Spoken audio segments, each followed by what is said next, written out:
What's going on, everybody? How y'all doing? Oh my goodness. Thank you all so much for tuning in and staying tuned in. Now, sorry, I'm kind of getting behind. As you all can see. Like I said, if Brandon Taylor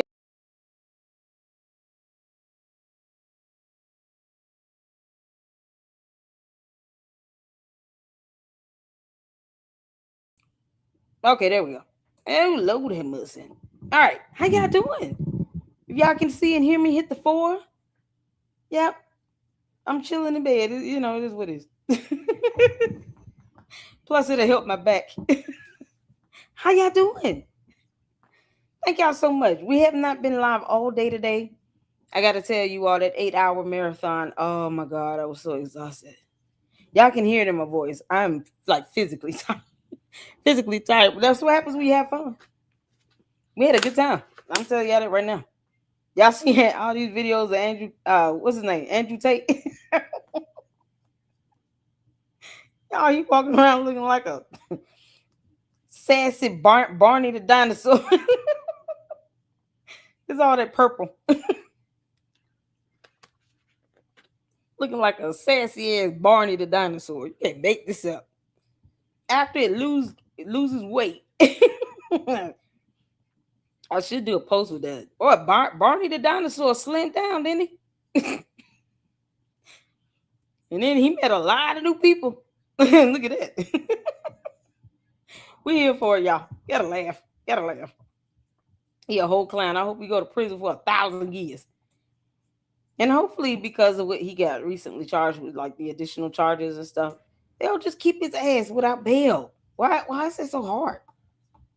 Judge should say flat out, nope, not letting you out this time because you don't know how to sit down. I'm all for it. Keep his ass in there forever. I just, I think it's absolutely disturbing that Candice had this man in her house around her 4 kids. And he allegedly has kids of his own, does he not?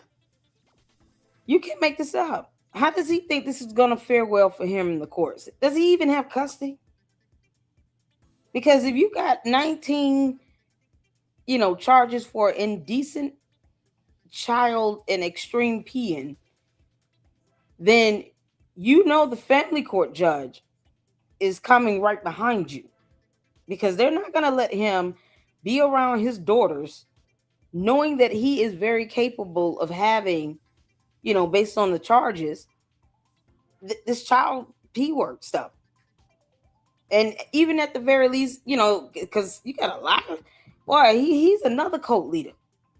You got a lot of people that just kind of, free Andrew Tristan Tate for what? Why are they famous? For pimping? But the same men that support them forget that their mothers and their wives and girlfriends and daughters could have easily been a victim of Andrew Tate. You got grown men out here talking about, I can't believe they were put in jail. I can't believe, would you let your daughter around him? If he did not know it's your child and your child goes off 50, 60 years old to Andrew Tate's house, would you be okay with her being over there, knowing what he does? See, it doesn't register for these clowns until it happens to them, until they are affected. So you have people literally trying to defend him on the internet. You can't make this stuff up. Over there on X, yeah, oh my God, I went on X last night. I was just laughing and giggling. Oh my good grief. Oh, I did, Mindy. It was awesome. It's amazing. It'd be a blessing to keep that up and keep that going. It really would. Thank you all so much. All because of you all. So I want to thank all of you all for tuning in and hanging out with me for 8 hours. Over 5,000 views for an 8-hour live stream, y'all. Guess what? Now you have something that you could watch all day tomorrow for work. From the moment you get in your car to the moment you get off, 8-hour shift, easy. It helps the day pass by. I was literally like, okay, I'm gonna stop at like 3 or 4 hours. No, we end up doing 8 hours. That was a whole work day. Thank y'all so much. It's getting yeah, I did. Oh my God, it's so much happening on X. It's so much happening on X. George's boyfriend arrested. I know, right? Candice.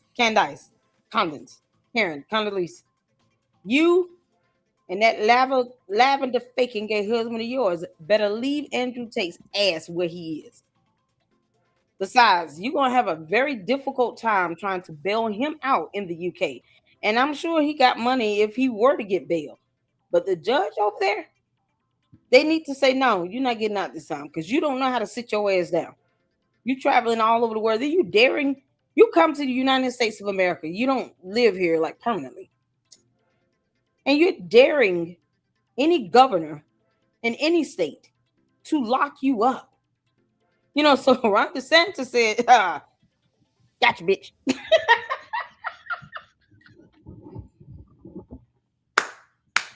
Y'all Ron DeSantis said, who the hell are you daring? You dumb clown. Looking like the Limp Biscuit version of Barney the dinosaur. Limp Biscuit. Y'all know that? Yeah, everybody do Limp Biscuit. Child, please.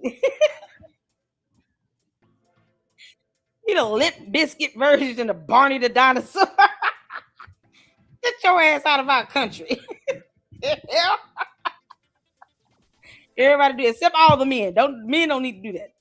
All the ladies in the lady club, all the Luxors, go ahead and just boo.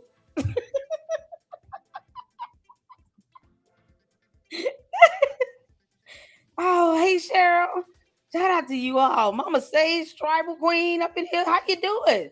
What's going on, y'all, Jim? Oh, how you doing? Hit that like button. Moki up in here. Colleen, what's going on? It's good to see you guys. What's up? What's up? Jennifer, Nikki B. Shout out to the Mods, Francisca, Juju. Oh my goodness, you guys are amazing. Sandy, how you doing? Oh, we're gonna have some fun. C Star, CC. You all make sure you guys hit that like button, please, for me. Thank you so much. Colleen, did I get you? Okay. I want to make sure I got everybody in here. I am, and oh man. All right, cool.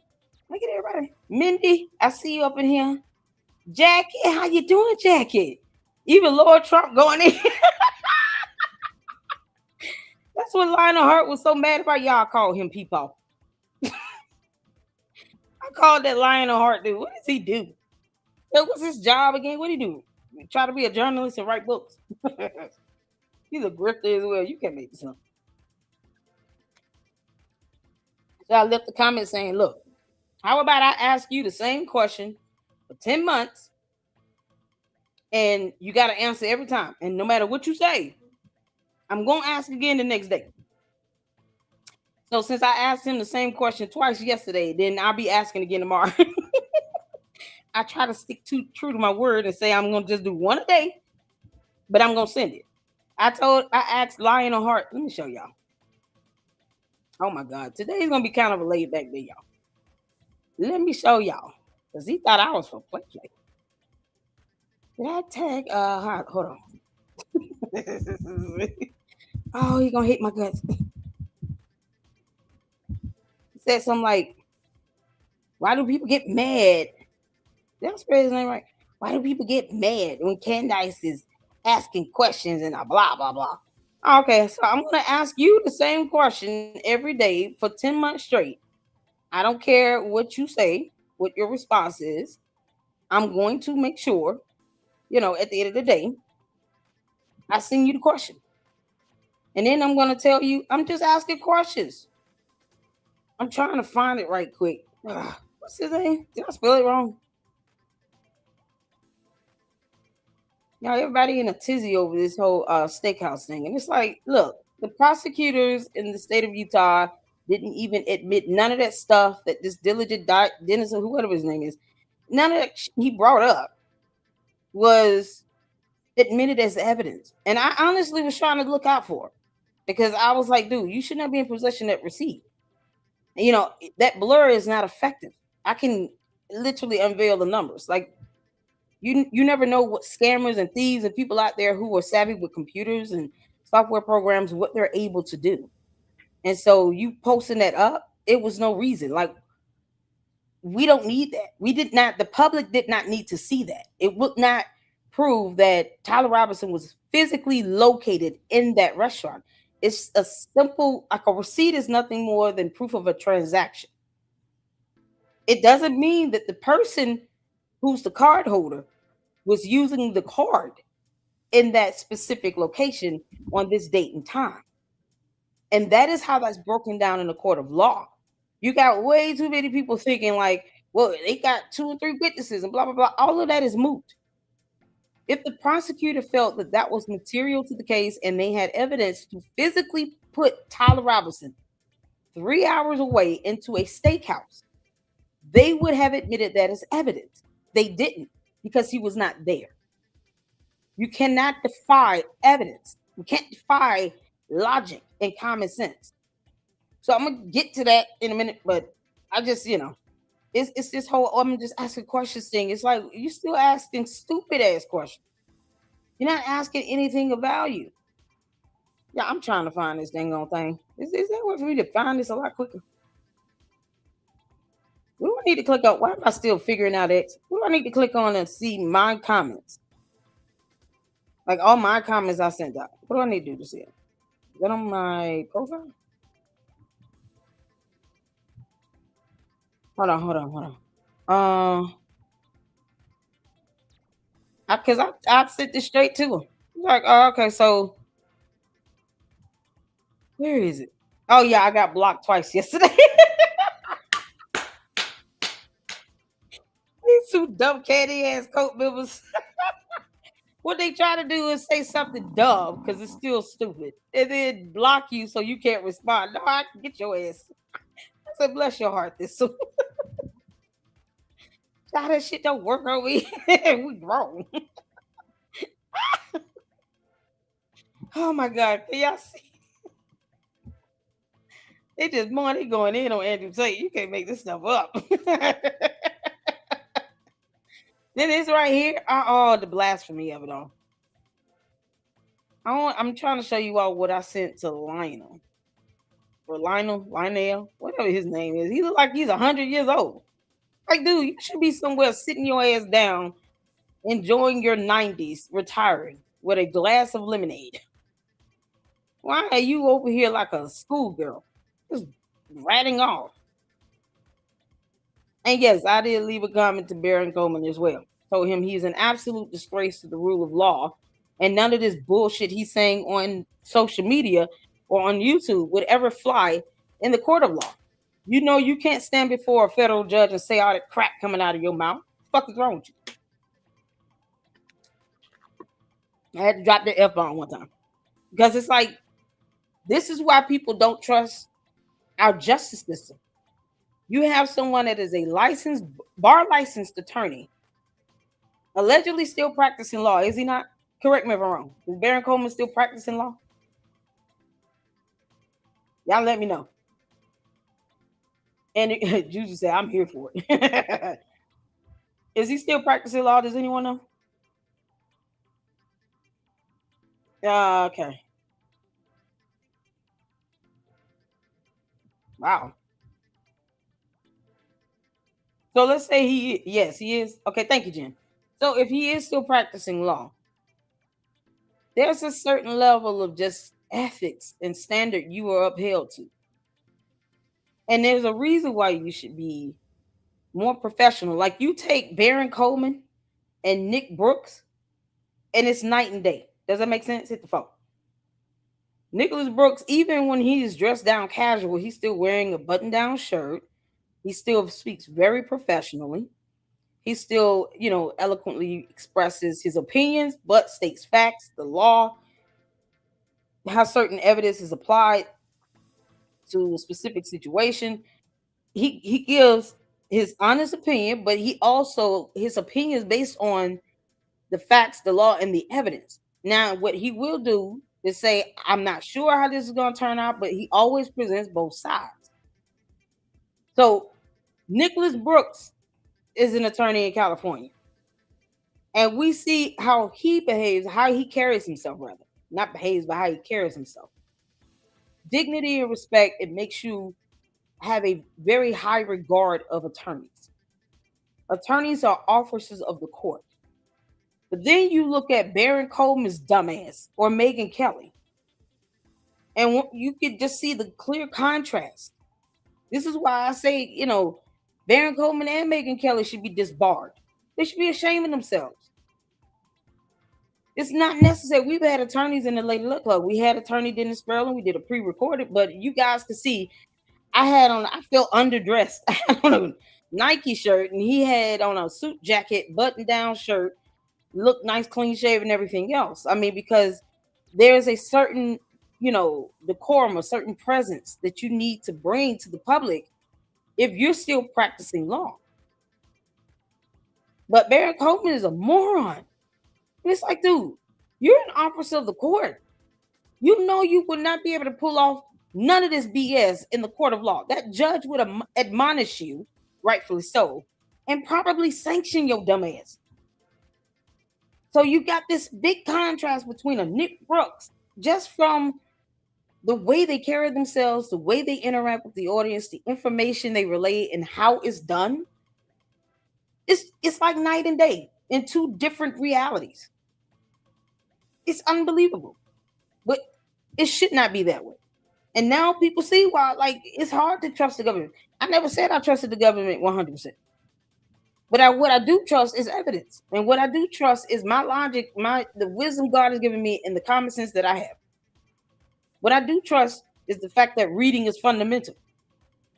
Facts are facts, laws are laws, and none of those things care about how I feel or anyone else. Those are the things that I concern myself with.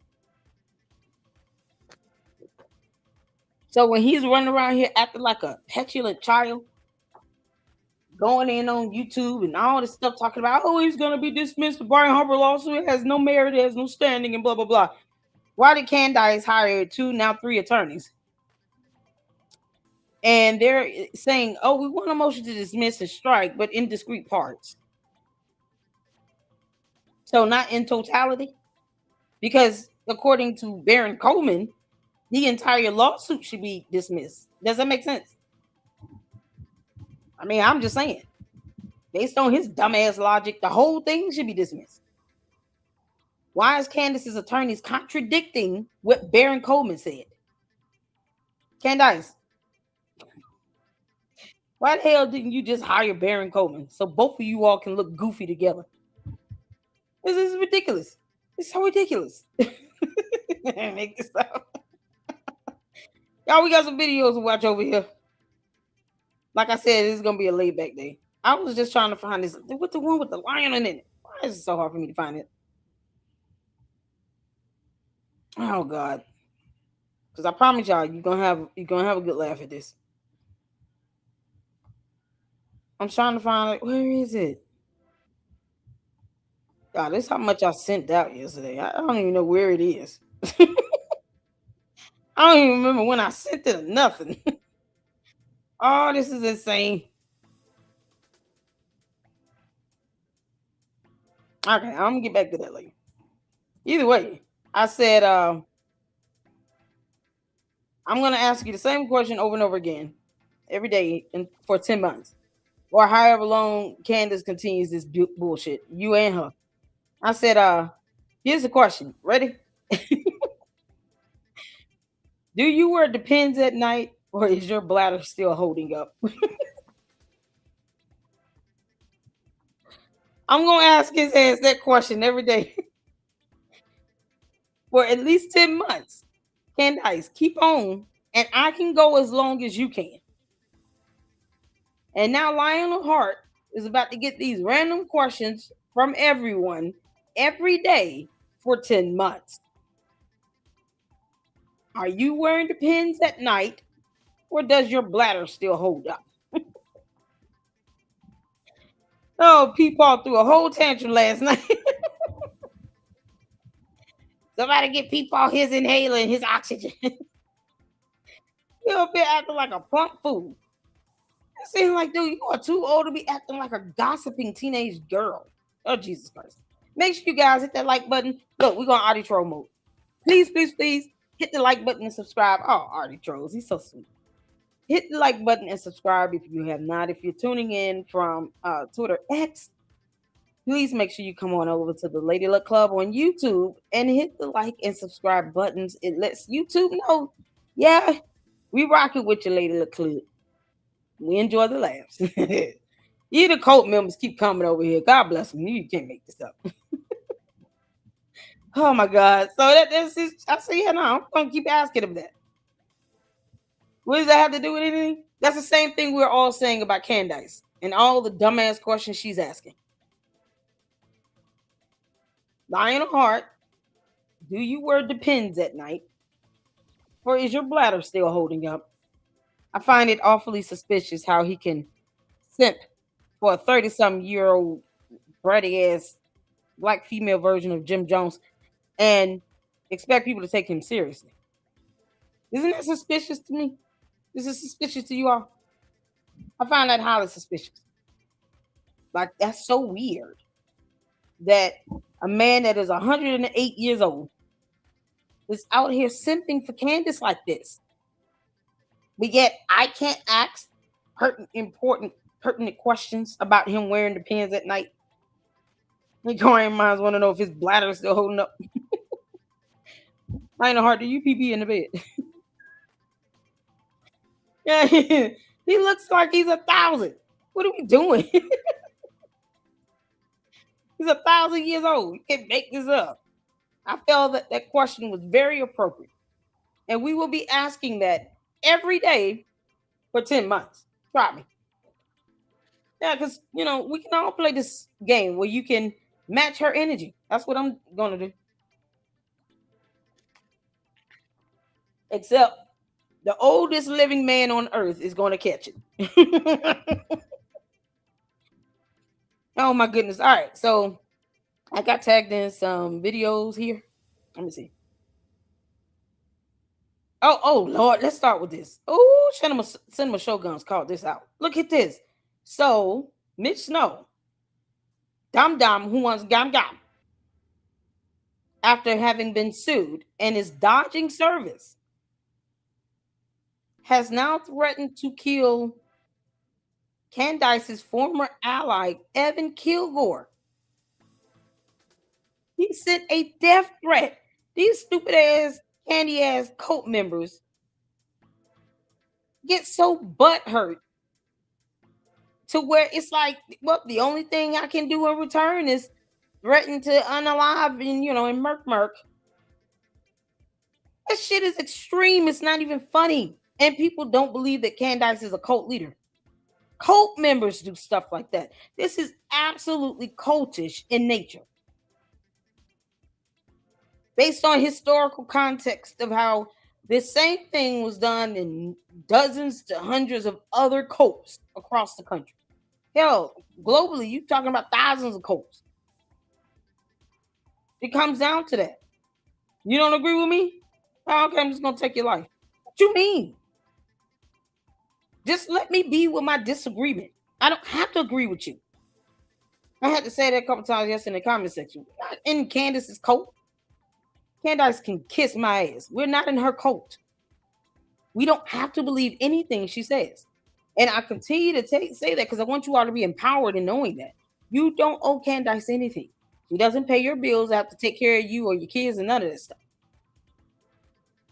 And when you get to a point where you can see, okay, this person is just dead set on believing what she says, even though you're showing evidence, you're doing a Google search on what debit card is regarding PI, like, little things like that they could do, they don't do because they would rather dwell in the ignorance and the buffoonery and believe what Candice says as opposed to researching and reading for themselves. They won't even fact check her about 2 degrees. Because Candice, when you can't recall the freezing point of water, you cannot convince me that you received 2 degrees in 1 year left of school. Journalism and English, you couldn't do both at the same time because the school did not offer that type of degree program. So how did you manage to pull that off again? Why won't you show the degrees and hide them or put them on the wall? Well, hang them up and put them on the wall, not hide them. Show them. You proud of your education?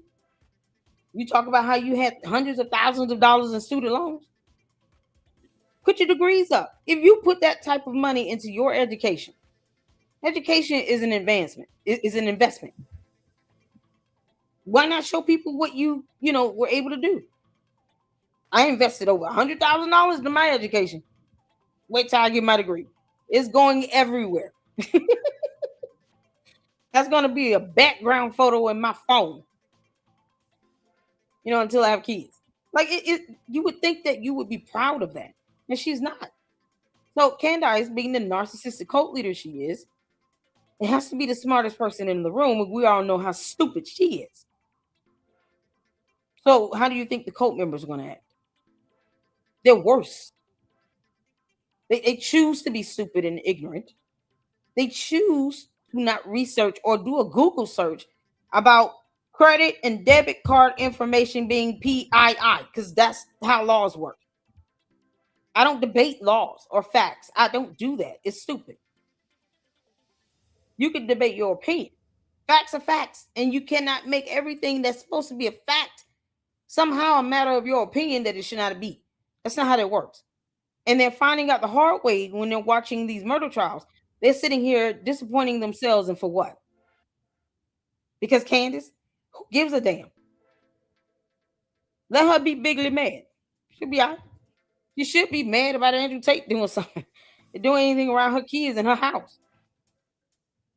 That's what she should be mad at. She put out a post or anything saying, hey, I do not condone this. This man has been around my kids, my daughter. Candice, you understand your child is 3 years old. In 10 more good years, or 11, she'll be about the same age as Andrew Tate's victims. And he has daughters. The court will revoke his custody. Period. Because the type of charges he has, you cannot be around children. And that would include your own. I mean, no one puts anything past him. You got people out here that would do that to their own kids. Boy, it's something else. Well, when does Candace spend time with her kids? She's on X constantly, even when she's on vacation. I don't know if y'all saw my comment. I said, girl, go to bed. Aren't you supposed to be eating pickles and ice cream right now? Aren't you pregnant? This is not healthy for that baby. What's wrong with you? And then she realized, like, she calmed down a little bit. But it's like, dude, you supposed to be pregnant with a baby. Even though we haven't seen an ultrasound or, any DNA testing. Any lab work. We don't know if she's truly pregnant. She could just be playing along with this. So, considering that, she won't even get Mitch Snow to accept service. And I thought they wanted it. So now he has threatened to unalive Evan Kilgore. And for what? He's never met that man before.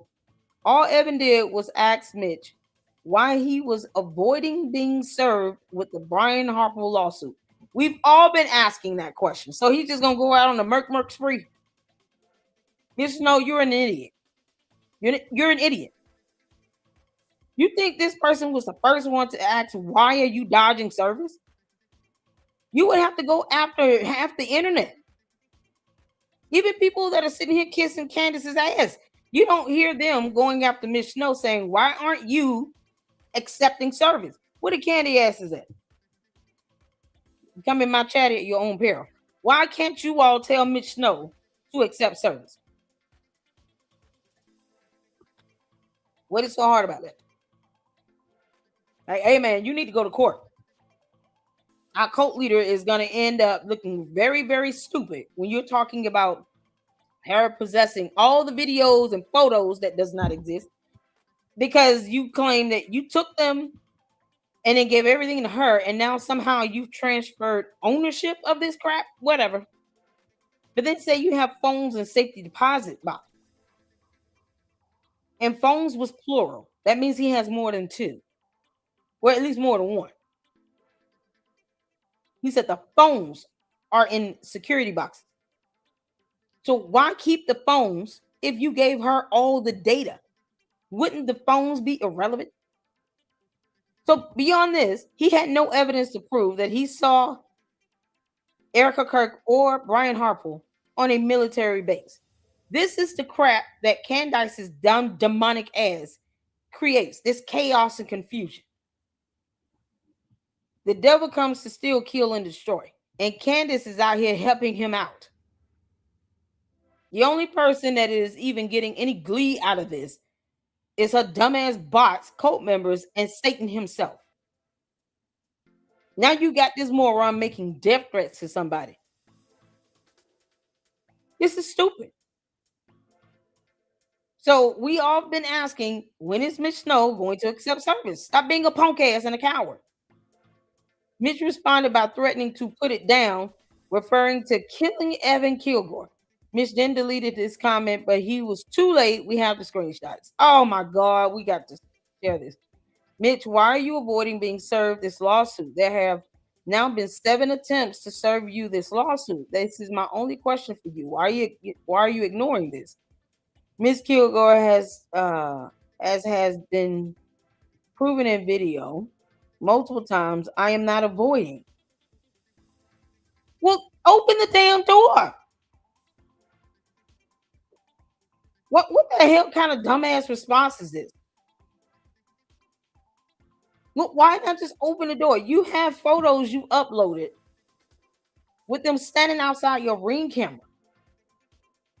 So why not just open the door when they come? Why not call the actual U.S. Marshals that came out the first time, or get in contact with Brian Harple's attorneys and say, hey, I'll just go ahead and waive service and just come to court. Can y'all send me the waiver? I will waive service. Y'all don't have to serve me. I will go to court. I'll participate. Why not just do that? See, that's the thing. They don't, when it comes down to this, Candace and her cult members, they focus on one little thing that is absolutely irrelevant. You're not avoiding it, but you're not doing anything to accept it either. They play retarded, and some of them might be. But that's why I feel nothing when I clap back, because they're stupid. This has nothing to do with anyone bootlicking. Waive service if you don't want to accept it. But it's easy to say, I will accept service if they come out. I just want to make sure it's recorded. And then you open the door, sign for whatever, and they go home. It's that simple. Hell, he can notify the court. Say, can you all just e-serve me? So through e-serve, you can do it through the court system, where they can just upload it and send it to a valid email address. And that way, when you get it, they're going to probably do a read receipt. That's confirmation that you opened the email and received it. And sometimes they'll even email you to say, can you confirm receipt of this? He could do that with the judge. Whatever judge is assigned to this matter right now, he could email the court and say, listen, I realize that there's been some attempts for me to be served. Can I just be e-served through the court system? And they might just do it. But he's not even trying to do anything to get served. He's not going out of his way to try to, let me exhaust all my options here. No, they've come to your house 7 times. They have called your phone, you hung up, and then they have emailed you, and they can't even verify if the email address is even valid. So he's not doing a damn thing to try to accept service. But yet it's still, unlike you, I don't bootleg. Pete, Andy, ... Your emotional support prostitute is loose again, ... Next time, I'll put it down. Okay. So if Evan Kilgore is going to be a punk ass and let this ride and not report him to the FBI, I don't know what to tell you. Because no one should. I know this was Candace's cult members, but no one should be threatened to have their life taken from them. It's ridiculous. What would that lead to? Doesn't Evan Kilgore have a wife and kids and all this other stuff? Mitch Snow does not give a damn. He know he's been caught lying like hell. He don't care. You can't make this stuff up. Mitch then deleted it. Candace needs to put a leash on this psychopath. She could easily just say, Accept service or waive it.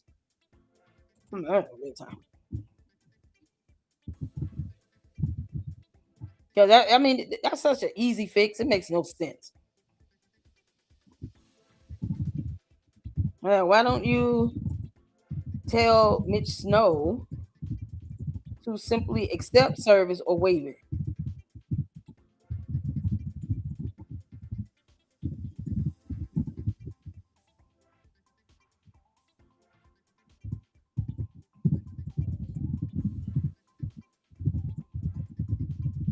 You can also request for the alternative. Now y'all see why we went over that, the alternative service method, where that would allow you from the court.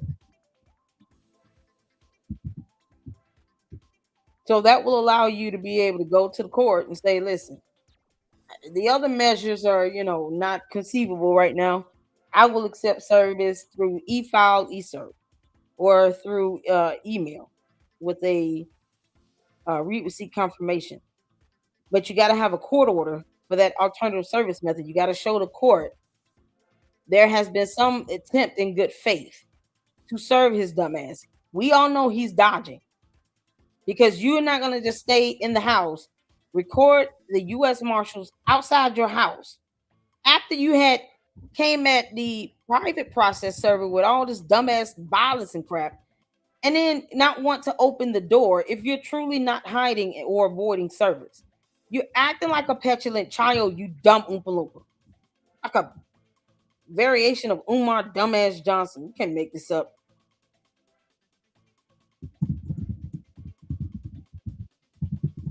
He avoided service and lied through his teeth.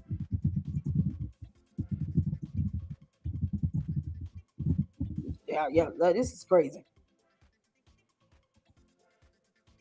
So that whole thing right there, this is what comes out of this whole Candice code. Death threats, doxing, violence, morons, a significant loss of brain cells. This is just flat out stupid. What good would it do for him to sit here and make this threat on social media? And then what if Evan Kilgore does pursue this with the FBI, which he should? Why keep letting these clowns get away with all this dumb nonsense? I figure you bold enough to sit here and make that type of threat towards me. Yeah, I want you to explain it to an investigator. Kiss my ass. That's how that works. Make this up. Let's see here. Let me go back. Y'all, oh man. Oh, Andrew Tate catching this. Is this music copyrighted? Hold on. Is that copyrighted? Y'all, this is the real Andrew. Hold on.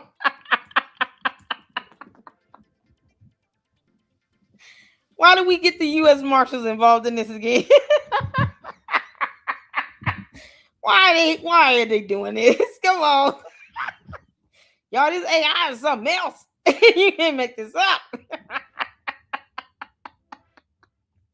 Oh, sweet Jesus. Y'all, oh, my back hurt, man. Oh, my God. Y'all saw my post on these damn tight-ass pants. I'm like, what the heck is he wearing? This can't be how men dress in the UK. Did he come from the UK or Romania? Which one is it? Where does he live? Every time I hear him talk, I'm like, damn, he need to read a book.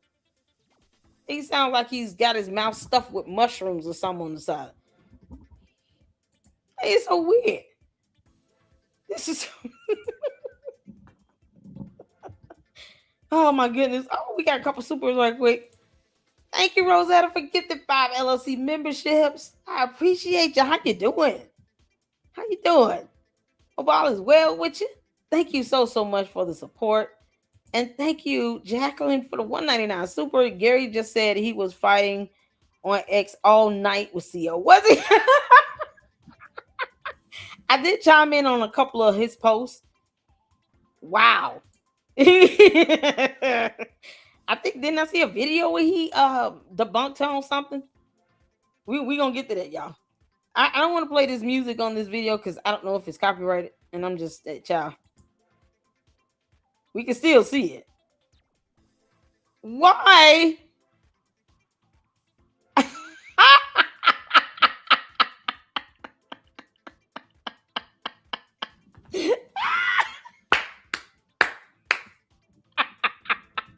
Oh my goodness. Why does he still look ugly doing that?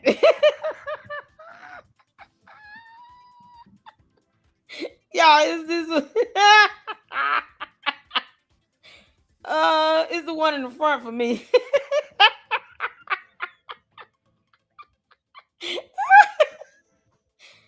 Someone better than others. What you mean? Oh, I can watch that all day. All right. Oh man, all right. Let's check this guy out. Earlier today. Hold on. Oh, what is his name? Shout out to Amber for sending this to me. Rodney. I don't know who that is. Is this on Instagram or TikTok? I don't have can y'all believe that? I think I have TikTok. I probably should. Let's see. I just see Rodney. So I don't know where he is. I don't know if he's on YouTube or on X or Instagram. I don't know where he is. But thank y'all so much. Hit the like button, y'all. Let's get to it. Hey, Switch, I see you up in here. What's going on, Sipa? How you doing? How you doing? Good to see y'all. Good to see y'all. Happy Sunday. All right, let's get to this, y'all. Let's get to this. Oh, my goodness. Boxing fighting event, pretty much. Here are more details about the arrest of the Tate brothers in Miami earlier today outside of a bare knuckle boxing fighting event, pretty much. And they were arrested by the U.S. Marshal with a sealed extradition warrant to the UK.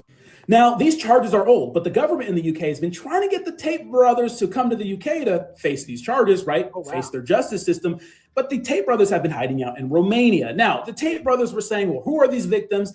And pretty much at one point, they compared themselves to Julian Assange, which is crazy, but they're pretty much saying that the UK government is trying to throw them in jail for no reasons. But why would the government in the UK release names of victims so your little army of followers can harass them, right? It's stupid. So these are the charges. There's 21 in total. And these stem from a file of evidence provided by the Bedfordshire Police Department. Allegations primarily date to 2012 through 2016, with some references extending to 2012 through 2015. Andrew Tate is connected to 3 alleged victims. Tristan Tate is connected to 1 alleged victim. So remember, this arrest warrant was issued a while ago. And remember, they're hiding out in Romania. Now, the Romanian government said after the proceedings concluded, because they're still going through some legal stuff in Romania, they possibly could be extradited. Now, I don't know why the Tate brothers would come. They were hiding in Romania, but they temporarily live in the UK? Didn't they come from the UK? I don't know. I could be wrong. Why is it that Romania doesn't have charges on them? But why are they letting him just roam free in their country like that? Come to the United States when the UK, the UK government in the United States, they do extraditions for each other. So that's crazy to me. But obviously, they got caught up by the marshal. So obviously the Tate brothers deny all the allegations, describing themselves as very innocent men and claiming a trial by media. They have challenged different aspects of the case, right? Anonymity of the accusers, right? Remember, I told you earlier, they were trying to get their information released, which is crazy to ask for, right? But those efforts were largely unsuccessful. So all that stuff they tried was unsuccessful. These are the 10 total charges that are linked to Andrew Tate, right? With 3 alleged victims: rape on multiple occasions, assault, actual bodily harm, human trafficking for sexual exploitation. Remember, they used to brag about having cam girls and stuff like that, controlling prostitution for gain. So that kind of fits there, right? These involve allegations of non-consensual acts, coercion, violence, and exploiting women in contexts like relationship or his webcam business, right? Yeah, Tristan Tate has 11 charges, linked to him, right, with 1 alleged victim: rape, multiple occasions, assault, occasionally causing bodily harm, human trafficking. So again, allegedly, all of these offenses occurred in the UK. Areas like Luton, Hitchin, and Hertfordshire, and some tied to Andrew's webcam operation, so kind of globally. So apparently there was a prior investigation earlier in the UK, right, in 2014, 2015, by the Hertfordshire police into similar rape, sexual assault claims, but they did not result in any charges. So it looks like the Bedfordshire Police Department reopened and reinvestigated, leading to the current charges and warrants.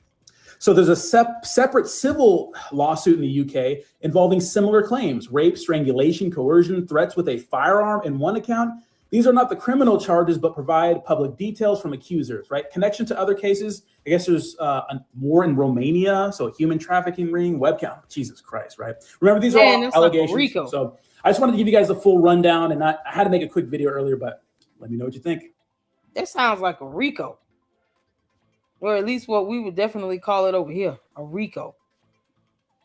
He told Ron DeSantis, I wish you would arrest me. Yeah, okay. So Laura Trump went nuclear from what I heard. I don't know how many videos she's done. And then, of course, Milk Bar TV. Oh, I know he feels so vindicated. We can't watch that video because it's already got a content warning. But I wanted to hear this. You guys, who sent me this? Someone tag me in on this. Is she still married to? How is she related to Donald Trump again? She married to one of his sons or something. How is she related? Is she a niece? Laura Trump. That's a nice ambience background right there. Oh, she's married to Eric Trump. Okay, cool. I got you. All right, y'all, let's get to this. Hold on. Okay. So I don't know if she was on a podcast or anything, but this is one of her video clips. I think there's a longer clip. Y'all let me know. But this is a couple of minutes. Let's get to it. Can the conspiracy theories on Charlie's assassination just stop already? Can they please? Can they please stop already?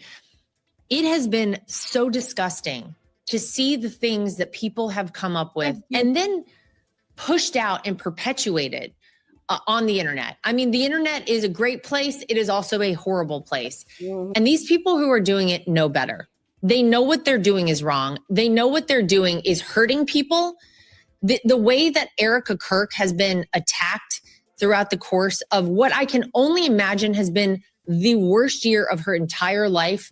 I can't even fathom how she's still standing most days, let alone, going out there, hosting Turning Point events, keeping, things moving, being a mom, all of it. I honestly give her so much credit. But can the conspiracy theories please stop? Whenever we see all the evidence, and I think we saw a lot of it in that pre-trial hearing, preliminary hearing, I don't think there's any room for any of this nonsense about, Egyptian planes, about Israel, about Erica Kirk. Are you guys kidding me? And if you're a person out there who has been pushing this kind of thing, you're disgusting. You're disgraceful. You should be ashamed of yourself. It's enough. Please stop. Please, let's let all of the evidence come out. A lot of it's already out there. It's pretty cut and dry to most people if you look at what's already been shown to the public. Okay, so I don't know how much more we need, but we'll go through all of it. We'll go through a trial. All the evidence will be presented. Tyler Robinson and his defense team will have the ability to push back on any of it if they see fit. And then I think at the end of the day, it's pretty clear what went on there. So yes, can the conspiracy theories please stop? Because it has been sickening to watch all of these things. Yep. She didn't lie at all. It's annoying, especially when all this crap is being led up to a death threat or kidnapping threat of the small two children. It's like humanity is losing, its reverence for human life. Like, we don't value human life now. It makes no sense. So I'm like, this, at the end of the day, make sure my son's messing with the cord. At the end of the day, it's not worth it. At this point, you have the preliminary hearing. They admitted all this evidence, and yet Candice is still out here making this about her. That's all this is. It's an evil ploy for this dumbass alien, for this heifer, to make all of this about her, to get back all the attention on her, as opposed to her not forcing herself on everyone else. She wants everybody to be focused on her. She can't handle rejection. So you can't make this up. You can't make this up. And that's why she's sitting here peddling this nonsense about that smokehouse restaurant or steakhouse or whatever. Because why are we talking about that when all the evidence that they needed to pinpoint Tyler Robinson's locations have been presented to the court in the preliminary hearing? There's nothing else to say after that. Oh, y'all hear this, folks. But she's absolutely right. She's absolutely right. Well said in 2 minutes. And just spoke facts and told the truth. Said it. So here's a comment I sent. I tagged Gary on this. Y'all. Oh my God. I said because he asked something like, why everybody having an issue and blah, blah, blah. Tell me again why Candice is wrong for pointing these glaring discrepancies. They're not glaring. The average reasonable person does not consider that to be glaring. Just because Candace said it's a lie does not make it so. She also cannot pronounce the word rhetoric. Why are you letting a dumbass dictate, who can't master the English language, dictate what you know a lie to be? Telling a lie or even proving someone lied requires for you to have some set of facts or evidence. Otherwise, you saying that this person said I did something or I said something or whatever, and they have no proof of it, they're lying. And until they can prove that they have any evidence of something I've done or said, they're lying. Candace lies all the time. So her saying that there's discrepancies is mighty rich and convenient for her to say that, knowing she lies incessantly. She's a pathological liar.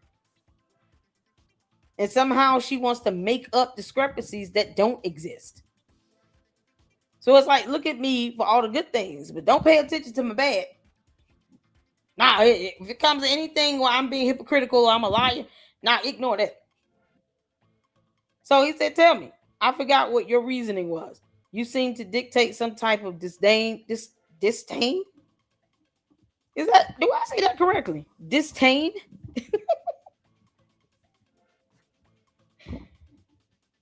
That can't be a real word. He said disdain. Y'all see that? Distain. Wouldn't that be disdain? He's not going to correct this. Okay. For her perseverance. Again, can you tell me why? See, here's the thing. You asked 3 times in the same post the same question. Tell me. And then you said again, can you tell me why? Tell me why. Again, why? Tell me again why. Tell me. Again, can you tell me why? Why are you using the same words over in a different order to still ask the same dumbass question? This is how they think. That the repetitiveness of it all is absolutely absurd. And we looked at the illusory truth effect information. And you can tell now how this would apply, where you say the same thing over and over and over again until your mind believes that it's true. It's the same thing I keep saying about Candice's phantom pregnancy. She could just tell herself over and over and over again, I'm pregnant, I'm pregnant, I'm pregnant, I'm pregnant. And then her body will start responding to that. Physiological changes will occur because we're created to, give life. Be pregnant, give birth. So our body is going to be very sensitive to that and respond to it. Because the brain is thinking, okay, it's time to preserve the baby. So this is how you end up with this illusory truth effect. 3 times to say the same thing, using the same words. It's pathetic. And you have a limited vocabulary. So Peepaw wanted to sit here. Peepaw wanted to sit here and pull a Candice on everybody. So I said here, she's asking the same dumb question for 10 months. What he just did above. One question, two statements in a variation of ways. So I will proceed to ask you the same question every day for 10 months. And you must answer each time I ask. Clear? Ready? And then I tag tag Gary in it. I said, Gary, this should be a trend. All of the ask all of the candy ass cultists the same question every day for 10 months, regardless of the answer. Number one, do you wear Depends at night or is your bladder holding up well? I'm just asking questions. Sometimes you got to give them a little taste of their own medicine. You just got to do it. We've been dealing with this nonsense from Candice for how many months? So it's time for them to get a taste of their own medicine. They're already blocking people because they big mad and they can't get, their so-called spotlight with this. A man is dead. Candice, F your feelings. You are highly irrelevant in that court of law, where it matters most. You're trying to distract about this steakhouse and all this crap. The jury did not admit any of that garbage as evidence into the actual murder trial. That was the golden opportunity to do it during the preliminary hearing. I didn't recall anything about a receipt from this steakhouse being admitted as evidence into the case. That's what I'm saying. Too many winos. How you doing? Shout out to you, Candace. Truth tellers always block people. That's what they do. I got blocked twice yesterday, y'all. Twice. And I'm shocked that what's his name, Dennis, and didn't block me because I wasn't being funny, but I was telling him you should not be in possession of this receipt. And then I think about 15, 20 minutes later, that's when I posted up the information about the FACTA, federal law for consumers and privacy when it comes to your debit credit card, how it should be stored. You don't just go into a store and say, hey, there's a person in here named George Farmer that came and bought a steakhouse meal. Can you give me that receipt? Because you're asking for a receipt that belongs to another person, another patron. Are y'all following me so far? So when it comes to your privacy being protected, credit card information with any other combination of your name and or your expiration on the card and or CVC code. So if you just have the card name and the number, that is considered to be PII. And federal law states that you, as an owner of a restaurant, has to protect your patrons' PII. So I don't agree to anyone giving. It looked like the receipt was faked anyway. But even if it was authentic and from the restaurant owner should not have given out that damn receipt to someone just coming in asking without a subpoena or court order. And I even asked them, are you law enforcement? Are you an attorney representing the parties or something? What are you doing? So you told on yourself on the entire internet for what? You think this is going to stay isolated to X? No, it's going to go over other social medias too. Because the restaurant owner, I believe, put up an official statement on Facebook. So you got to imagine that's at least two platforms that this information has already hit between Twitter X and Facebook. It's ridiculous.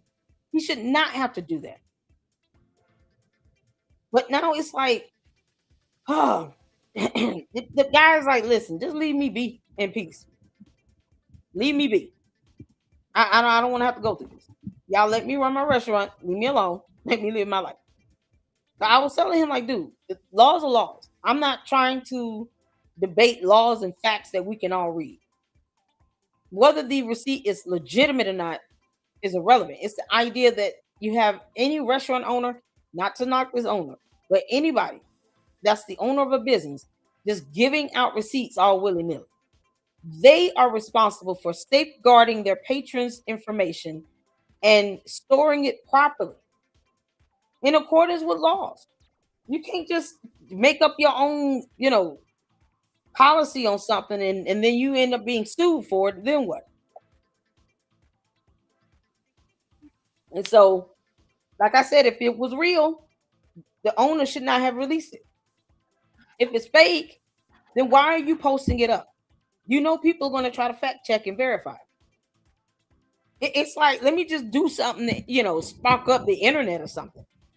Did he not expect this type of backlash? I don't know that boy too. I don't know Diligent Dennis. I don't know him like that. But I'm like, you might want to.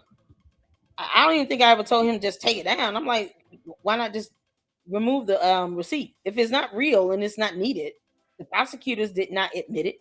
You can't force the prosecutors to sit here and interview witnesses or to accept some receipt at this point. And if they vet and verify it, you still have a lot of loopholes in it. Just because Candice said someone told her that they saw him at that restaurant does not make it true. And prosecutors, investigators are not going to waste time, money, energy, labor into some bullshit that Candace came up with, and she could not even get the actual evidence to corroborate it. You cell phone data, you can ping off and it tracks you. Your phone tells on you. It's going to track you. Unless it's like dead, I think. Even if you cut it off, it's still operating. It's still going to continue to bounce off receptors, and it's going to give coordinates with date and time stamps. Investigators use that evidence, phone data, all the time to track a person's location and whereabouts. Then you corroborate that with any video camera footage you can get. If you do have eyewitnesses, they have to be credible. They have to be specific with details.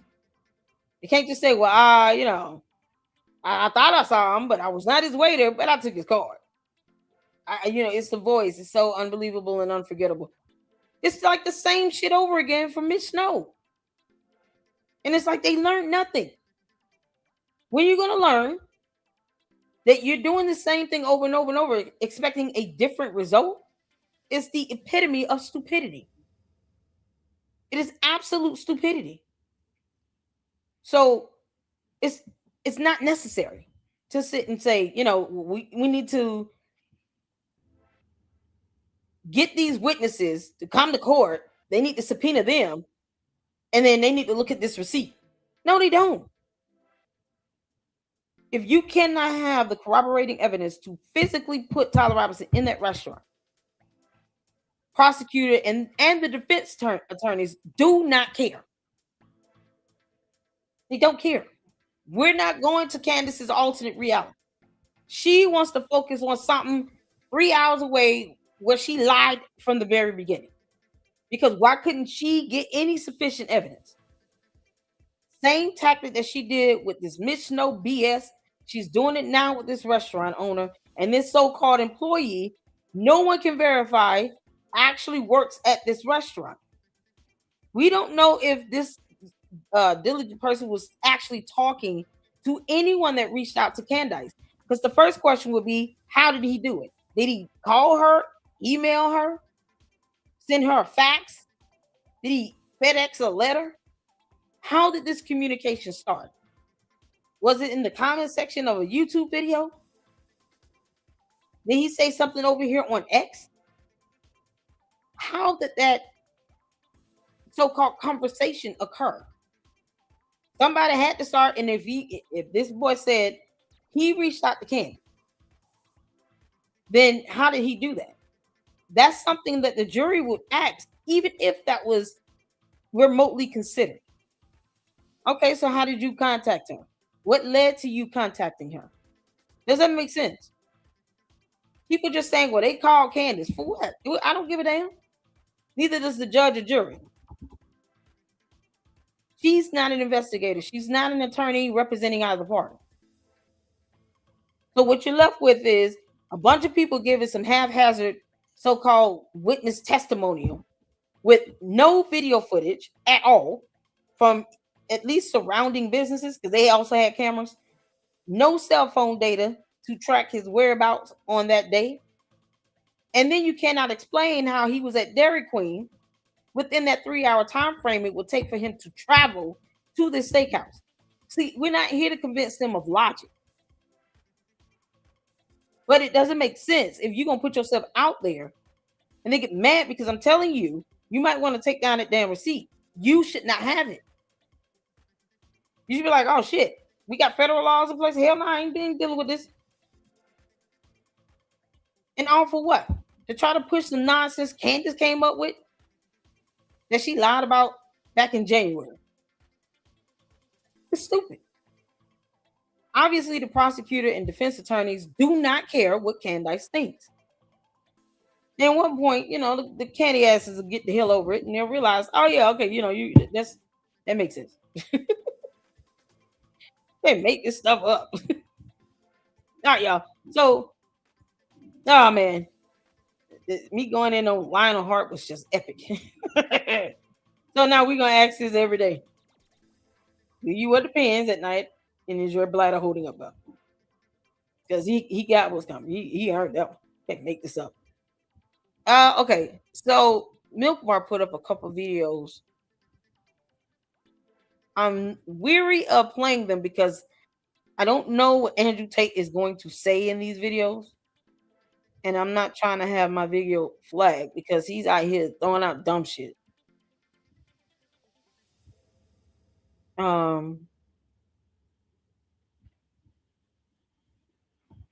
Okay. Let me see this. Influencers. Oh God, come on. All right. So if either of you all seen the other videos, let me know. Are they bad? The Milk Bar TV videos. This one right here. Is it bad? Does he just go off the rails and say dumb nonsense? Certain words that YouTube picks up on may cause either like you don't get monetized or it could just get blocked. And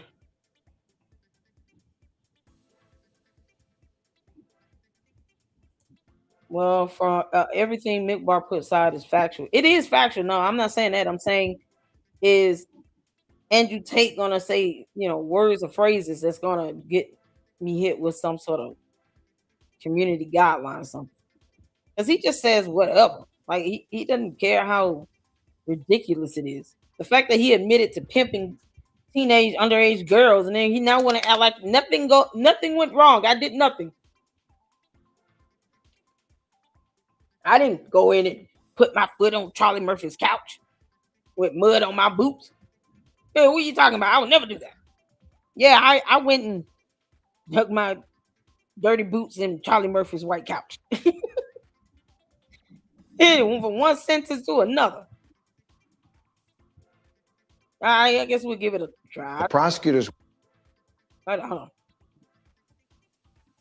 What is the deal today? I'm sorry, y'all. My mouse is acting up. It's time to upgrade this equipment. All right, let's get to it. Everything from these old videos, old clips, my webcam company, things that happened 10 years ago have absolutely nothing to do with the criminal case. People are trying to chop it up and say that it says I am using the Loverboy method to somehow convince women to do things they didn't want to do. This is obviously not the case, and none of this is in the case file for a reason. This video that has been circulating on the internet of you talking about the Loverboy method. So we'll take a look at that right now. Sure. You cannot get a girl to work for you having fun. So the recruitment process is the same as the PhD course. You message them on Instagram. The PhD course is my. So that was what I was concerned about, like the language he uses, but it's bleeped out. So yay! Shout out to Milk Bar. Mama love you. Recruitment system. I don't mention webcam until after I've had sex with the girl. It's absolutely not criminal in any regard. There's nothing criminal about it. It has no bearing or any interest in the current case. A lot of the evidence in this case is going to come from Andrew Tate himself. And I'd like to read a couple of things that he has said about what he did. Quote, There's no such thing as having girls who work for you who you've not fucked. It's impossible. You have to fuck them and they have to love you. It's essential to the business. You can't get the girl to work for you if you haven't before. The PhD course is my recruitment system. I don't mention webcam until after I've had sex with the girl. And the prosecutors will say, he sound like he's slow. Andrew Tate sound like he's not wrapped too tight. Man, this is crazy. That's so evil. I've never in my entire life thought I would actually be able to see a monster in real time like this over these types of charges. Sit here and be this damn arrogant. Oh, he's a demon seed. This is demonic, man. He is an evil, evil creature. That's part. And this is the person that George Farmer's best friends with. Just for anyone that's new here. Candace Owens and George Farmer are best friends with Andrew Tate. And that idiot Andrew Tate has been in Candace's home around her 4 kids. One of which is a little girl. And now he's been hit with charges for indecent child extreme P-word. Now the question is, how old are those kids in these 19 images? Was it 19 or 28? Almost 20 images. How old are these kids? You can't make this up. Of this lover boy method of entrapping women into doing his business. Is it like somebody teaching a course on how to rob a bank? Oh, and he says, here's how I do it. I go in, you know, I make sure the guards are taken care of, and then I go rob the bank and I've got all the money. And this person is charged with robbing a bank, and there are witnesses saying, yeah, I was in the bank and he robbed it. As a judge, put yourself in the shoes of a judge, and you have in your hands the liberty and the life of somebody. Will you need more evidence than 2 people that say, I was in the bank? I don't know how stupid you can be to commit criminal acts and to go out public and to say how you committed the crimes and not expect yourself to be taken from the authorities. Andrew Tate is so smart, and we see that he has the ability of communication and he is charming. So after so many years, after that, those declarations, to be in charge that you spoke on a social platform. Why does it make us smart? There is not a strong evidence regarding your criminal activity. But in the 360-page indictment, Romanian prosecutors included hundreds of alleged messages from the Tates to the women. Messages like, I own you. You'll never go out alone again. You can't make this up.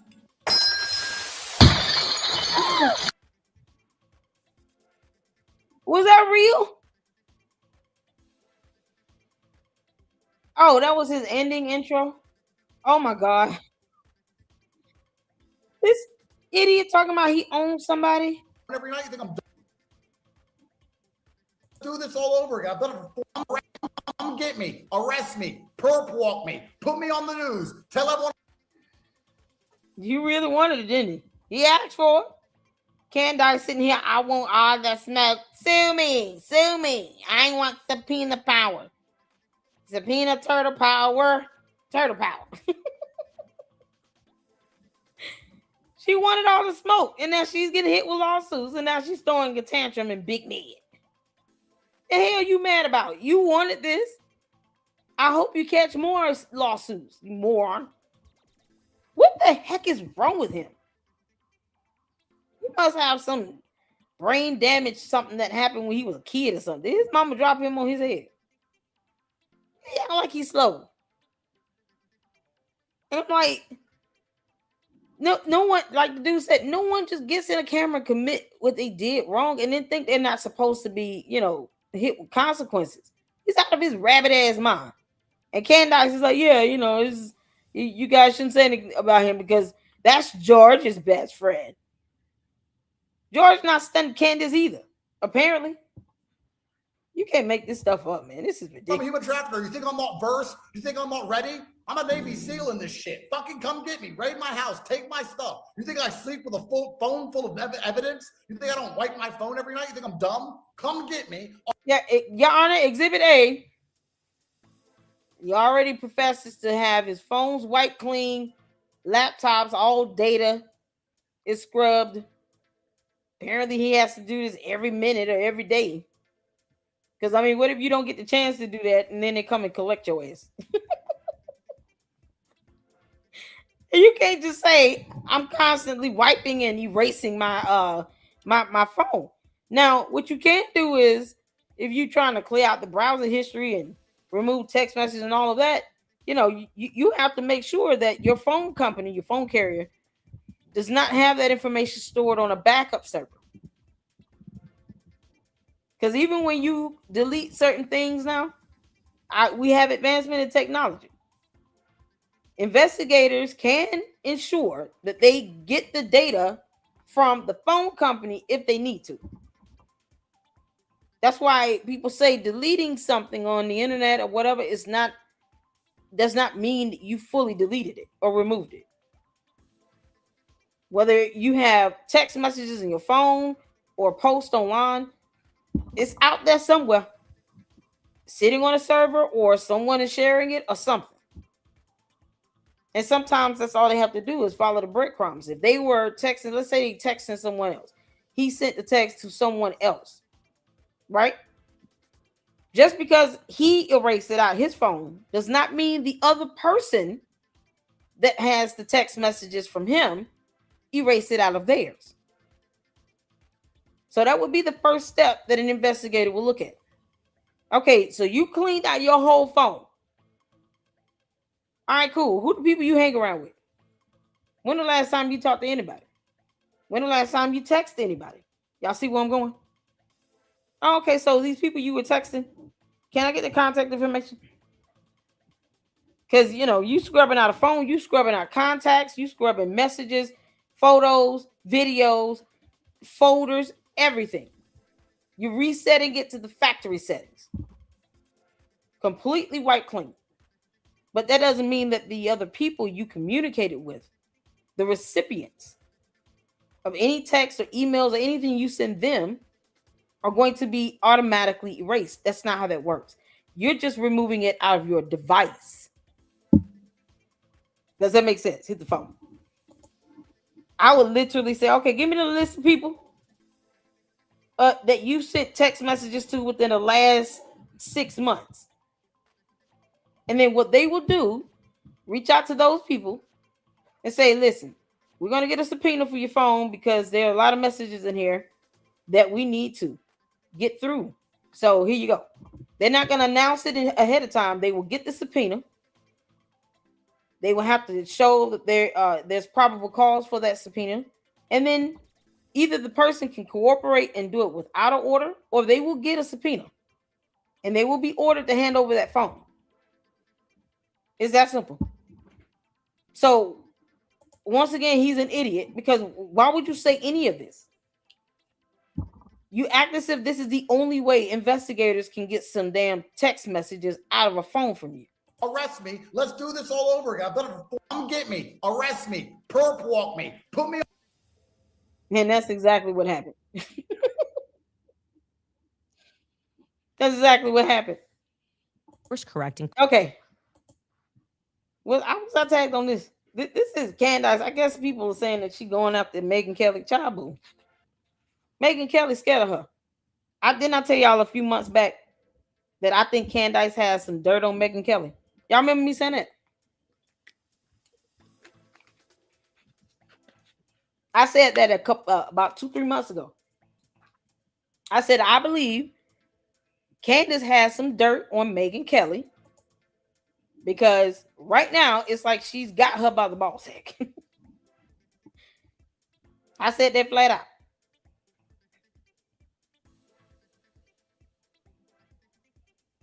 Exactly, they did, Raven. Yep. Ron DeSantis like, okay, yeah, come on back to my state. ass didn't even leave the airport. Bombarded by U.S. Marshals, and then he tried to back away from one of them when they were handcuffing him. Yeah, I said about 3 months ago, I think Candice has some dirt on Megyn Kelly, and she is afraid, to put her ass in check. Problem is, you claim to be Erica Kirk's friend, and that is absolutely hypocritical and two-faced. It's got to be just a horrible and cruel way to carry yourself when you're sitting here trying to defend Candice, knowing she's out here saying all these dumbass lies with no evidence. And yet you want to go to Erica Kirk talking about, yeah, that's my friend, I love you so much. Get your bum ass out of here, Megyn Kelly. So this was said to me because I guess Candace is like, okay, she's not saying everything I say. So blah, blah, blah. Les Mo Richie writes, do you think Megyn Kelly will course correct and call out the paid influencers, Jack and Benny, for blatantly lying about what they saw in court last Friday? It is shocking that she's buying the Fed slop, given that she's an attorney by trade and typically more discerning. Okay, I haven't watched because I was obviously on vacation and then I had to play catch up and was trying to watch on vacation the trial, but I did see people pinging me about Megyn Kelly and saying she's hosting these people. Okay. Hold on, let's go back. Hold on, and let's Benny go back. and Benny for blatantly lying about what they saw in court last Friday. It is shocking that she's buying the Fed slop, given that she's an attorney by trade. It's like, why does this keep still cycling around? Y'all see how this illusory truth affects, the brain rot cult members? Because they keep recycling the same old dumb shit that means nothing. The FBI is not spearheading this murder investigation and trial. It is the prosecutors for the state of Utah. This is not a federal case. It's a state case. It's a criminal matter. It belongs to the jurisdiction of the prosecutors in the state of Utah. It's like, what the hell is wrong with it? Like, that's just an obvious truth. The FBI is not spearheading it. They can assist, but they typically do that in any other murder trial. So the FBI has been called in to help assist with, especially a high-profile murder case. That happens all the time. So why are they making an issue about it now, but in any other murder trial where you've had the FBI come in and collaborate with local law enforcement, with the prosecutors, with lead investigators there in that district, or with the county, or however is broken down to? When you've had all of that happen, why does this somehow have to equate to Fed slop, but not any of the other cases the FBI have aided in helping to resolve regarding a murder trial? Give the prosecutors the credit they deserve. It is state of Utah versus Tyler James Robinson, not the U.S. versus Tyler James Robinson. If the FBI was bringing forth a case to the court, it would be U.S. versus the defendant. That's simple.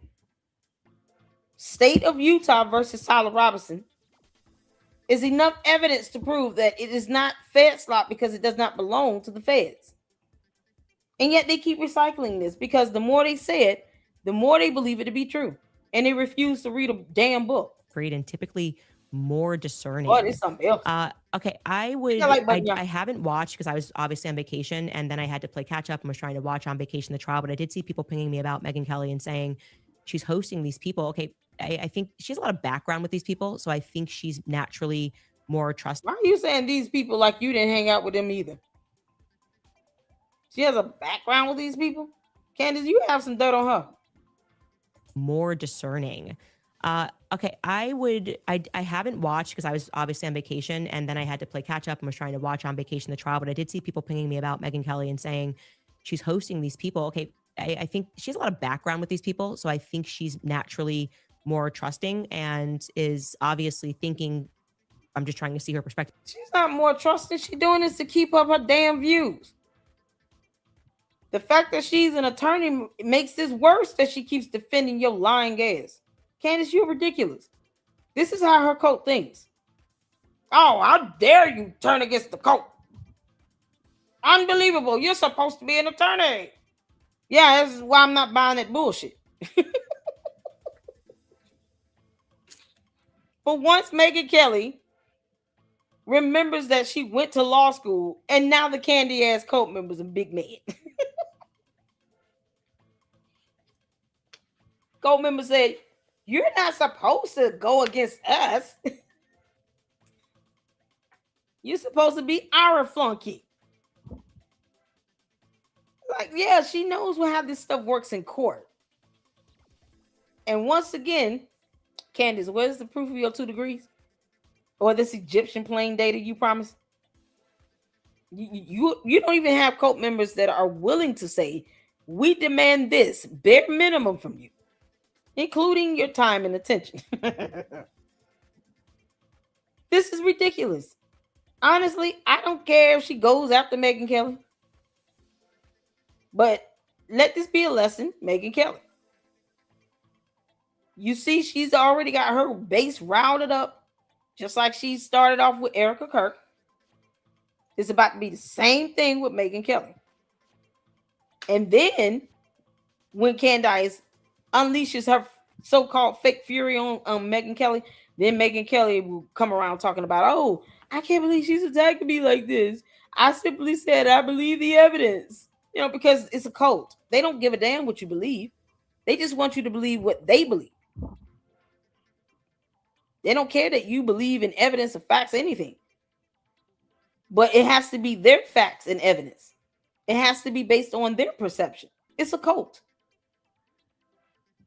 So yeah, I mean, hell, you know, if that's the lesson Megyn Kelly has to learn by being dragged by Candice, let it happen. And maybe I'm getting a scoop to this because these people are actually on the ground. And why would these people be exaggerative? I didn't see it. They're saying this is what they saw. Why would I discount what they're saying?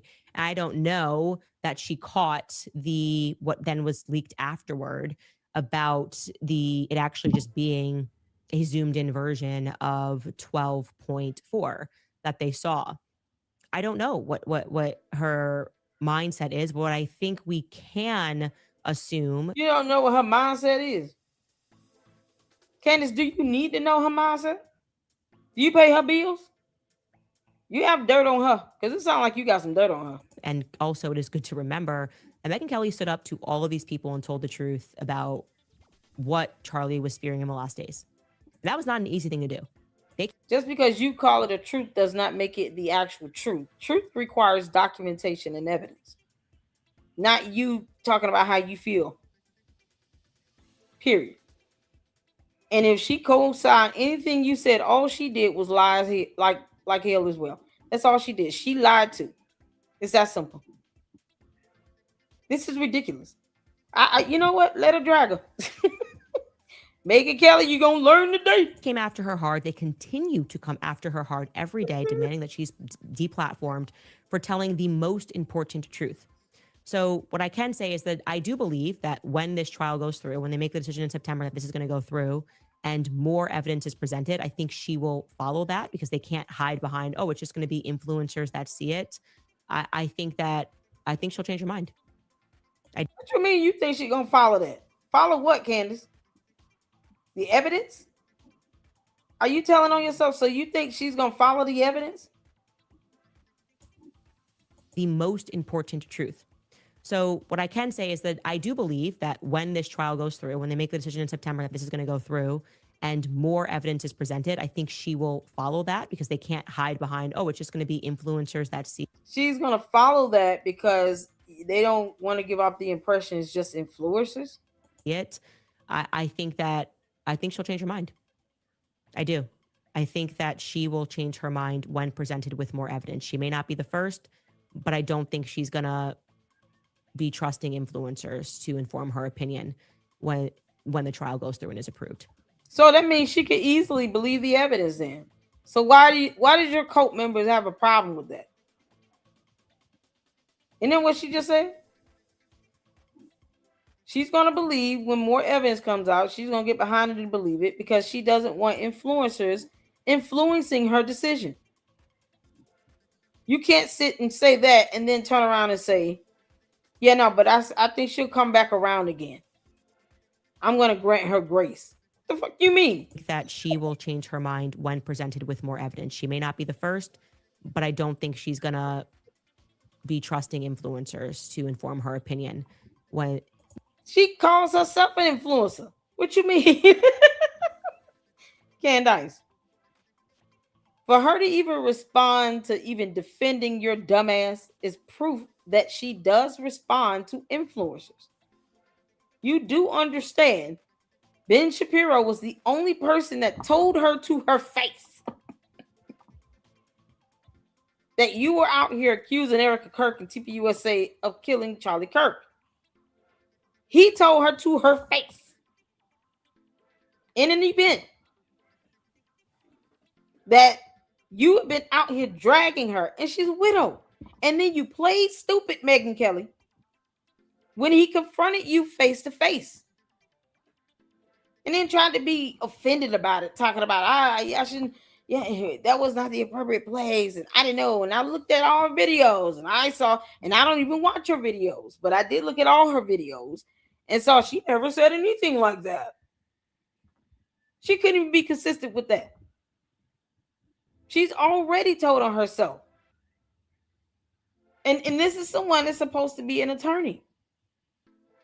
Her and Baron Coleman need to be disbarred when the trial goes through and is approved. So I'm going to grant her that courtesy because I still think what she did was a tremendous act of bravery. Nice. No one gives a damn if you grant them courtesy. And that's what's so puzzling about this.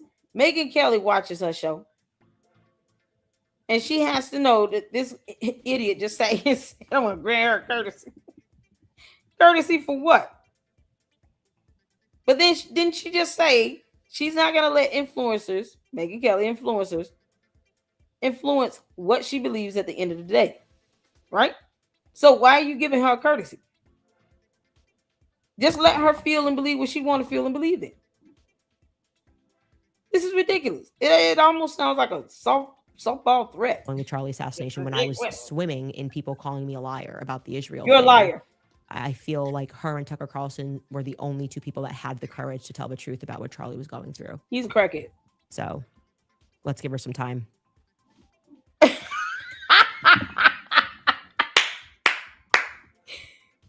idiot said, let's give her some time. Yeah, because she better know who she dealing with. Recognize. I'm the gangster boo up in here. Oh, man. She's going to put a bounty on your head, Megyn Kelly. You had that coming, you clown. Oh, man. Okay, this is one Mackenzie. I think Mackenzie tagged me in on. Y'all, we chilling today. Hold on. Oh, I can't hear. Oh, don't. Okay, let's go. Do I have any info regarding the claims that Charlie said he was going to die? Hey, Sash. Hey, Rachel. Ex Samurai. Yeah, I think I can. I would just say this, because I haven't actually. Gnosis. I don't actually know what, there are things we're not supposed to openly talk about yet. Yes, Fox. What I will say is that, here's what I can say. There was overwhelming chatter in the weeks leading up to Charlie's death that gave a statistical probability that someone would have tried to kill Charlie. That's what I can tell you. That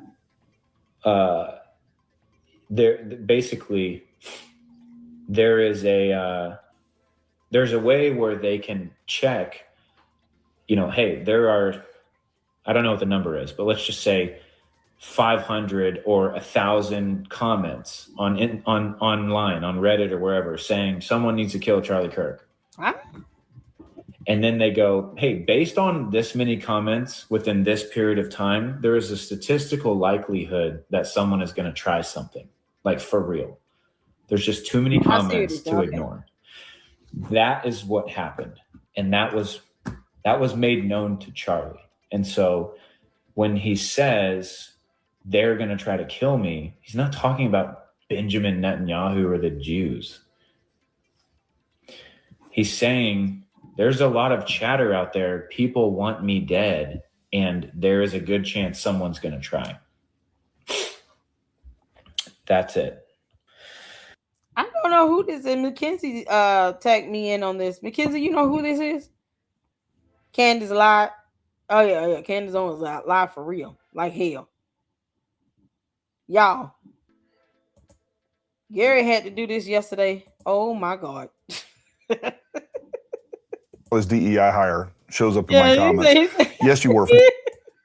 I love it when. Let me read his post right quick. He called a girl a DEI hire. Oh my goodness. Hold on. I love it when Charlie's DEI hire shows up. Hold on. Oh, look, Charlie's DEI hire is sliding into my comments. Let's play semantics all you want. You were forced to resign, period. Since you're suddenly demanding specifics, I think that's what it said. You hilariously lied through your teeth on the Sean Ryan show. It's one of many. I'm keeping score, and I bet Dylan Law recorded every word of it. More proof of your malice and dishonesty. Ooh, let me respond to him. Can you tell? At Dylan. Is it at Dylan? Did I see that? Yep.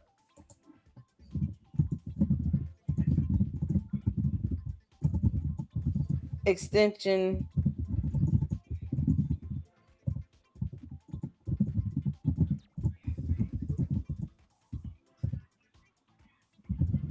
To include, I'm doing this in real time now, to include the alternative service method.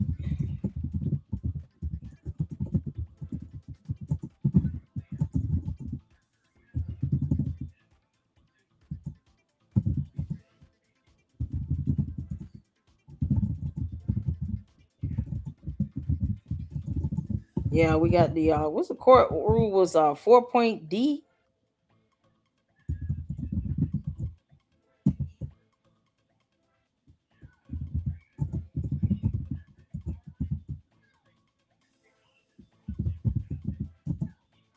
Was it 4D?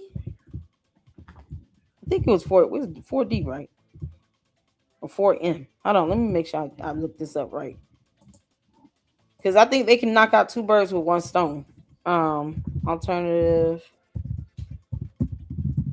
I'm doing this in real time, so I don't forget. Because I can. Alternative service method. Okay.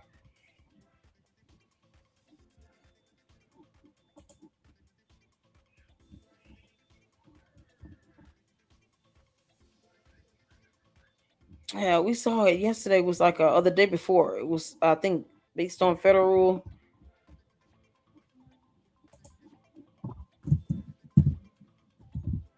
Based on federal rule civil procedure.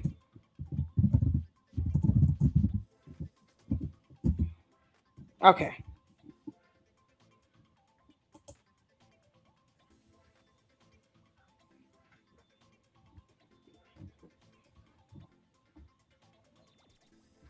Okay, Rule 4F3 allows courts to order service on a defendant in a foreign country. He's on a foreign country. 4.1 permits service of other process, pleadings, motions by any method that is reasonably calculated to provide notice, even if the method specified in 4C. Courts have interpreted you. I want to say it's 4D. Why can't I just say?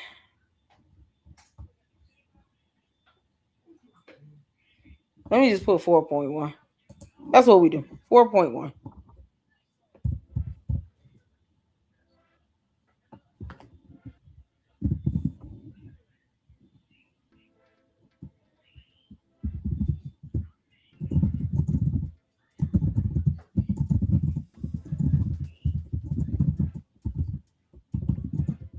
All right, cool.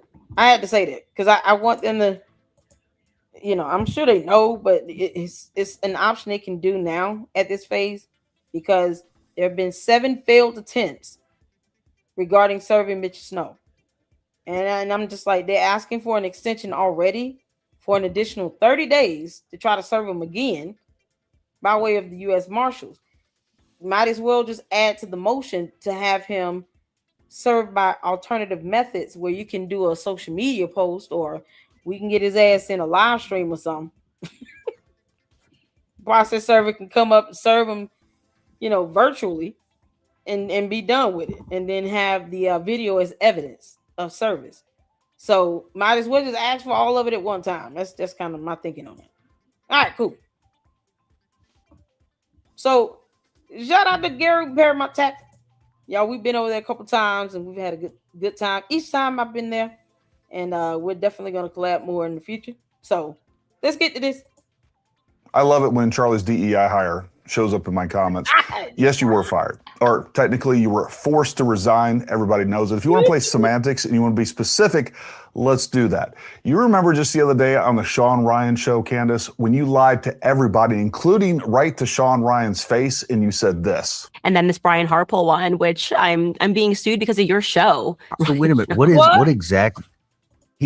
What? It's crazy. What is he suing you for?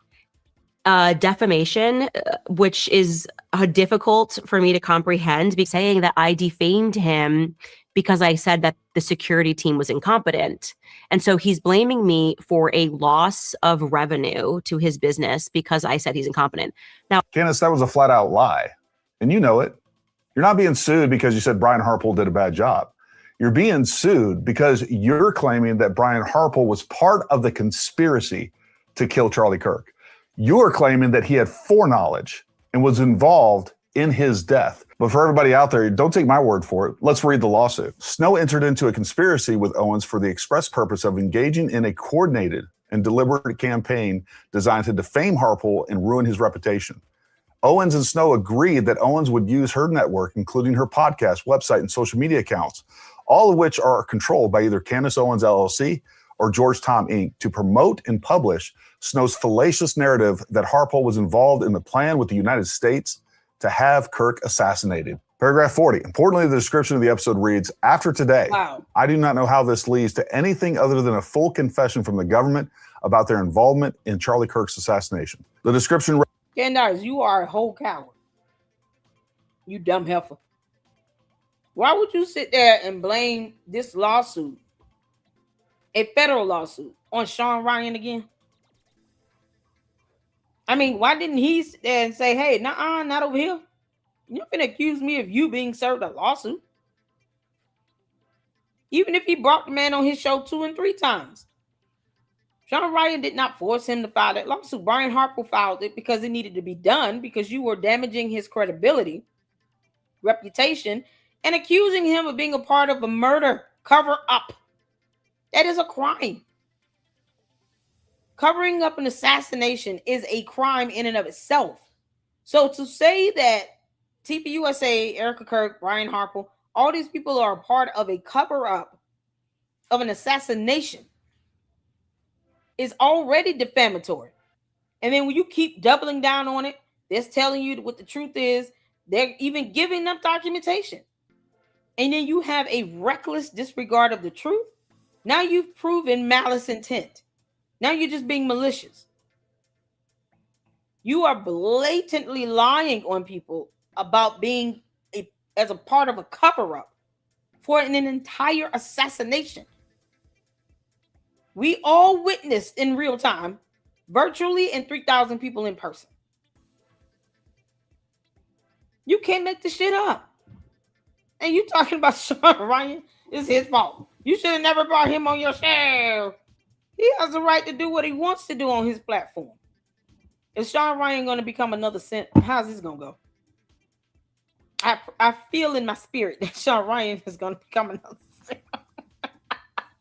Even to start sipping her hard. You can't make this up. And here's the thing that I just love so much. It doesn't matter what Candice and her dumbass coach says. It will only matter in the court of law with the finding of fact, law, and evidence.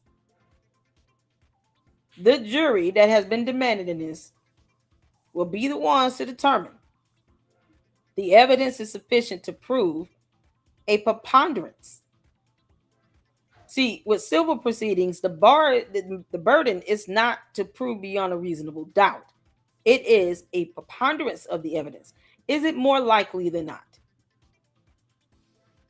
So, all these clowns that keep saying this, you have no control in the court.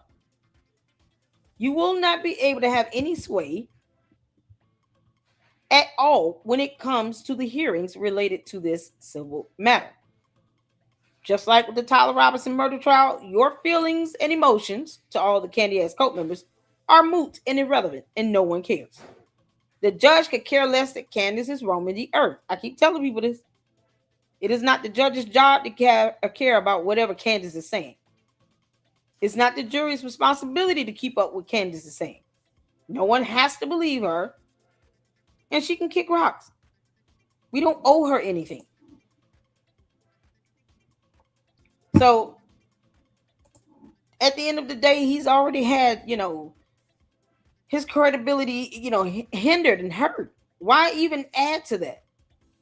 And now you want to sit here talking about I'm being sued because of your show. What? You don't control who I have over here? You think he would have taken the opportunity to ask her that. But you want to sit there and pretend like he just don't know what the hell going on. Read within the context of the content of the episode clearly sends the message that Snow witnessed Harpole leaving a meeting where he was conspiring with the military and or federal government to have Charlie Kirk assassinated. Paragraph 42.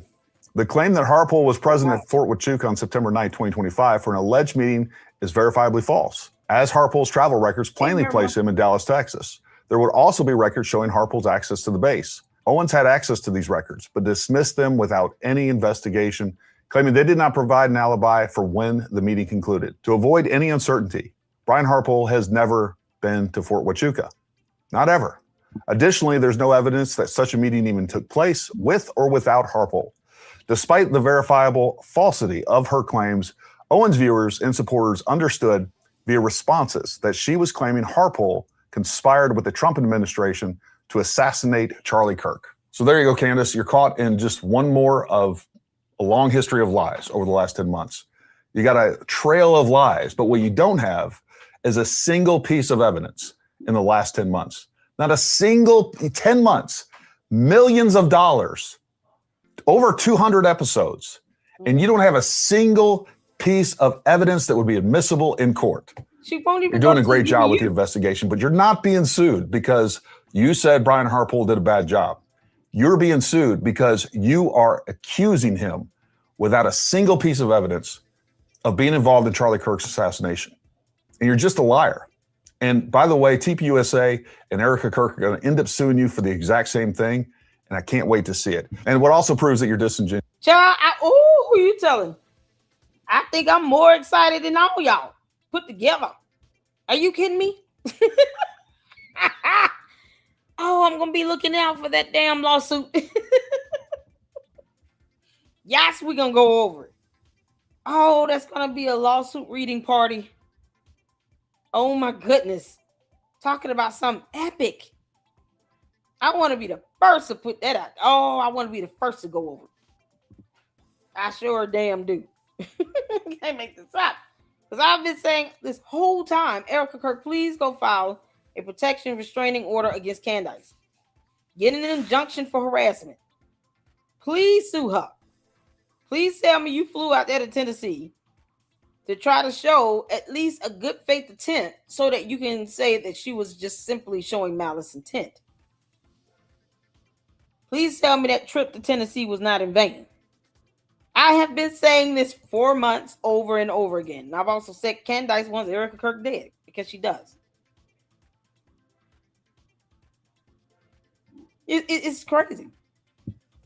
I am so glad he said this. So now we have something to look forward to when it comes to them dropping their lawsuits, because he wouldn't say this like that if it was not forthcoming. I'm just waiting on it at this point.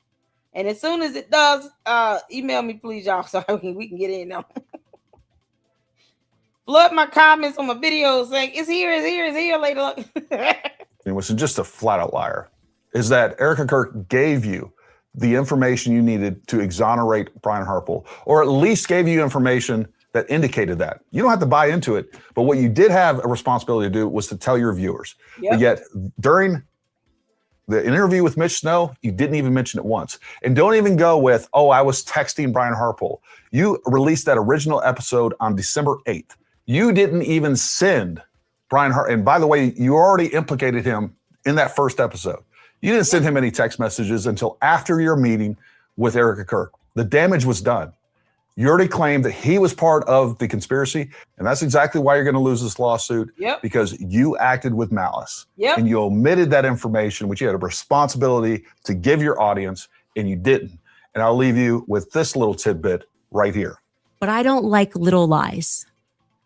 Yeah, because the hypocrisy of it all. Candice, see, this is why I see through you, you dumb heifer. We study enough cults up in the Lady Luck Club. No. That the pattern of behavior of the cult leader are always consistent throughout when it comes to this level of narcissism and their ability to lie incessantly with impunity. They feel like they have zero consequence to bear. And they don't register what hypocrisy is. They don't care. They're willing to lie like hell. Hypocrisy is basically you are being dishonest and saying, well, you have someone saying she doesn't like little lies, but then that same person will turn around and then give up big lies, mountain-sized lies. And then when you call her out on her lies, well, no, that's not the case, and I have evidence, and blah, blah, blah. And then the cult comes in, and they start crying and whining and, you know, talking about I'm a huff and puff and bluff and blow your house down. And then what you end up doing is end up being caught in the cycle. Meanwhile, it goes back to her saying this nonsense that she does not believe. I don't like little lies. Yeah, neither do we. Are you going to show us your 2 transcripts? That's a little lie. And that simple request right there has nothing to do with Charlie Kirk or the murder trial. Show your 2 degrees. And the Candy asses do not ask her that. They know they've never seen her degrees. Ask your dumbass cult leader to show you the 2 degrees. Why is she not hanging them on the back wall? But yet she don't like little lies. And she understands lying by omission. But she'll play a video just to try to prove a point. And then when people see the full video in context, it just ends up backfiring on her because, yeah, no, he never said vehicle. And then you play the end of the video, he says vehicle. That's how bad of a liar she is. It's pathological. So her saying stuff like this means nothing. Even if you say you've been hypocritical, she doesn't care about that. She only cares about clicks, likes, views, subs, and money. That's it. That's why she should be sued. She doesn't have a conscience. She lacks empathy. She does not have a soul or brain.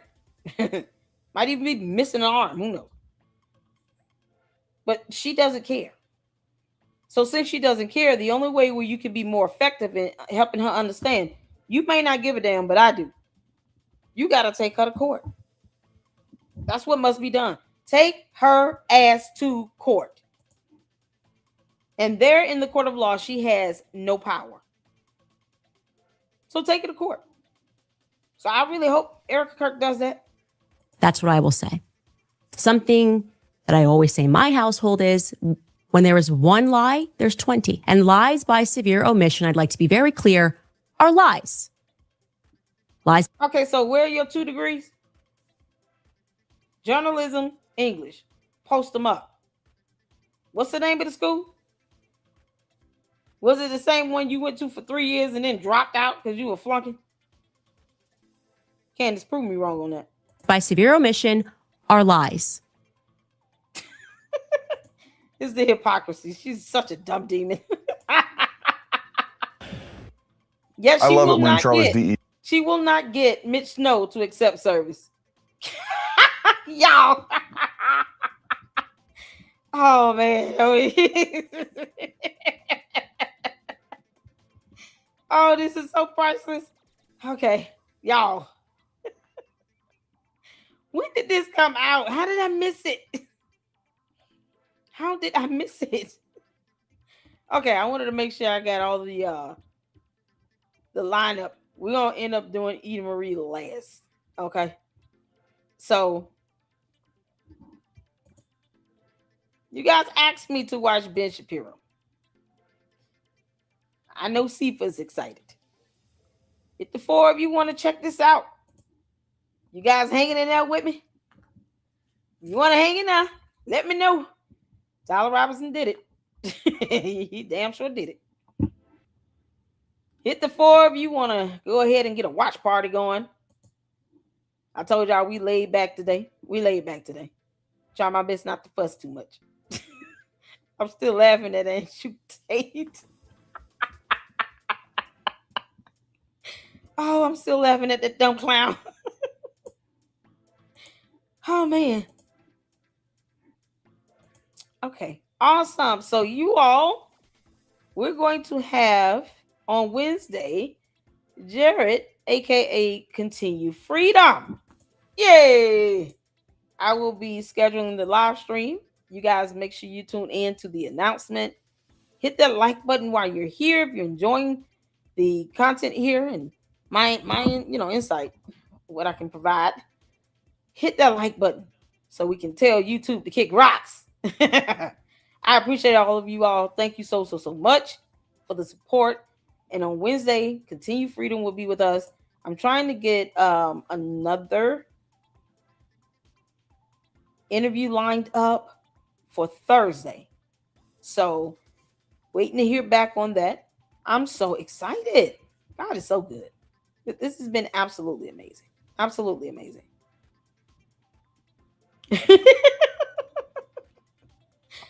Okay, so let's get to this, y'all. Y'all want the watch party? We're going to have this watch party. Y'all ready?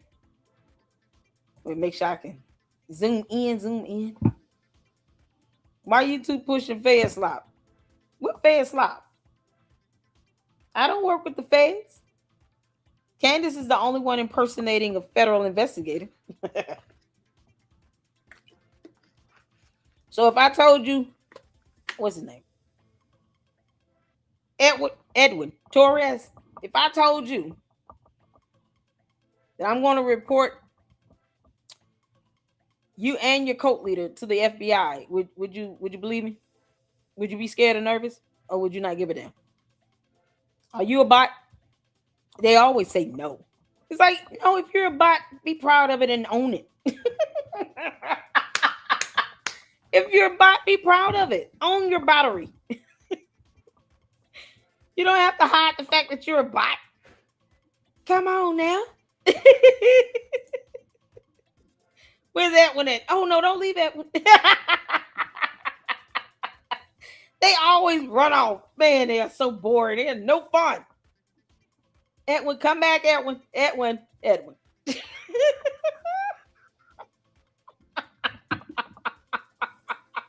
Rosetta said, I'm here. Oh, sweet Jesus. Edwin, you gonna come back, Edwin? When you give them a little attention, then they run for the hills, and then they talking about they do this grand announcement talking about I'm out. Colleen, yeah, get the bots out the bushes. Shake the bushes. And hit that like button. All you candy ass coat members. Come on, get out the bushes. I literally did the damn live stream saying, time to speak your mind, Candies. And they sitting here hiding. Oh, Lord. Come back, Edwin. Come back. Edwin, I'm just asking a question. If I reported you and your cult leader, Candace Owens, to the FBI, would you believe me? Because if you don't trust anything that comes from the FBI, that means you should not be afraid, right? I just want to make sure I'm clear on it. If you do not care about anything coming from the FBI, who is not spearheading this murder trial, it is the state of Utah. But if you do not care about anything that comes from the feds, you should not have a problem with me reporting you and your cult leader, Candace Owens, to the FBI. Because that's how logic works. You should be like, go ahead, Lady Luck Club. I ain't scared of nobody. You don't want smoke with me.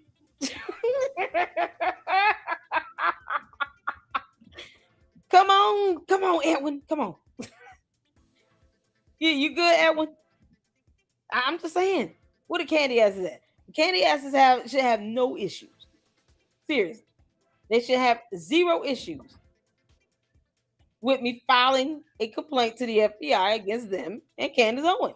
Because they don't trust anything that comes from the FBI either way, right? Candice, your cult members keep telling on you. Why they telling on her like hell? Candice, they over here telling me, they basically daring me. Go ahead, Lady Luck. I don't care.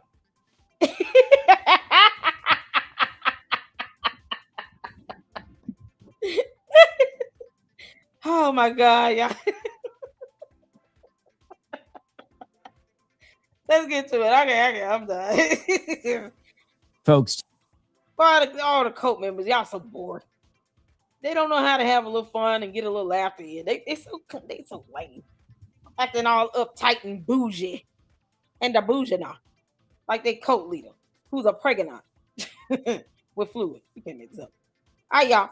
Hit the like button if y'all can. Make sure you guys go check this out. Let's get to it. Deuces. Today is a highly important show. Today, we are going to uncover the real murderer of Charlie Kirk. It's time. We've been working for months on a deep and detailed investigation. It's not who you think. Today, we are going to discuss who was really behind Charlie Kirk's assassination. Candace Owens. This is The Ben Shapiro Show.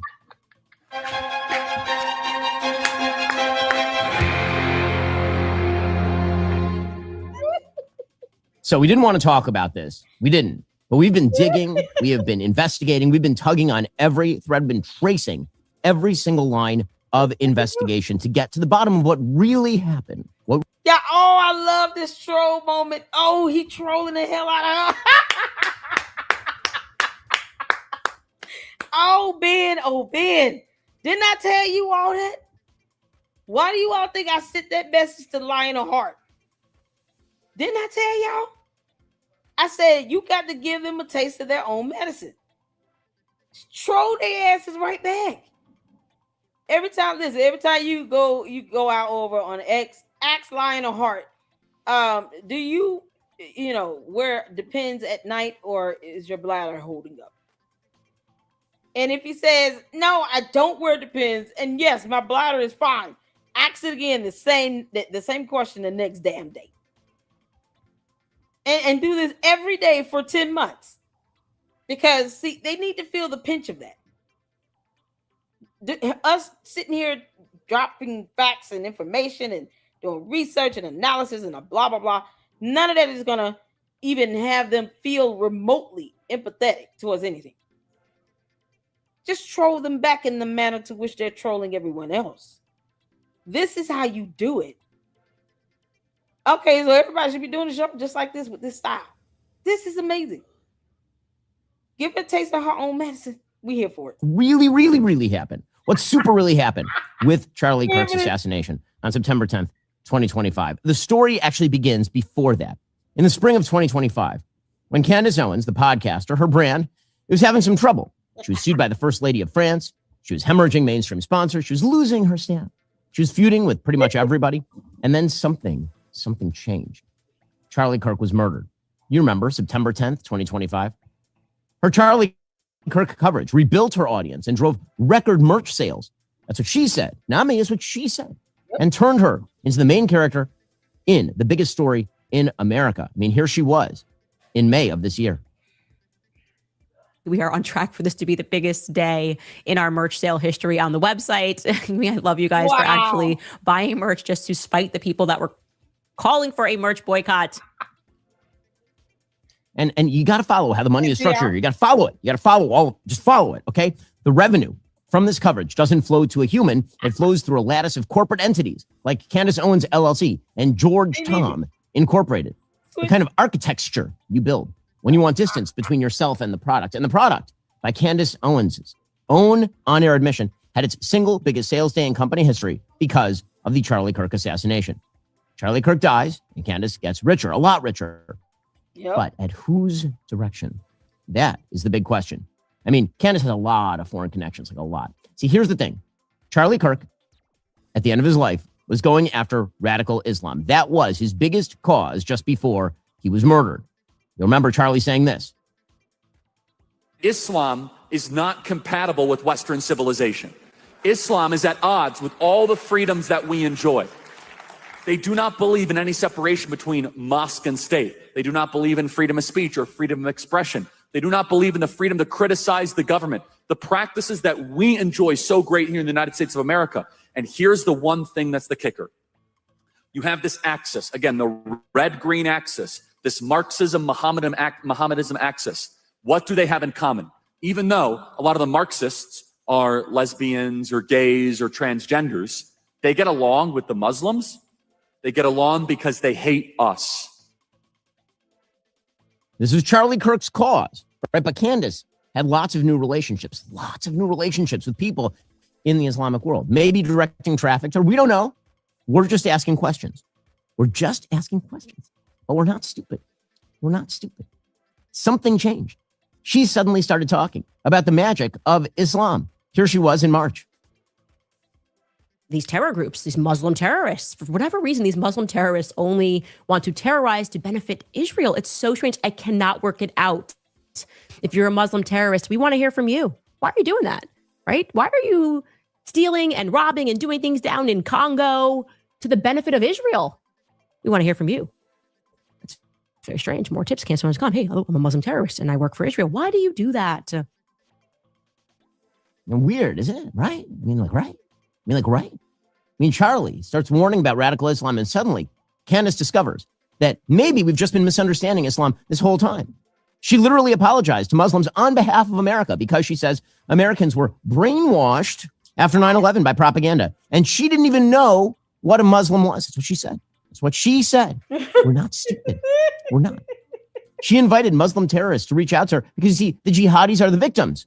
And if a Muslim terrorist says he's doing it for Allah, well, that's because somebody else wrote the script. Probably the Zionists. Oh, Hamas says Hamas did it, doesn't count. And ISIS claims responsibility, suspicious. And Iran chants death to America. That's what they want you to think. That's what Candace says. And it's not just about Islam and her newfound magical relationship with Islam. See, Candace developed a really close relationship with Russia, like super duper close, like go to St. Petersburg and hang out with members of the Putin apparatus. Close. Here she was having a good old time in Russia. She also, by the way, speaking of foreign relationships, developed some weird relationships with alleged sex traffickers in Romania. I mean, right there, you can see it with the alleged sex trafficker in Romania. You know who hated sex trafficking? Charlie Kirk hated sex trafficking. Coincidence? Is any of this a coincidence? I'm not stupid. So this is weird, really weird. She's in Romania hanging with sex traffickers. Candice, that might be one of the reasons why Charlie Kirk wanted to distance himself from your dumb ass, because you went out, you took his credit card, flew over to the UK after buying 2 tickets without his permission, and then conveniently somehow met up with George Farmer because John Mappin introduced you to. And he may have found out George Farmer is best friends with Andrew Tate. Andrew Tate and his dumb brother have been despicable for years. You don't think that Charlie Kirk knew that George Farmer's closest friend is Andrew Tate? He probably didn't want to be associated with that nonsense. It doesn't mean he had to hate him, but he probably was like, nope, nah. And then look what happened. She gets influenced, or she always felt this way, however, to start going out and spewing all this BS that literally goes against the company's standards that she works for, from Daily Wire to PragerU to TPUSA. And then he sees the company you keep, Candice, and the company George Farmer keeps. Why would you think that he would have to be around you? That's crazy as hell. I'm sure he knew Andrew Tate was a disgusting piece of crap all those years. They're going back to 2012 with criminal charges. 2012. Am I saying it right? 2012, right? Yeah, Charlie Kirk would have known about all of this back then. And then you turn around and accept George's proposal after 19 days, knowing his best friend was Andrew Tate, with all that mess going on with Andrew Tate. And what? It makes no sense. I'm shocked they even went to Candace's wedding. You know he had to be there. Oh, we're not stupid. We're not stupid.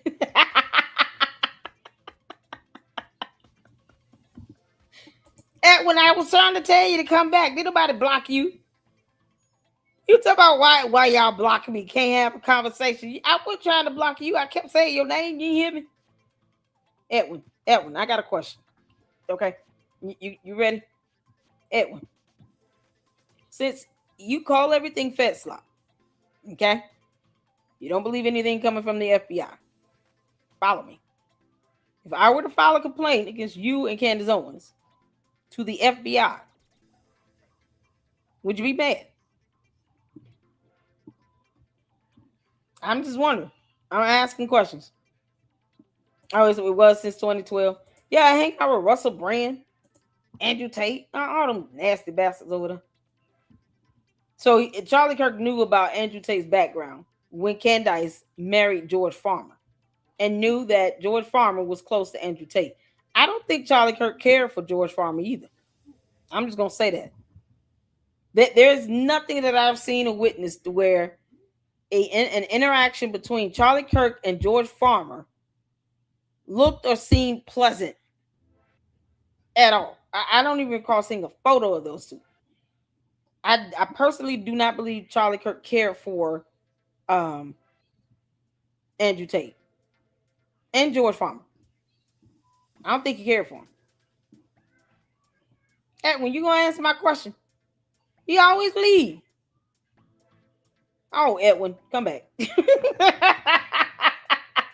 Yeah, when he came back in under this name here, what's Steph? Well, how did we go from Edwin to Steph? You know you can change your usernames. Here they keep leaving. I asked that simple question, and he got the hell on. You can make this up. Charlie's condemning sex traffickers, and then Charlie dies. The single most important person fighting radical Islam just gets killed. Convenient, like very, very convenient. A person who knew Candace really well, who texted with her regularly, who would have known what she was up to, maybe suspected what was happening. And then he just so happens to be murdered. And she starts making money. It's just, that's all I'm saying. Some interesting motivation. That's all we're saying. Interesting. But what about like means? I mean, murder requires motive and means and opportunity, right? So what about means?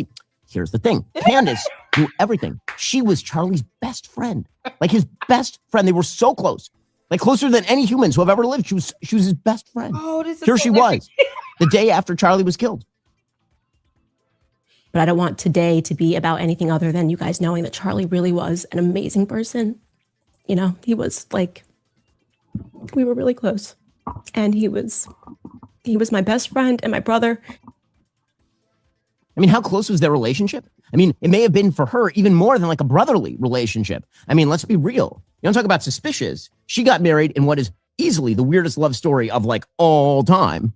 I mean, she met her husband, George, and she barely knew him. And then they just got married. That's an op. Okay. We're not stupid. We're not stupid. Okay. We're not stupid. That's an op. That's an op. Candace supposedly attends a crowded dinner party consisting of like 30 people. You want to guess who else was seated at that exact same table? Charlie Kirk. Is that a coincidence? He was there when she met her husband. It was at that exact event that she met George Farmer, who was the wealthy son of prominent British Tory peer, Lord Michael Farmer. Here was Candace describing this with her husband, George. I sat next to you, and you basically said nothing to me. Correct. Yeah. I did what I've done for the past 6 years.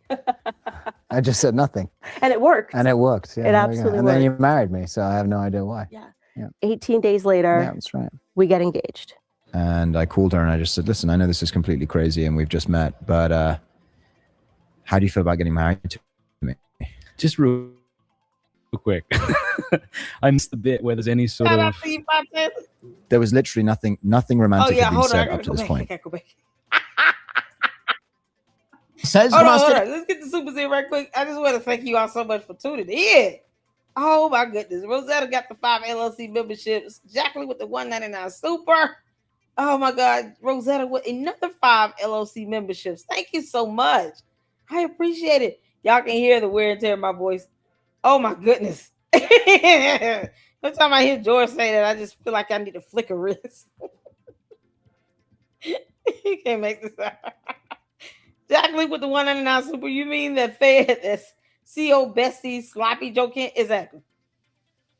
Sloppy Joe Kent vetted Mitch Snow according to Mitch Snow. We're not going to say anything about that. Same Fed, same guy that worked for the federal government that quit, got placed on the FBI investigation, was vetting Mitch Snow to go on Candace's show. I mean, really. If you want to talk about Fed slop, that was sloppy as hell. That was sloppy as hell. Candice, you slipping. You can't make this up. Oh, she's always been a dumb heifer. Thank you so much, Fry Taylor, for the $5. Super. Peace LLC. How you doing? How you doing? All right. I wanted to make sure I got those in. Thank y'all so much for the support. Please make sure, Artie Trolls, please make sure you hit that like button and subscribe to the LLC. We're trying to get to 50,000 Luxters in the LLC. It's the place to be. And I'm the queen of YouTube. All right, y'all. Let's get back to it. It doesn't count. And ISIS claims responsibility. Suspicious. And Iran chants death to America. That's what they want you to think. That's what Candace says. And it's not just about Islam and her newfound magical relationship with Islam. See, Candace developed a really close relationship with Russia, like super duper close, like go to St. Petersburg and hang out with members of the Putin apparatus. Close. Here she was having a good old time in Russia. She also, by the way, speaking of foreign relationships, developed some weird relationships with alleged sex traffickers in Romania. I mean, right there, you can see it with the alleged sex trafficker in Romania. You know who hated sex trafficking? Charlie Kirk hated sex trafficking. Coincidence? Is any of this a coincidence? I'm not stupid. So this is weird, really weird. She's in Romania hanging with sex traffickers. Charlie's condemning sex traffickers. And then Charlie dies. The single most important person fighting radical Islam just gets killed. Convenient, like very, very convenient. A person who knew Candace really well, who texted with her regularly, who would have known what she was up to, maybe suspected what was happening. And then he just so happens to be murdered. And she starts making money. You doing? It's just, that's all I'm saying. Some interesting motivation. That's all we're saying. Interesting. But what about like means? I mean, murder requires motive and means and opportunity, right? So what about means? Here's the thing. Candace knew everything. She was Charlie's best friend, like his best friend. They were so close, like closer than any humans who have ever lived. She was his best friend. Here she was the day after Charlie was killed. But I don't want today to be about anything other than you guys knowing that Charlie really was an amazing person. You know, he was like, we were really close. And he was my best friend and my brother. I mean, how close was their relationship? I mean, it may have been for her even more than like a brotherly relationship. I mean, let's be real. You don't talk about suspicious. She got married in what is easily the weirdest love story of like all time. I mean, she met her husband, George, and she barely knew him. And then they just got married. That's an op, okay? We're not stupid. We're not stupid. Okay, we're not stupid. That's an op. That's an op. Candace supposedly attends a crowded dinner party consisting of like 30 people. You want to guess who else was seated at that exact same table? Charlie Kirk. Is that a coincidence? He was there when she met her husband. It was at that exact event that she met George Farmer, who was the wealthy son of prominent British Tory peer, Lord Michael Farmer. Here was Candace describing this with her husband, George. I sat next to you, and you basically said nothing to me. Correct. Yeah. I did what I've done for the past 6 years. I just said nothing. And it worked. And it worked. Yeah, it absolutely and worked. then you married me, so I have no idea why. Yeah. Yeah. 18 days later, yeah, that's right. We get engaged. And I called her and I just said, listen, I know this is completely crazy and we've just met, but how do you feel about getting married to me? just real quick. I missed the bit where there was any sort of. There was literally nothing romantic had been said up to this point. Okay. I mean, literally nothing. So I missed nothing. We hadn't gone on a date. We had not talked about marriage or the future or anything like that. All right. And and she said yes. Because Candace is easy.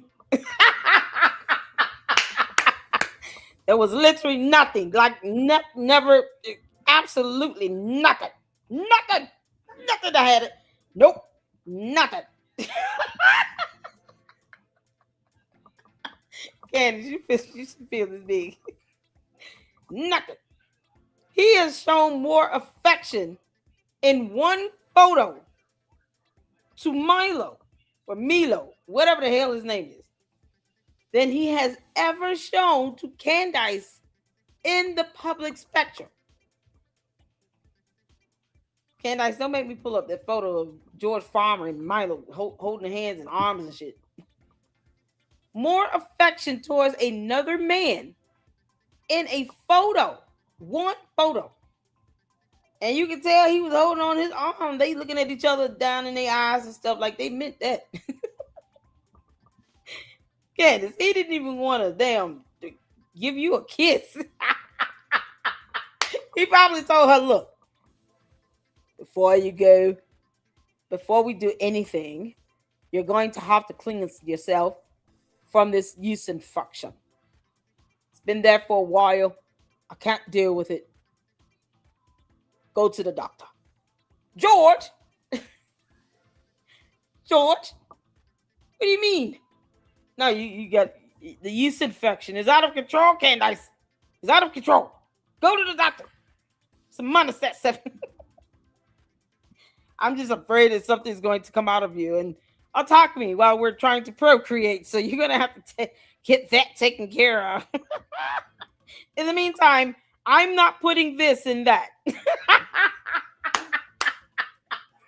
Candace, how many times did you have to use that turkey baster? Because I have a feeling you've been wearing that damn thing out.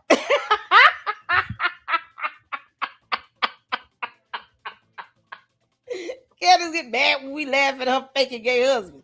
What the hell are you mad for? You married him. You knew he was gay when you met him. That's what they get bigly mad for. I don't give a damn. Candice, I would not be me if I did not say what I needed to say. I don't sugarcoat nothing. I already said, listen, there's certain things I don't advocate for. I do not advocate for George to be walking around with a black eye and they got 4 small kids in that house and it can be traumatizing to those kids. But in the same token, you know, he out here just letting her do whatever she wants. And then the cult members are like, oh, well, no one controls her. No, obviously he does. Because guess what?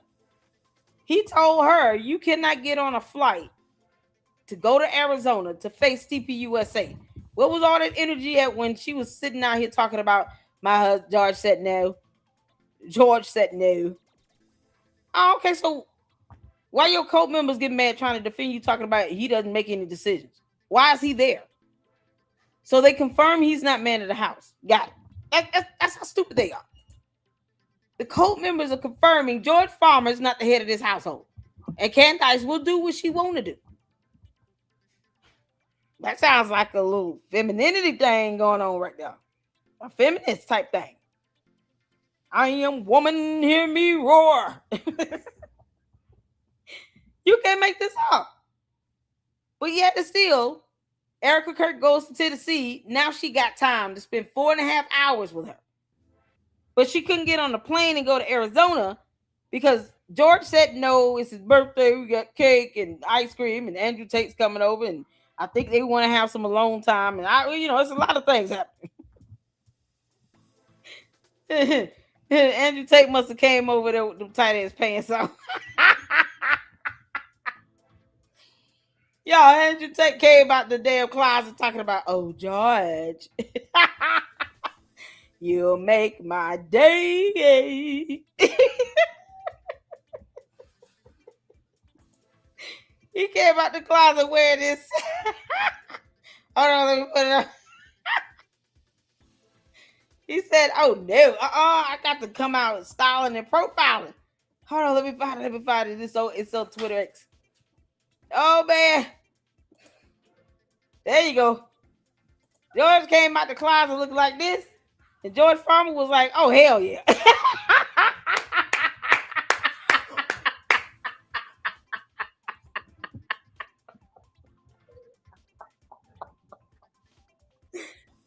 Andrew Tate came out the closet and said, "Surprise!" George said, "Lock the door." Lock the door right now. Candace was trying to tell us, his boot thing coming over here. I can't leave the kids because I don't know what these two are going to be doing. So I have to stay here. Candice, that would have been a better lie to tell. I have to stay here with the kids because George is going to have Andrew Tate over here, and I don't know what to expect from these two. So I need to be here to watch my kids while they do whatever the hell they do in that closet. Oh, Andrew Tate said, "Let me get myself together. I got to get ready." Oh, I can't do the shimmy like Eden Marie can, but yeah, y'all get the joint. You get the gist of it. Why you have boobs? He came out. Units be advised. He came out of the car. Look at him. He had tape and hand gloves. Oh man, George. Oh, I know you was gonna miss out on a good time. Andrew Tate tried to get to you. He even got the shoes to match, y'all. He even got the shoes to match. Look at this. Oh, these Andrew Tate. How the hell you walk in these shoes? What's your secret? Candice, if you can't dress like this, George is not stunning your ass.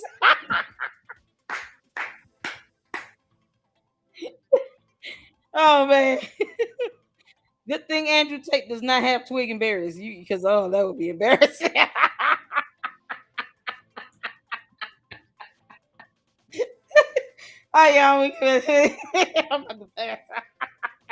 Weird because there it is. Let me know I mean, does that sound natural to you? That sound like people who just met, started dating, fell in love. I mean, you're telling me that the night they laid eyes on each other and the day he proposed, between those two times, zero romantic overtures, none, no dating, no courting, 17 days later, formally engaged. You're telling me that I'm supposed to believe 17 days from total strangers to securing a multi-million-dollar marriage alliance into the British House of Lords, into the British House of Lords. I mean, come on. That doesn't just look suspicious. Probably. That looks like a strategic corporate acquisition, like big corporate acquisition, like big capitalism at work. What about Charlie? Well, she was acting as his wing woman, like manipulating him in his life. I mean, she openly boasted on air about acting as Charlie's personal psychological gatekeeper and his wing woman. Here she was. I'm going to miss Charlie going on dates and the girl they liked and me always being the wing woman and him asking. This text message is one of my favorite text messages between me and Charlie when he was getting ready to go on a date. And, he didn't date many people. And he was just kind of in love with this girl. And he was asking me, should I wear this? And this is the text message. What girl was he in love with? Candice, you making this whole thing up. And what's so crazy is, look how she's looking at this photo. Boy, my freeze frame is epic, ain't it? Just look at that face she's looking at as she admires Charlie Kirk in this photo. Look at the facial expression. It's funny how when she talk about George Farmer, though, she don't look like this at all. When she said that she was a pregnant, y'all remember that? When she said she was a pregnant, guess what? She didn't crack one smile on her face like this at all. It's like she was almost kind of mad. I can't believe I'm pregnant by him again. I can't believe I got to go along with this dumbass joke because the internet said so. I still think it's a phantom pregnancy until I see otherwise. But I want y'all to take notice of this. Take notice of how she's looked, her countenance. You know, this isn't a fake smile. Now, whether she couldn't stand his guts, and I think it was because he didn't want to be with her. Period. She wanted to be with him. She recognized the talent and the potential that he knew he was going to blow up, make TPUSA, more internationally known, be able to run and manage TPUSA. She knew all of that. And she wanted to be by his side. And he said, hell no. Because he didn't want her.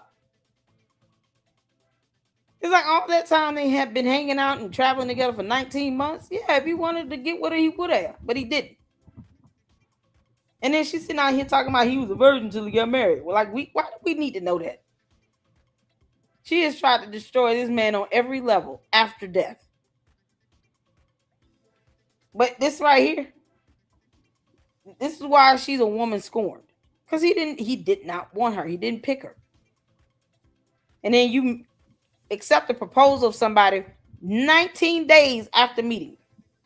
19 days after meeting. Yeah, go ahead. We can get married. Yeah, when is that? Okay, I'll be ready next year, June. That sounds staged and set up. But this right here, nah. George, you ought to feel like shit. It's just so sweet. He said, do I have to change this shirt? And I wrote back, yes. And throw it away if you can. Charlie. Crazy. I mean, think about what she's doing there. Publicly transmitting to the grieving widow, Erica, that she was the one who controlled Charlie's appearance. She was the one dictating his choices long before Erica ever entered the frame. Yep. We're talking classic behavioral markers here, folks.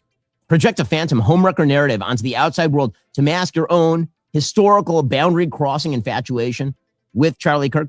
We'll unspool more of this in just 1 second because we need to get to the actual root truth, But here's an actual, real truth.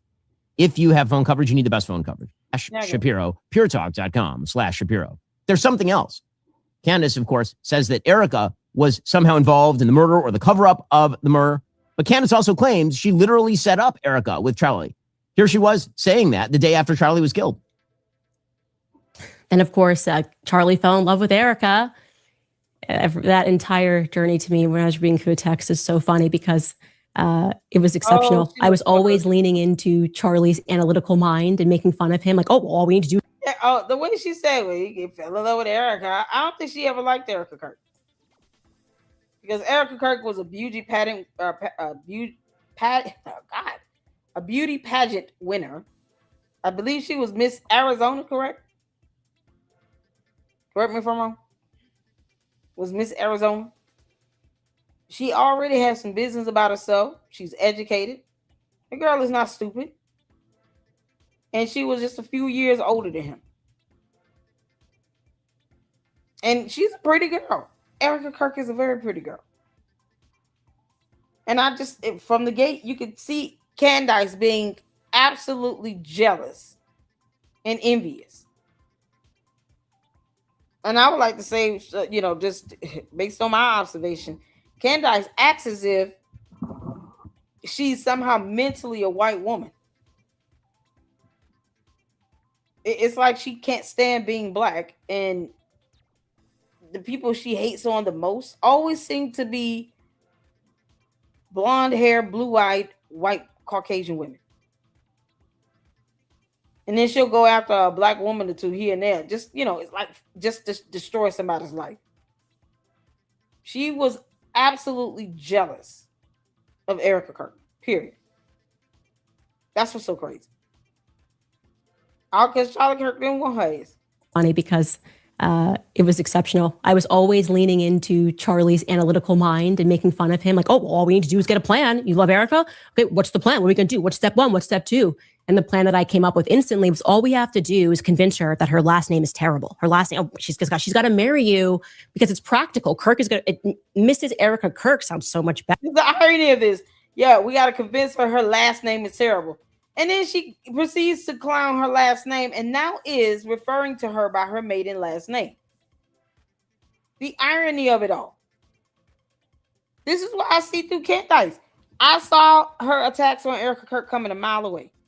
And I have been literally saying flat out, Erica Kirk needs to get a protection restraining order. Then she tried to pull in her stepbrother into it. You know darn well, man. Oh, good God. And then turn around and try to focus on that steakhouse. She has all these dumbass conspiracy theories going at one time to where her cult members don't know what to do or where to go. That's not something we have to entertain.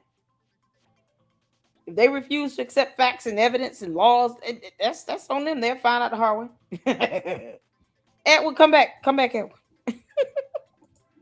This helper sat here and tried to make it seem like she had to create a plan in order for Charlie Kirk to go out on a date or be with Erica Kirk, who was older than them.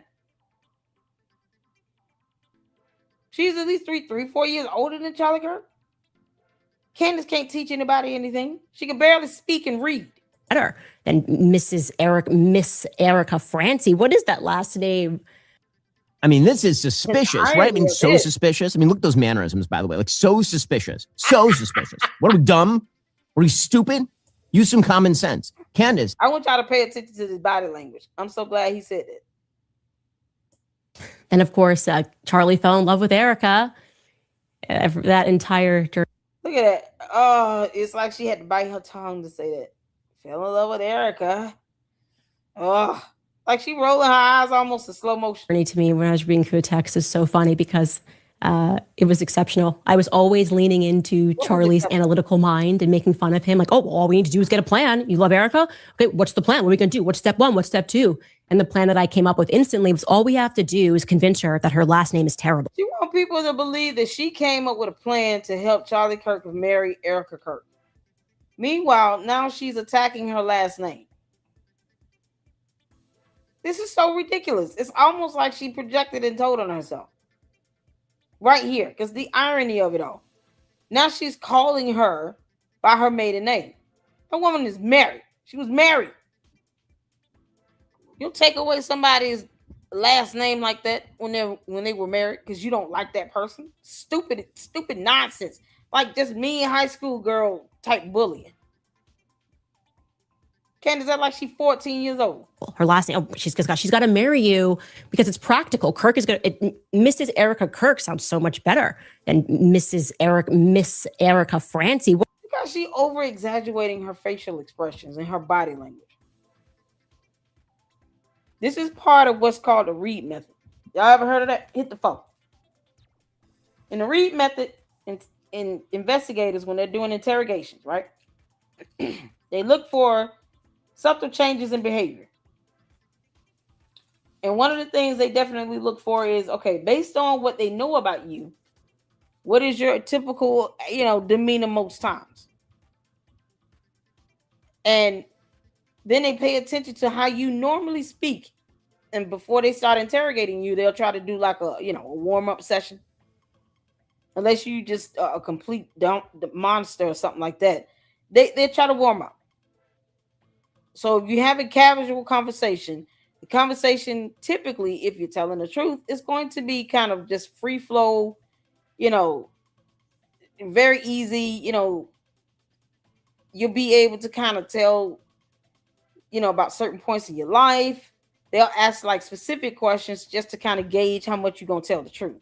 And they pay attention to facial expressions and body language. So if you're sitting back telling us, well, today I had a pizza and a soda and blah, blah, blah, and all those things are actually true, your body language and facial expression will accompany when you tell the truth. It will be a reflection of that.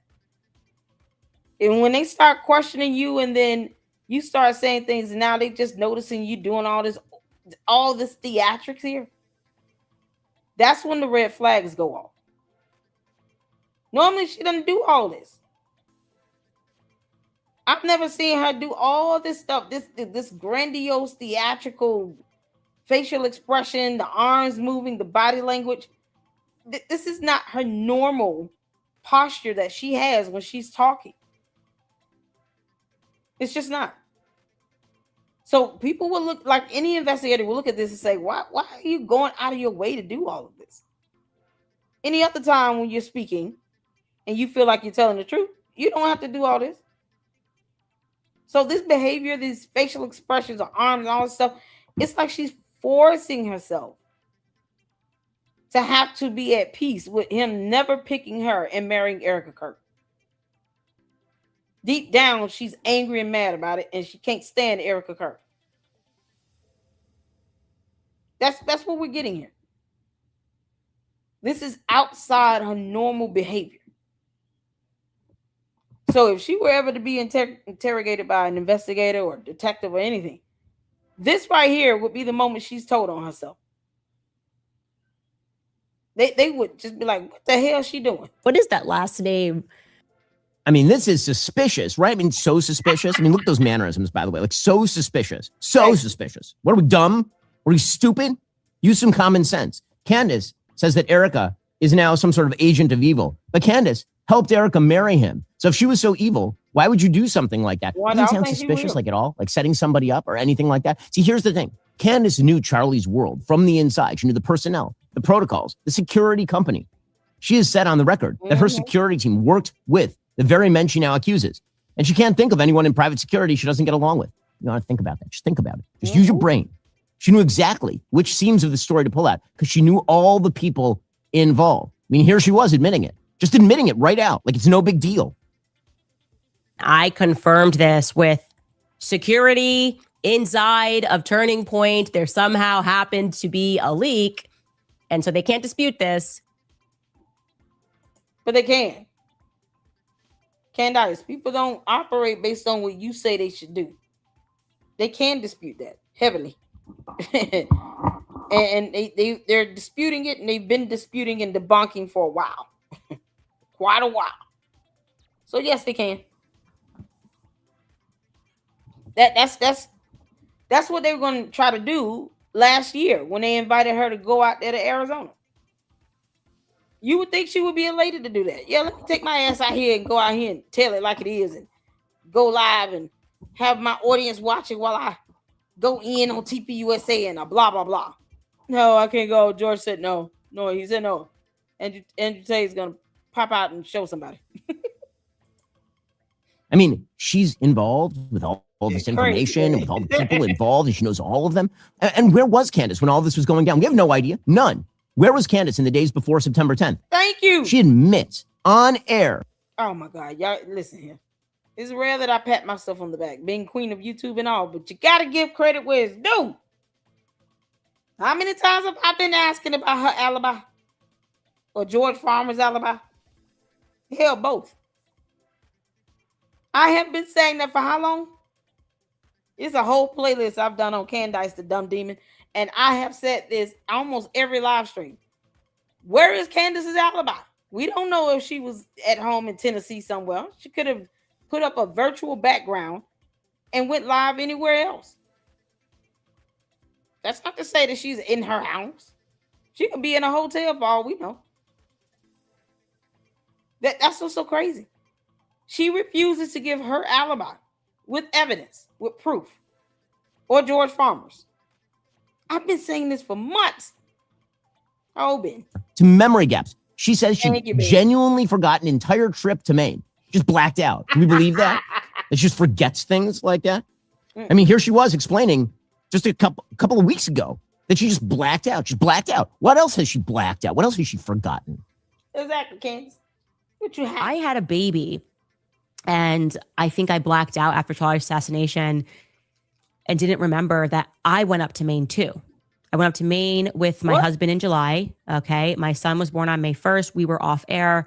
And then the first thing I did was I went with my newborn Roman and my husband up to Maine to do Tucker's show. And I did an interview, and I genuinely forgot about this. Like I genuinely forgot about this. No. So, I mean, just gaps in the memory. Weird. So let me tell you why she lying. Because a mama knows when she gives birth. Unless something is going on, which is rare, and the mom is incapacitated and they have to do an emergency C-section and put her under, you know when you've given birth. She said that she gave birth to her son. She gave birth to her son, right? Let me go back. Because that's not something you just overlook.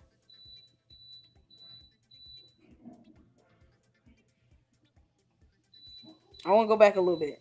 She said she gave birth to her son.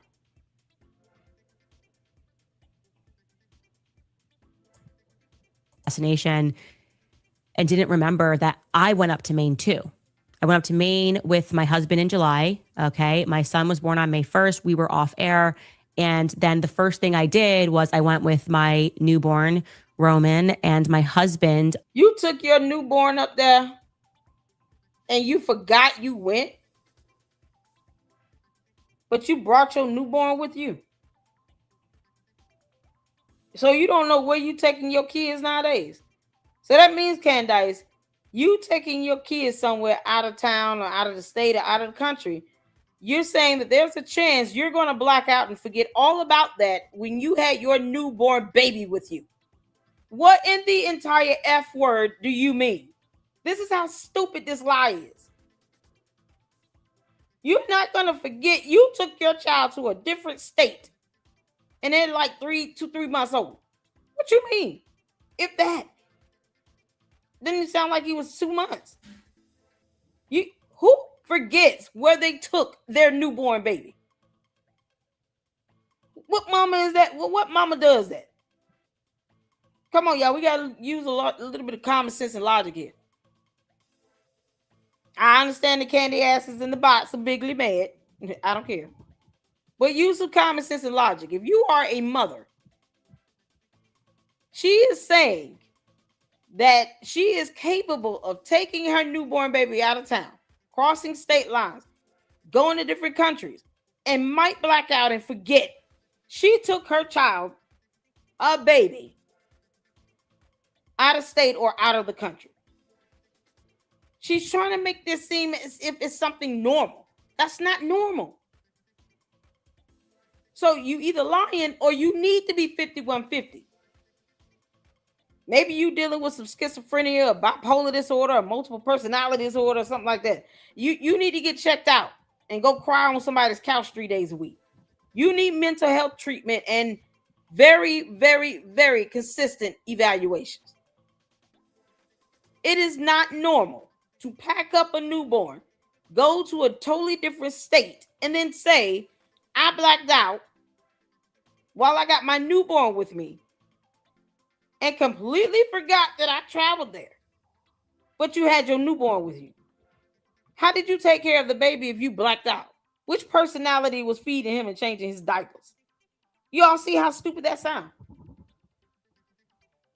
That's not how mamas do. We're not taking our newborn baby somewhere and then black out and don't remember anything about it. You don't even remember taking care of your baby up there? This is ridiculous. Y'all see, it's so crazy. To all the mothers out there, hopefully no mother can say that they blacked out for however long, brought their newborn baby with them, went to speak at Tucker Carlson's show, and somehow they conveniently leave out the fact that she was in that state.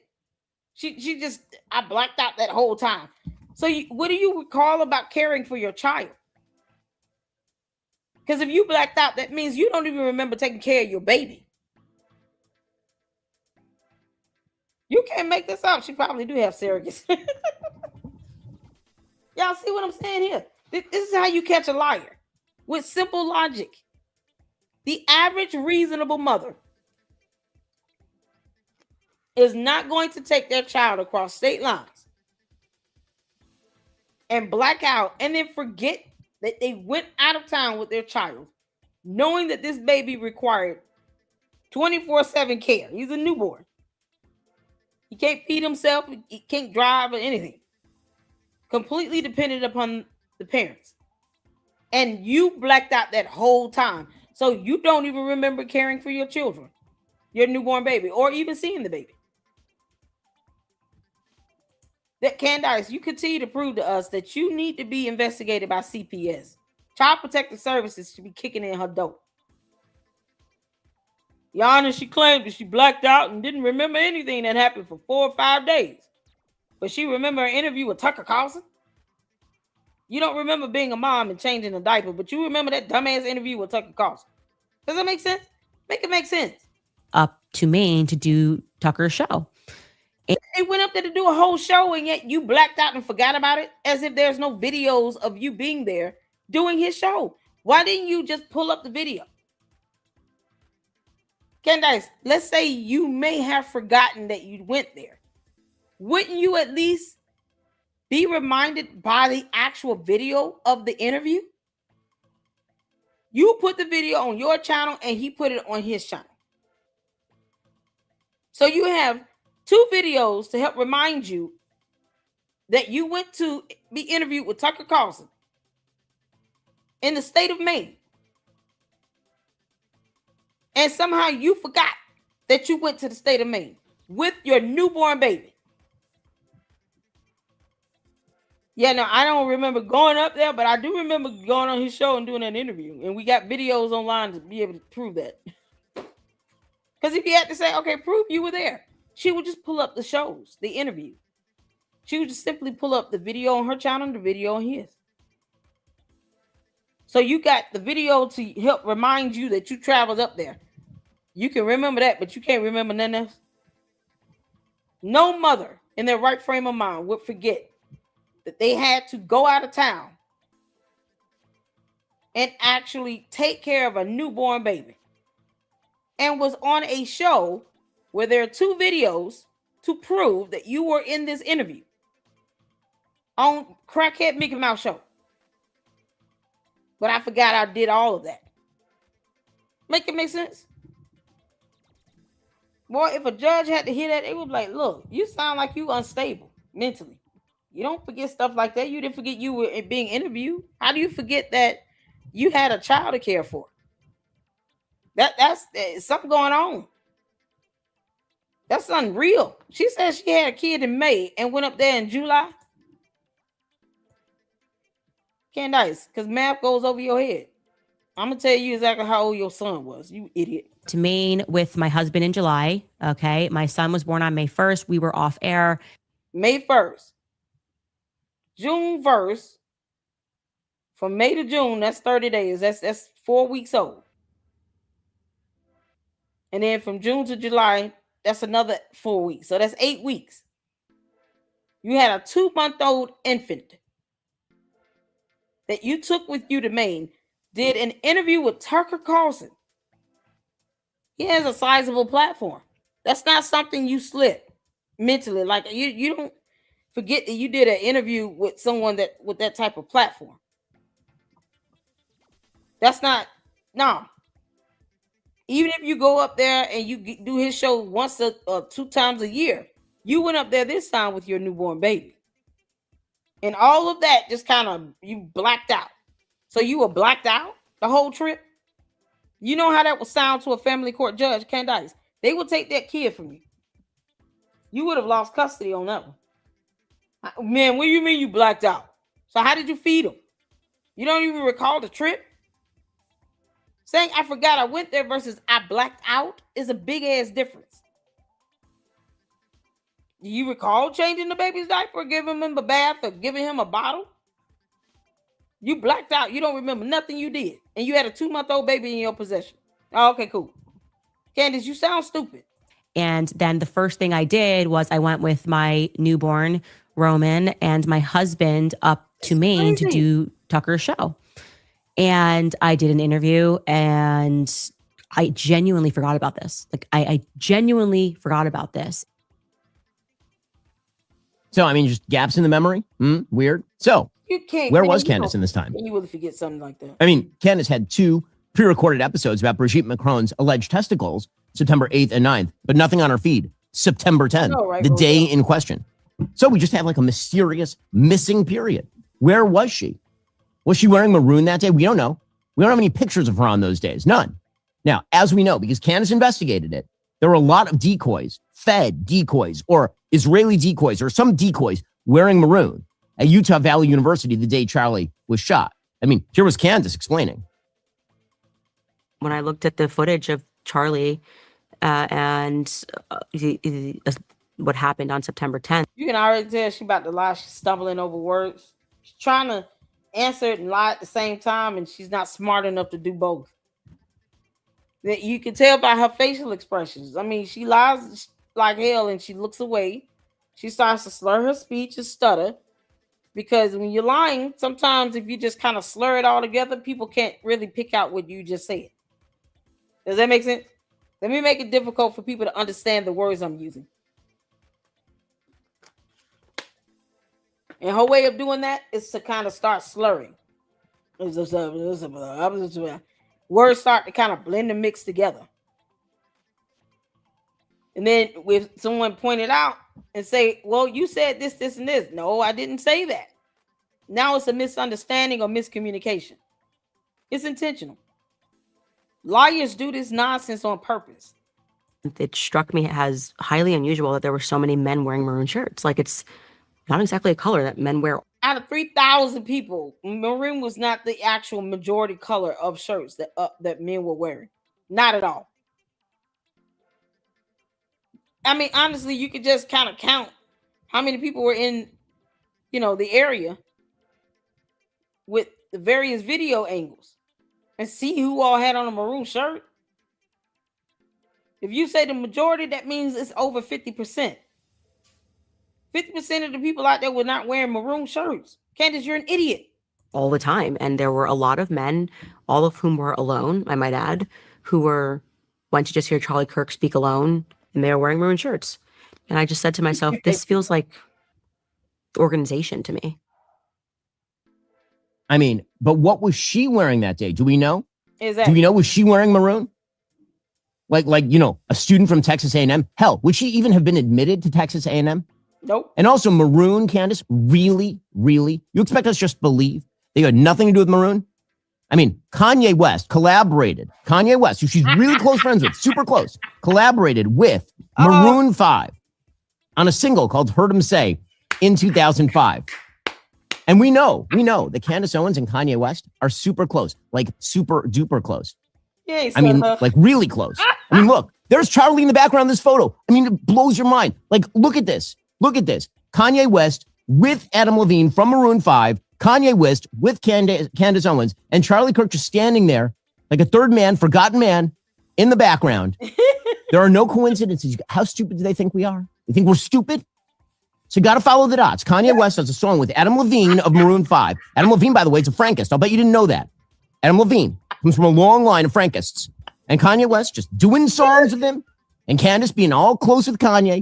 And then a bunch of Fed decoys show up at UVU wearing maroon like a Frankist Satanist would. It would take moves like Jagger to avoid the obvious here. It gets even worse. For example, look at the wardrobe. Look at the visual staging here. During the height of the summer 2025 broadcast cycle, Candace systematically reconfigured her entire on-air presence to feature deep maroon color blocks. That's the exact aesthetic marker she anchored to her theoretical look-alike phantoms. I mean, look at this. What color is she wearing there? That's right. That's maroon. I mean, look at... Coincidence? Maroon. Coincidence? How about maroon?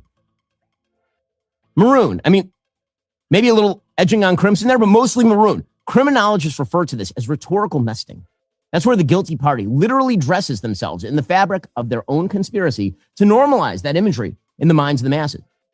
And guys, it gets even worse. I mean, this is nuts. How stupid do they think we are? Do they think we're stupid? They think we're stupid. How dumb do they think we are? See, here's the thing. We know that Candace is technically proficient with microphones, and we suspect that Charlie Kirk wasn't somehow killed by some sort of bullet that magically disappeared, like the coroner's report or the autopsy says. So maybe it was the exploding microphone, but you know who might know how microphones could be rigged that way? Maybe, just maybe, a longtime podcast host who runs her own show. Has Candace ever answered a single question about this? Any? These are questions that require answers. And about her travel. Like, let's look at September 8th, 2 days before the assassination. Private aircraft depart Nashville that morning. That's the city that she is from. Was she on any of those? We don't have any idea. Any one of those flights could have made a brief stop in Tucson. That's 50 miles from Fort Huachuca. We would never know. Tucson is a tactical staging ground It's the exact location where the corporate aircraft sit before they transition into that black box that is Fort Huachuca. Could that have been a discreet pickup window to bring some sort of unidentified passenger along for some sort of meeting? Yeah, that's so suspicious. Wow, Candice, that's so weird. It's weird to us. How dare you not tell us about this black box in your private plane from Tennessee? How dare you? They didn't have blue and yellow stripes at the bottom of it or what? Ben is giving her the business. There are 14 private unscheduled departures leaving Candace's immediate residential perimeter. Uh-oh. The mathematical probability matrix dictates a staggering 14.2% chance that her corporate architecture had a body on board. And then what about but this would require a cover-up, like a big cover-up, right? I mean, like, that's what everyone says when you theorize this. Who would cover it up? Like, who would help cover it up? Here's the thing. We know that Candace is skilled in the art of the cover-up. For example, public accusations and document trails have emerged directly naming her husband, George Farmer, in a high-stakes hit-and-run cover-up in August of 2023 involving a victim named Tracy Robinson. Wait, Robinson. Does that name sound familiar? George Farmer hit somebody in his car, maybe named Robinson. How many Robinsons even are there in the world? How many Robinsons, like Tyler Robinson, have Candace and her husband had contact with? Statistically, something like 1 in every 600 Americans is named Robinson. But you're telling me, you're trying to tell me that Candace and George are involved in 2 separate scandals with people named Robinson? That's like the odds of a lightning strike twice while you're standing on. Candice, how much you pay Tyler Robinson again? How much did you pay him? How much did you pay that boy that claimed to be an employee of some steakhouse somewhere to sit here and say nothing at all? You do understand the entire jury would laugh his ass out of court.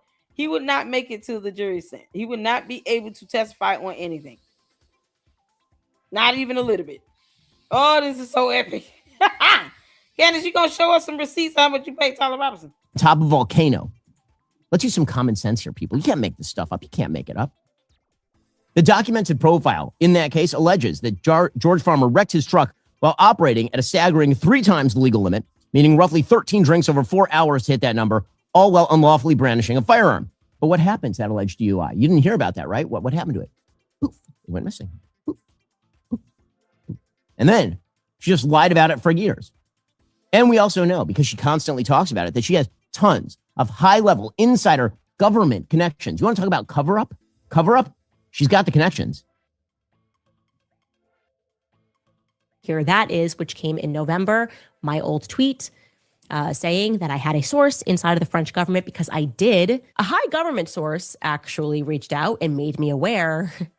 And this is stunning, actually, that we... And her dumbass didn't even ask for a receipt of transaction.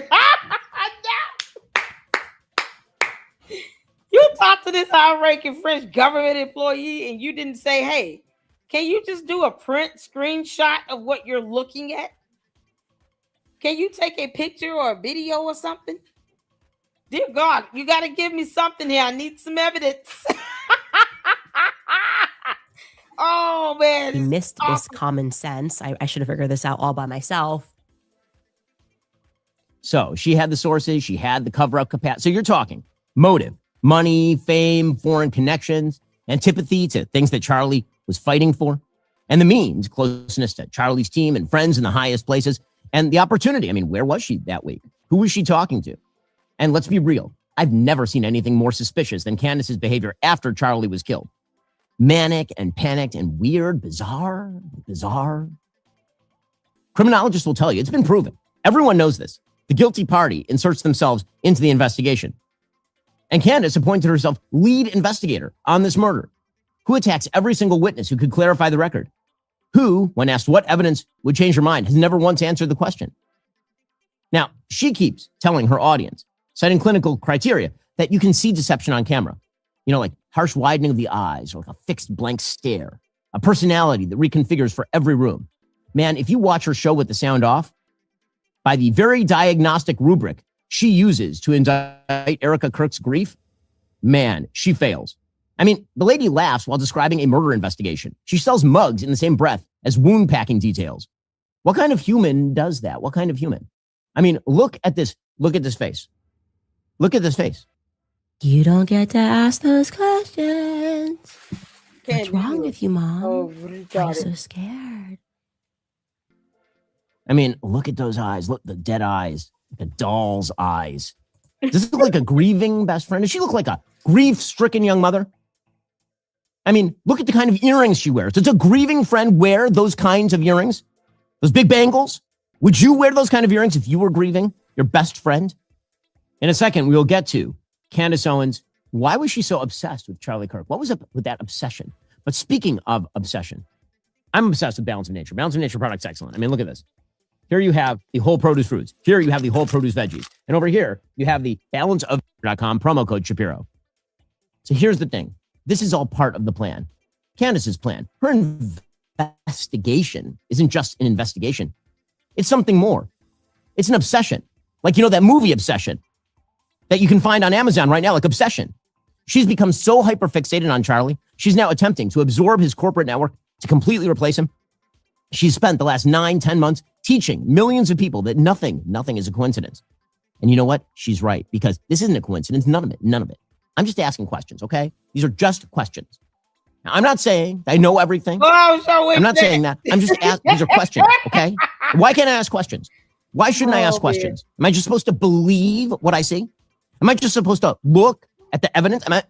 I'm just asking, okay? Oh my God. And questions, we should all be skeptical. What? Are you like somebody who just believes what you hear? I mean, like, why won't she release her own travel records? What is she hiding? Listen, guys, you can feel it. Okay. You don't need to know what happened to know what happened. Somehow.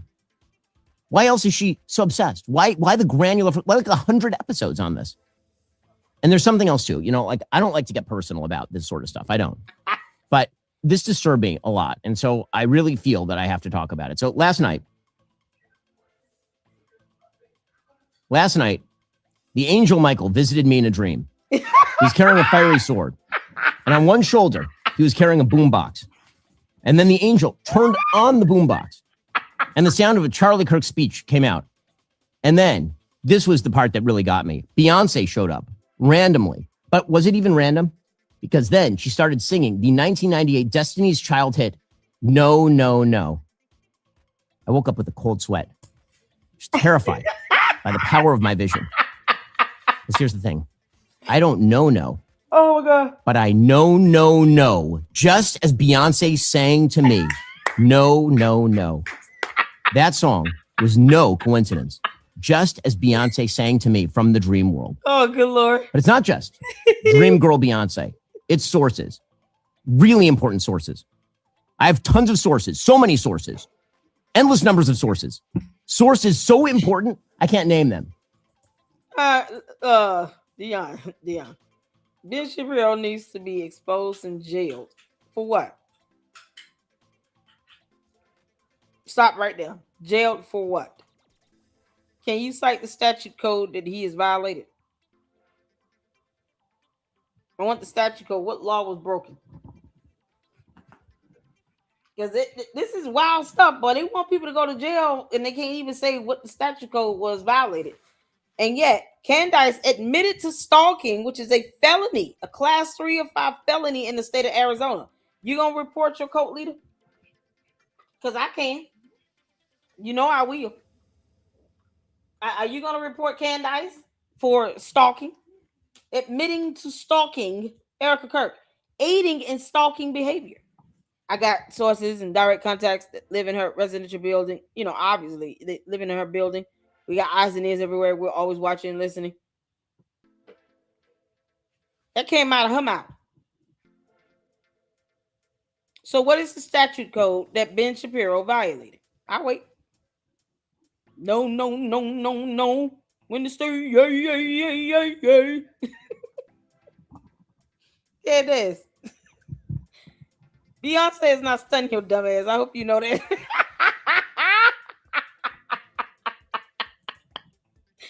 I'm just kidding. I'm just asking questions here. Can you give me the statute code, Dion Wilson? Give me the statute code. What law was violated?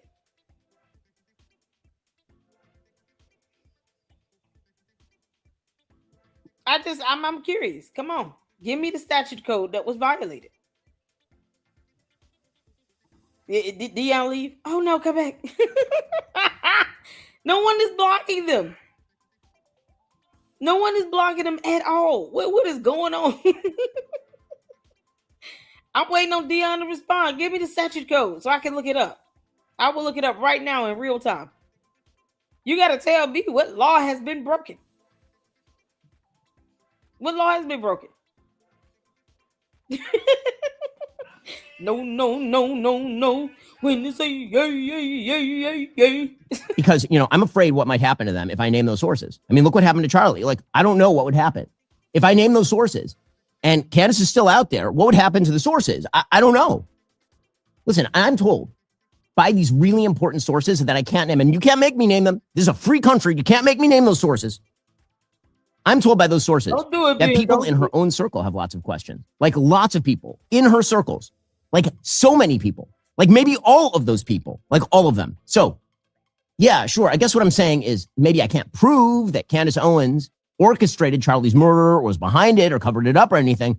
But if you think I'm stupid enough to believe the story that Candace Owens, a powerful person with deep insider government connections and ability to cover things up, if I'm supposed to believe Candace Owens?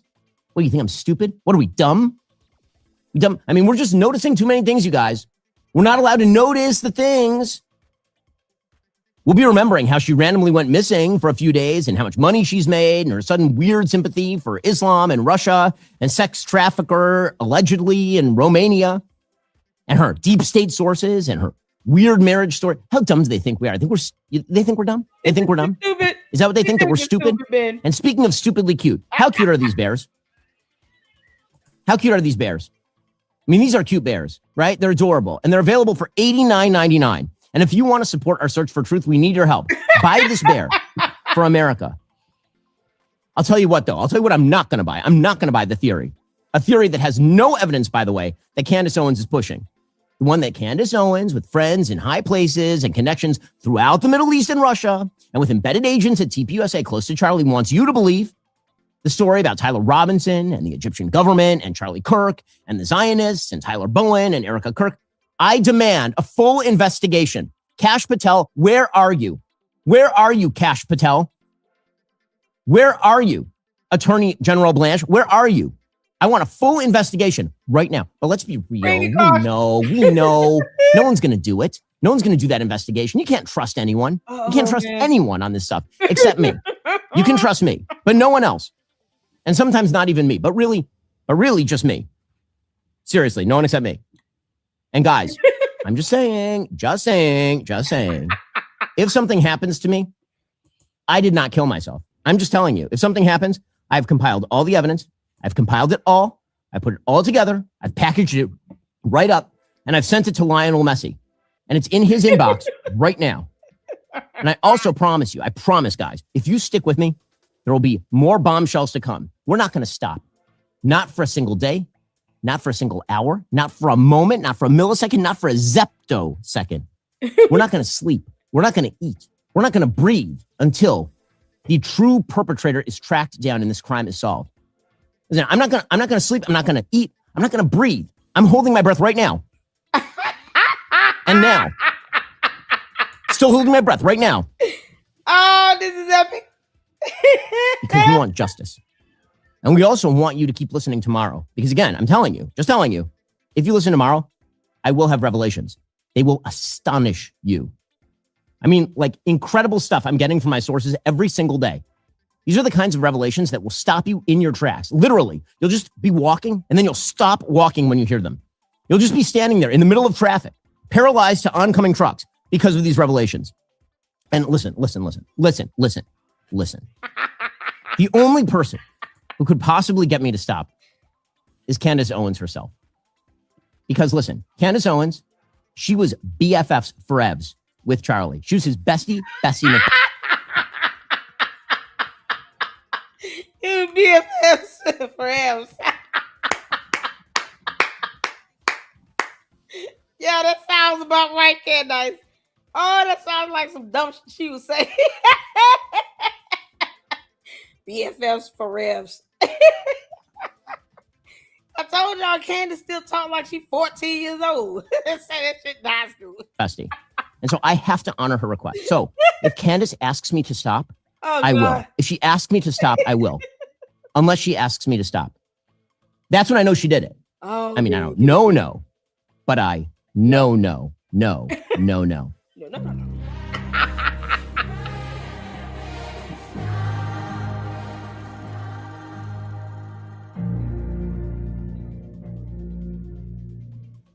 In just a second, I'm going to explain to you what we just did here. Like why that stuff all sounded the way that it did. What Candace does every day, in other words. We're just going to break it down. But speaking of breaking down things, well, you want to talk about things that you actually need. Not, like the trash that Candace is spewing, but things you actually need. Sleep, very high on that list. Okay. Right now, I am preparing % off Elite mattresses.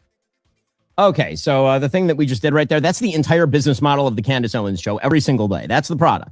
Ooh, so you may recall a while back, I gave you what we called the QED framework. Fake questions, fake evidence, fake defenses. And this is what conspiracy theories rest on.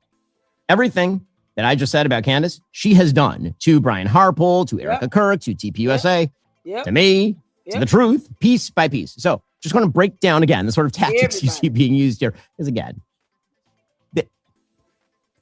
actually, it needs to stop. Truly, it needs to stop. Okay, so first, fake questions. So start with the kind of tactic I just used. Why won't she release her travel records? Okay, that question presupposes there's something in the travel records. As you can tell, it flips the burden of proof. In an actual court, in actual journalism, in a freshman high school logic class, the person making the claim carries the burden of proof. Yep. Just asking questions lets you make an accusation while pretending that you're actually, being an honest truth seeker. And this is the load-bearing wall of 9-10 months of her Charlie Kirk coverage. Why didn't anyone call 911? Who are all the guys in maroon shirts? Why is there no footage? Exactly. And lots of just asking questions, each one smuggling in the premise. There's a cover-up, the footage exists, and it's being hidden. Grief is choreography. Right? She ran it on me the other day. What does Ben Shapiro know? That was her actual episode title. So here's the things that I know. Precisely what the evidence says. That's all the things that I know. Because again, I am not a con artist. Now, one of the best things about just asking questions is that you get to focus on motives. You get to suggest that motive itself is theoretically evidence.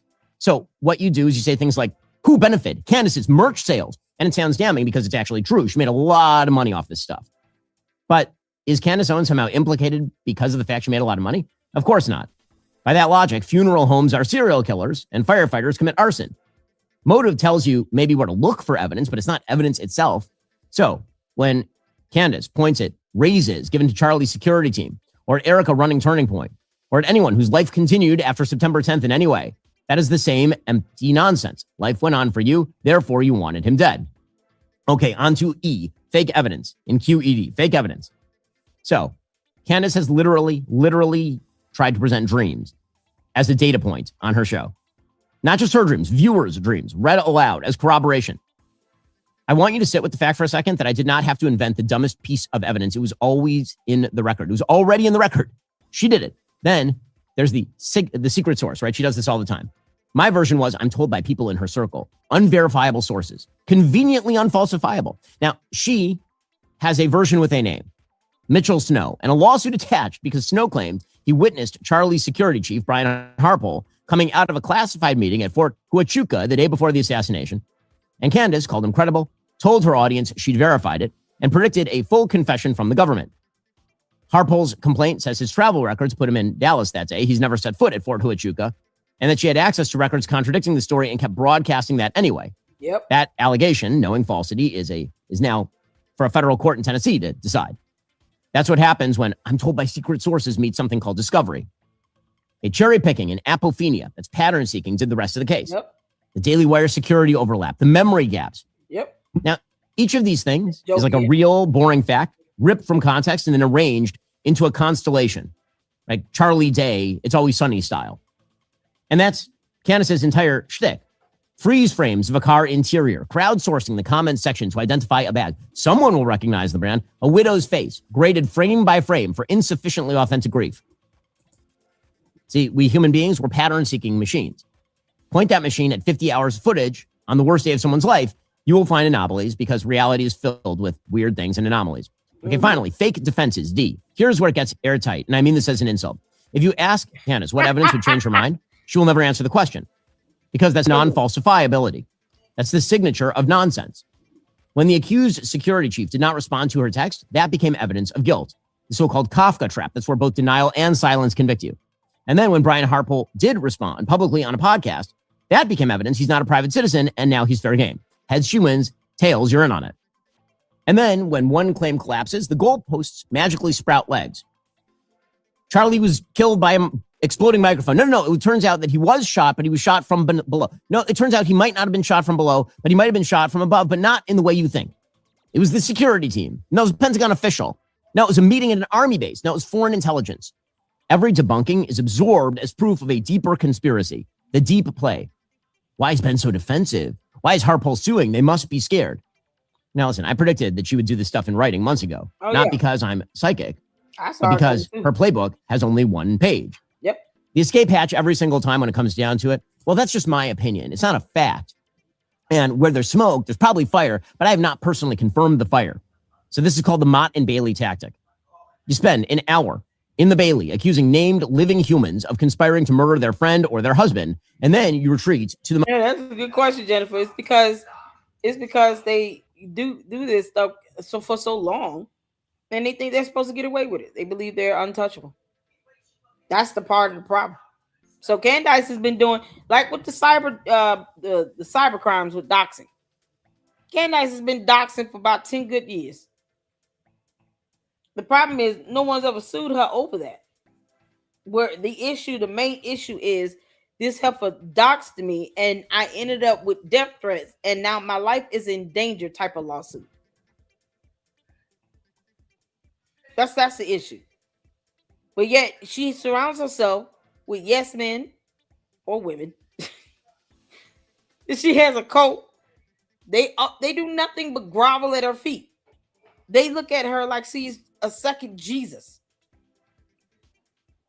Her and the devil are lying. And they worship the ground she walks on, and they don't call her out on this. They won't even ask her to show her 2 degrees she claims she earned. She said she went back to school and obtained a degree in journalism and in English. And they won't even ask her to post the damn degrees. It's a cult. They only believe what she say. They give her zero challenge. They don't ask or demand evidence at all. They don't hold her accountable. They won't call her out. They have this, sheep mentality. Go with the herd mentality. If you ask for her to show proof of her 2 degrees, now you're stepping outside the herd mentality. But if more of them were to demand a degree, she wouldn't have a choice because now you have hundreds of thousands of people asking for you to show your 2 degrees as opposed to 10 or 20. She wouldn't have a choice. Then she would have to come up with something because the demand would be overwhelming. That's the best way to get a narcissist. Put them in a position where they have no power. And that's why you have to sue Candice. That's why it's imperative that Erica Kirk gets a protection or restraining order. That's why it's imperative that Erica Kirk at TPUSA sues Candace in a federal lawsuit. Because that is the one place on earth she has no power, the court of law. And unfortunately, with the narcissism, I mean, that just kind of goes with this territory. Her being a cult leader and sitting here having everything going, around her way. No opposition, no nothing. I've been saying for the last 2-3 good weeks, where is her mother? She has no one that is willing to approach her, talk to her, tell her the business, tell her the truth. They just, the more silent people are, the more you're fostering that bad behavior. And now it's a monster that's out of control. And she doesn't care what happens to anybody. But get mad when somebody says, we don't want your daughter to end up like your mama. She always plays the victim. Part of the narcissistic, scheme is to sit here and play the victim when you're being corrected and rebuked. And then when you're out here doxing people, well, we need to know where these people live. The hell you do? Go explain that to a judge. Y'all see why why I go back and forth with her cult members? Nope. Same thing I asked Edwin earlier. If you don't like the feds and you think all they do is slop, then how about I just report you to the FBI? We see what happens. You just report her to the. I just report you and your cult leader to the FBI. Let me know if you are you gonna get mad about it? Because if you don't believe anything they say, then an investigation into you and your cult leader would not scare you, right? That's for all the candy asses. If you all don't like the fast slop, then we can file complaints to the FBI against these dumbass cohorts over here on X and Candice. And we don't expect them to get upset, remember? Because they don't believe anything that comes from the FBI. Because it's all this fed sloppy Joe Kemp, blah, blah, blah. So don't get mad when we report you to the feds then. See how that works? Like that's how you have to handle a narcissist. Okay, you hold on to that, keep that energy up. And then next thing you know, they're sitting here crying. I can't believe it. I'm going to jail for this. I didn't say I was stalking her myself. I said I had sources in direct contact doing it. It's still stalking. You will still be charged with stalking. They need that moment where they end up having to answer to what they're doing. And Candace is destroying people's livelihoods, their safety, all this nonsense that she's doing. Like with the steakhouse thing, that man wants to be left the hell alone. But Candace is a narcissist. It has to be all about her. The attention has to be all on her. And when it gets hot, she go blame someone else, like she did to Sean Ryan on his show in his face. It's because of your show I got sued by Brian Harper. No, it's because of your dumbass nonsense you got sued by Brian Harper. And the judge will not have a problem reminding you of that, Candice. So I dare you go to court with that bullshit. You go in there talking about, well, my client was only being sued because he went on this show. Nope. That judge is going to say, don't insult my intelligence, counselor. There's a whole, 70-some page complaint here? Do not insult the judge's intelligence by saying it is Sean Ryan's fault as to why Brian Harper sued Candace Owens. The hell you mean? Especially when Candace doesn't understand the law when it comes to being a public figure in any state, let alone Tennessee. Candace, I'll let you find that out the hard way. But this is what they do. That's their MO. Yep. Duck, dodge, duck, deflect, accountability. And the moment things get hot, oh, well, I didn't do it. It's not my fault. She's like a kid. She's a 14-year-old kid. She can't even remember when she goes out of town with a newborn baby. That's so dangerous. Good grief. But that's her being the narcissist that she is. Shout out to Ben for this video. Epic. Y'all make sure you guys are hitting that like button, please. Thank you so much. Listen, I'm just a truth-seeking, honest mother. Can't I just ask questions? Why can't I just ask questions? I mean, like, is it legal to ask questions or is it now illegal? So again, QED, fake questions to plant the premise, fake evidence to dress it up, and fake defenses to make it unkillable. I built a ridiculous conspiratorial murder case against Candace Owens in 2 minutes using her own toolbox. And the only reason it was funny instead of like evil is you know that I was joking. She is not joking. And there is a cost to that.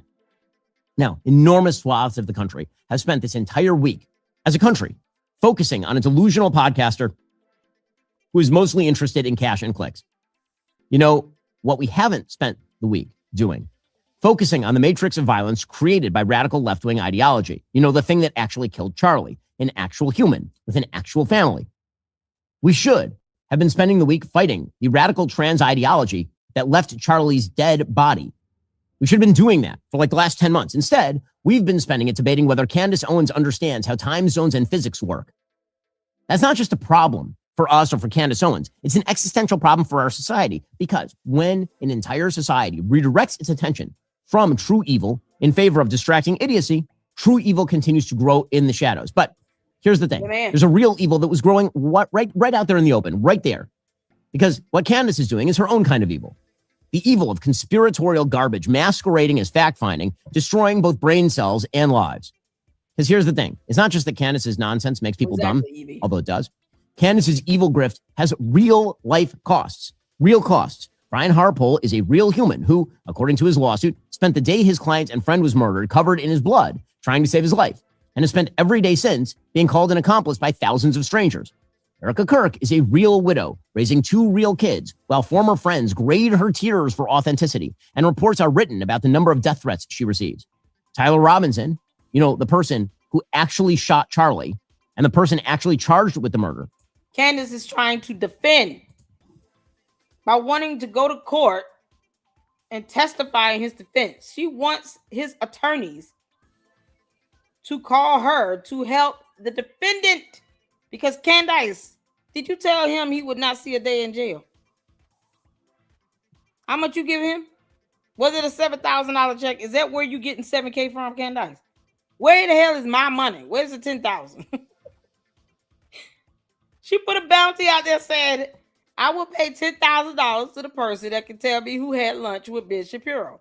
We said, cool. Okay, so we put my picture out there with Ben Shapiro having lunch with our pink magic midget tiny horse. And I have heard nothing. Candace, where the hell is my money? I gotta hear it, but I gotta buy school clothes. Girl, run me my money. Candace, you can send me a Cash App or a Zelle.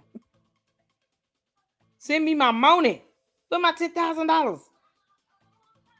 So I told on myself for nothing. That's how ridiculous she is. This is what Charlie Kirk referred to as brain rot with her.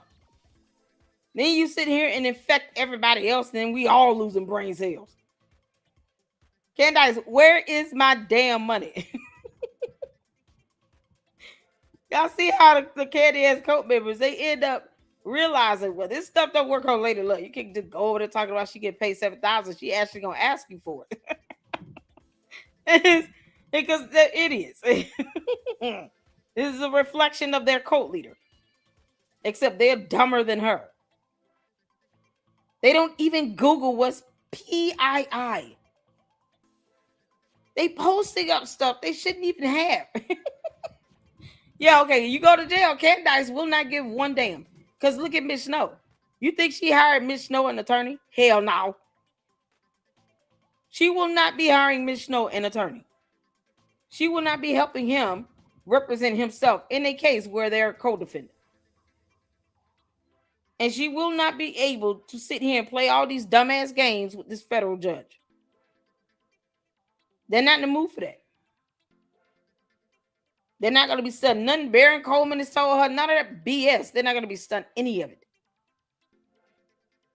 That's the one place she has no power. And here she is trying to testify on behalf of Tyler Robinson while talking about, oh, I just want to find out what happened to my friend. Not by going in to testify against him. Shouldn't you be using that time to go figure out who you think is the shooter? Shouldn't you be going to UVU's campus? This is ridiculous. Talking to the people in the school, in the community. That's what good journalism, can do for you. You go out and you actually ask questions. You talk to people. You gather information and evidence. You have to answer your own questions. You don't just ask a question for 10 months and then you are too lazy to even start to answer your own question. You talking about you want to find out what happened to somebody? You just want people to tell you what you want to hear because the answer is that Tyler Robinson did it and they don't like it. But we don't give a damn because none of that matters in a court of law. Y'all see that, how that works? Now, I'm still waiting on my $10,000. Whom prosecutors say acted alone becomes an afterthought. I mean, hell, Candace has even said she's willing to aid the defense in this case. Exactly. Skepticism is healthy. Skepticism means you follow the actual facts and evidence wherever they lead. But what Candace is doing is precisely the opposite. Deciding where she's going and then calling the drive research. Now, all this is destructive, and that's actually the point. To tear down institutions that have stood firm through the worst moments of Western society, to wreak havoc, to sow doubt, to build a following, to gain clicks, to make money. That's the game. The audience is the pawn. See, when you start with a premise as ludicrous and evil as Candace is, that a grieving widow collaborated with foreign influencers and foreign influences and shadowy cabals and members of TPUSA to murder her husband or cover up that murder, or that a foreign leader ordered the hit of a popular conservative commentator to drag us into a war, or that an organization plotted the assassination of the person at the head of the organization to line their own pockets. You're forcing the audience to make a choice. Are you going to reject these insane scenarios, or are you going to follow Candace into battle? Well, once the latter is chosen, you have now opened yourself up to going down the deepest, darkest rabbit holes imaginable. You have let the conspiratorial demons in. You have joined a cult. What can I believe? Is the evidence being presented before my eyes even real? No way. What is real? Who shot Charlie? Who shot JFK? Are the pyramids real? Are the birds real? Do the Jews control a space laser? Who is out to get me? How is the game rigged against me? And by the way, the last couple questions, that's the ultimate goal. Demoralization. To teach everybody that everything is broken and nothing is real. You can't trust anything. You can't trust institutions. You can't trust values. You can't trust morality. You can't trust the scientific process. You can't. She wants her cult members detached from all of reality. Mind you now, Candace lives in a multi-million-dollar house, like a $7-8 million home. Just a flat-out mansion. She said George bought her a brand new car for her birthday. It was a Range Rover. So Candice, since you want people to be detached from reality, then you should not have to go to the gas station and fill up the gas tank, because gas is not real. I don't know why you thought that putting gas in your car actually is the real reason your car is going down the highway. Even if you have electric cars, you still have to put a wind tunnel on top of the car, because that's the real way it's going to actually move. Because gasoline isn't real. It's a construct. Fuel prices are not real. It's like challenging mathematics. Why would you ever put gasoline in your car, Candice? You know how dangerous that is? You're supposed to pour bleach down your gas tank. It's the bleach. The bleach is going to lubricate all the parts. It's going to cleanse off all the dirt. And your engine will be able to kind of run smoothly, moving forward. You got to put bleach in your gas tank, not gasoline, because you don't believe in dinosaurs. And dinosaurs aren't real. So if you don't believe in dinosaurs, then you don't believe in crude oil, which means you don't believe in gasoline. Y'all see how we do this? I'm trying to teach you something, Candace. You got to start pouring bleach in your gas tank in that brand new Range Rover. Yeah, that'll get it safe and clean. That engine gonna last forever, Candace. Put bleach in that gas tank in that $100,000 Range Rover. You hear somebody saying stuff like that, you tend to say this person is crazy. They have lost their damn mind. It's so funny because Candice knows how to continue on doing dumb shit behind the scenes. She'll go to Dollywood after lying about an assassination attempt, but no one will confront her dumb ass about it. You can't go to Dollywood. You said somebody was after you. No, I mean only on the show. Only when I'm on my show. That's when people are after me. This is so crazy. She don't want you to believe in anything real. So you think her cult members would just start giving up their possessions, giving up all of their property, houses, cars, money, all their, furniture, everything. Give it all up, sell it, give Candice the money, and then that way you can get on a plane, go to South America, and, recreate People Sound. Because at some point, it's going to start merging to that type of concept. We should just leave and go with Candice and go to South America and go out and make our own homes and live in huts, grow our own food, work for slave wages again. Except it's, all her cult members. That's the type of detachment that leads to dangerous things happening to people. Because now nothing is real for them. They start to even question their own existence in life because they don't believe that what they're living in is the real world. That is ridiculously dangerous. And Candace wants her cult members to be just like that. Mindless zombies just roaming the earth with no purpose, nothing. Oh, and giving her all their money so she can pay for her dumbass attorneys. Trust anything. There's only one person you can trust. The conspiracy grifter behind the microphone. Okay, that brings us to what actually happened yesterday in the preliminary hearing for Tyler Robinson, the alleged murderer of Charlie Kirk. So it turns out that Erica and Charlie's parents have asked all evidence in court to be shown publicly. So clearly, if they're engaging in a cover-up, it's the world's weirdest cover-up because they want everything to actually be shown publicly, which is typically not what happens when you're looking for a cover-up. According to Andrea Burkhart reporting, for 10 months, the victim's family has waited for this preliminary hearing. Erica Kirk, the widow of Charlie Kirk, and his grieving parents traveled to this courtroom for one reason. This is their court filing, to be present at these proceedings and to bear witness to the evidence concerning the death of their husband and son.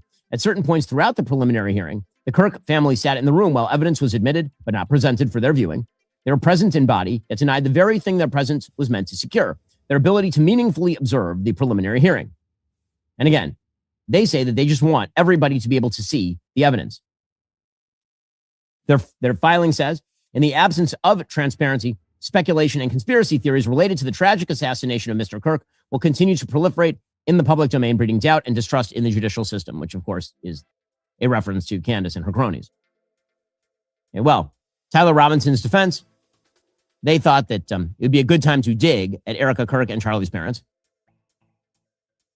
And I want to point out to the court, Ms. Kirk has been very adept at holding press conferences at which she has revealed evidence. She has represented that the state is her attorney. She has access to all the evidence that the state has publicized and that the media. Nelly, I 100% agree with them doing it. They know that stuff doesn't work in court. And I said the same thing about Baron Coleman.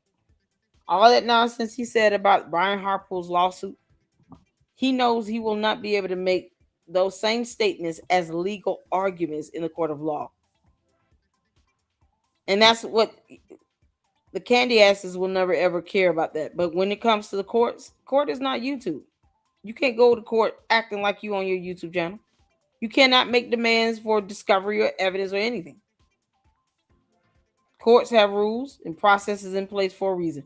This is why Candice keeps filing a motion to dismiss on every lawsuit. But do you see she go out her way to tell her cult members that? When has Candice done a video explaining and breaking down her motion to dismiss in the Brigitte Macron case? Because that's what this detachment from all of reality. That's what happens with this code. Because they definitely should have said exactly what they said. Elizabeth Lane told Tyler Robinson's defense attorney that Candace Owens had evidence, and he said he didn't do wacky conspiracies. Because exactly, good for the attorney. Because they know there's nothing that she will be able to give them that is material to the case, that is supported with any evidence at all. And she's not an actual investigator. So even if you call them with a tip, then why not just call them and give them the tip over the phone as anonymous? Let them determine if that was credible, if the information is credible, and then determine if they need to go out and corroborate it with evidence. She wants to get the spotlight doing that. And that's what's so crazy too. Shout out to you, Nalita. But Candace wants the spotlight. Why is it so hard for her to just send an anonymous email or phone call and then just provide the information? Create a whole new email account and just send it from a random email, or just take the information, print it out, or put it on the drive, take the drive to the prosecutor's office. And then let them determine what is feasible, valuable, credible, can be substantiated, if it's relevant material to the case.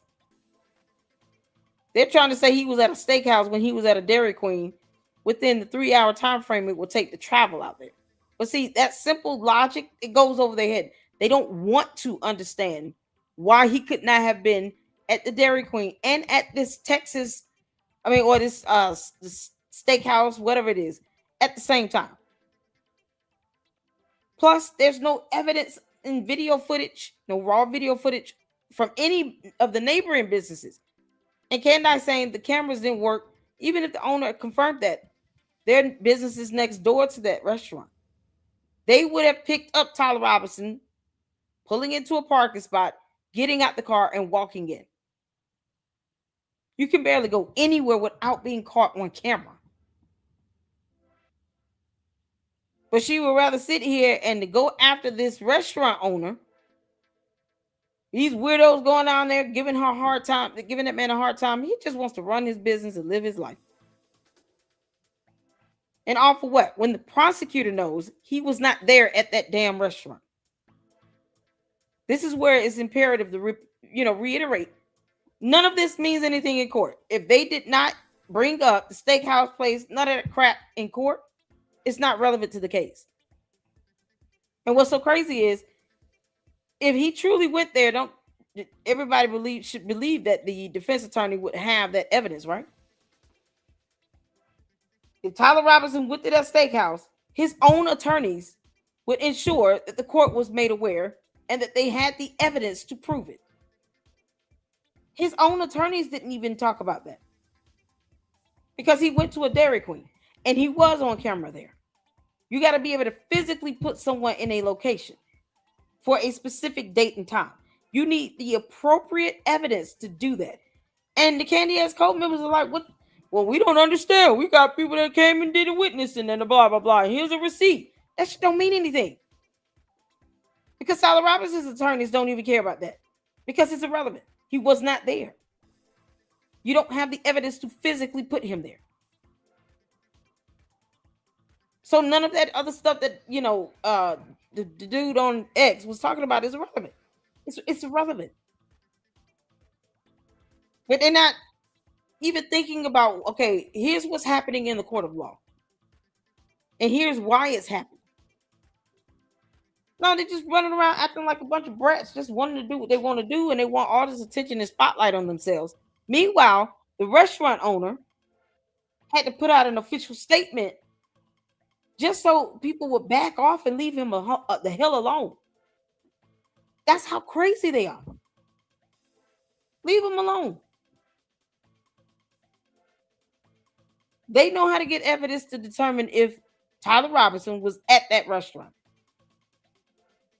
And there is no evidence to prove he was physically there. Period. The prosecutors, the defense attorneys are not willing to go to Candace's alternate reality or to be detached from all of reality. Just for her to come in spewing some BS so you can help the damn murderer get off? Are you kidding? Because it makes no sense. They would clearly take whatever info she has if it was credible, but it's not. And then when you ask her those types of questions, just using basic logic and common sense, she can't answer it. You can't go to court with that mentality. You will not be able to go in there with word salad. This is a criminal matter where a man lost his life on national television. Going in, playing games with any attorney that went to law school is not in your best interest. But we see how Candace acts when it comes to her lawsuits. She doesn't even want to go to court. I'm almost kind of like wondering by Friday, by 12 noon, if there's going to be another continuance. Because I feel it in my bones. She's going to try to do this again and again and again. She is dodging her own court hearings. But yet she's sitting here talking about, I want to come and testify for Tyler Robinson. But you don't want to tell nobody why you filed a motion to dismiss. I thought you wanted to subpoena turtle power. So, yeah, the attorney's not stunned her. Candace didn't go to law school. She won't even read. And her own lawyer argues is already in the public domain. So they're perfectly free to go outside this courtroom under the court's protective order. They're free to go out and hold press conferences and announce to the world outside the courtroom what they think the evidence is. They have the availability of that evidence. But the court's role, I think, at some point is to exercise some control, move the case forward, and especially when we have witness availability problems. And so, again, what the attorneys are trying to do on the defense side are basically attack Charlie's family and suggest that something untoward has happened because they're talking about the case publicly. Well, the evidence has been public for quite a while in this particular case. So, Tyler Robinson's defense, one of the things you'll notice is that they're not using any of the ridiculous material that Candace Owens has tried to present to exonerate Tyler Robinson because it's just ridiculous and specious. Instead, what they're trying to do is suggest that the Kirk family should not be talking about this case outside of court. But the actual presentation of evidence yesterday in court, and remember, it's a preliminary hearing. This is not the trial. This is just to show that there is a colorable case sufficient to overcome the possibility of reasonable doubt. Okay, so some of the evidence that was presented was Lance Twiggs, who is the trans boyfriend of Tyler Robinson, left a note under his keyboard. Twiggs confirms that Robinson left a note under his keyboard that admits to everything. Do you recognize that on the screen there? Yeah. What do you recognize it as? That was the note under his keyboard that he was referring to in the first text of that chain. Okay. So where did you find this? On his desk underneath his computer keyboard. The note, by the way, read, quote, "I had the opportunity to take out Charlie Kirk, and I'm going to take it." Okay, and then, again, the way this worked was it wasn't a full-scale interview of Lance Twiggs. Lance Twiggs, instead, it was about a 20-minute tape that was played of Lance Twiggs in court. Well, in the tape, Twiggs says that he talked with Robinson the day after, and Robinson started crying and saying that he wishes he hadn't done it. So he acted erratically. Was he pacing? Was he just sitting down, relaxing? No, he was walking around a lot. And that's within the home? Mm-hmm. And did he talk about what he had done? Didn't go into detail. I just asked him in person if what he said was true the night before, and he said it was. He started crying a little bit and said he wishes he hadn't done it. And then Twiggs said in the tape as well that Robinson said he was going to turn himself in. Of course, you saw the tape yesterday, we showed it on the show, of him moving toward the police station to turn himself in. And then eventually said that he would talk to his parents or turn himself over. Okay. And when you left, was that how you left, understanding that he was going to turn himself in or go to his parents' house? Yeah. Twiggs also testified that Tyler Robinson had asked him for a tool to engrave bullets. This is about a month before the shooting. The Dremel that you talked about, you said he had asked for that. Is that right? Mm-hmm. And had he told you it was to inscribe bullets? Yeah. And so did you have a Dremel then? Yeah. Okay. It was in our our apartment. We had a section where we kept all our random tools for household stuff in our lower basement level pantry. So yeah. Okay. And did you give that to him or tell him where it was? I just told him where it was. Yeah. Okay, so Jen Falmoina, who's a sergeant with the State Bureau of Investigation, explained the photos of Robinson's engraved bullets and what was on them. This is the cartridge case that was recovered from the gun. And what position was this in the gun? This was this is what was in the chamber. Okay. And the chamber meaning that's where a cartridge is before or when it is fired, correct? Yes. Do you notice an inscription or an etching on this cartridge case? Yes, I do. Will you read what that says? Yes. Notices bulge. And if we can go down to page 2 of the exhibit, will you read what this says? OWO, what's? And to page 3. This. Okay, and the police also explained the bullets themselves. It turns out that the bullets themselves are soft point bullets. Okay, they are designed, soft point bullets, to expand or mushroom on entry. They're not known for producing an exit wound. So again, all the conspiracy theorists have been doing this routine, like what happened to the exit wound? Why is there no exit wound? The bullet is literally designed not to create exit wounds. That is what it is designed to do. The police also revealed photos of Tyler Robinson's texts directly on his phone. Remember, we were told those texts were fake.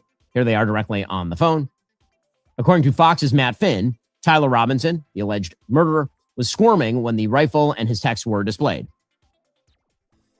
When they got to the point discussing the rifle that was used, Tyler Robinson was squirming, apparently uncomfortable, swinging in his chair, scratching his nose. He looked uncomfortable with the texts that were being discussed.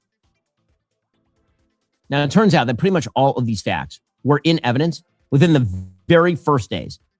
And we have not found tremendously new material here.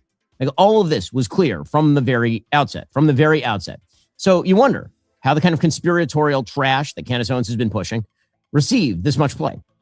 One reason, of course, is a big audience, but there's another reason, which is quote unquote mainstream figures humoring and echoing all this stuff, whether it's Tucker Carlson claiming that actually Charlie was killed over Israel, or whether it was Megyn Kelly continuously saying for the last 10 months that she is not going to condemn anything that Candace was doing here. So now, at long last, Megyn Kelly has said, hey guys. It's time to follow the evidence, says Megyn Kelly. Oh, is it now? That's fascinating. Get You in her spent 10 ass. months Go there, bitch. saying that you would rather die than condemn Candace Owens for doing what Candace Owens was doing. Exactly. So Megyn Kelly, here she is now following the evidence. Wow. We have to deal in evidence. This is not an okay time for who might have been on Charlie's bad side, who might have been threatened by Charlie, who might have been mad at Charlie. We have to talk about evidence at this stage. It is time to put up or shut up. And it's so annoying to hear her say all this BS. You can't make this up. She out here talking about I defended Candace Owens. I'm not gonna bash her. She has kids. Who doesn't? You know how many people have kids on Earth? Why in the entirety of heaven and earth does that equate to I cannot give her rebuke or correction? I can't call her out because she has kids. Megyn Kelly sounds like a simpleton. Oh my God, her and Baron Coleman are just an embarrassment to the rule of law. Both of them should be disbarred. Good grief. I cannot believe they went to law school. If you're trying to be neutral, you're going to be neutral no matter what. And if you give your opinion or something, it needs to be logic and common sense. When you've gone to law school and you know the law and court rules. She called herself a prosecutor at one point. She knows how this works. Don't you think the prosecutors is going to put up the evidence they need, even in the prelim, to meet the burden to say there's sufficient evidence, probable cause, to move forward with the trial? She knows how that works. And she's sitting here saying it's time to put up or shut up. No, it's been time for that for 10 months.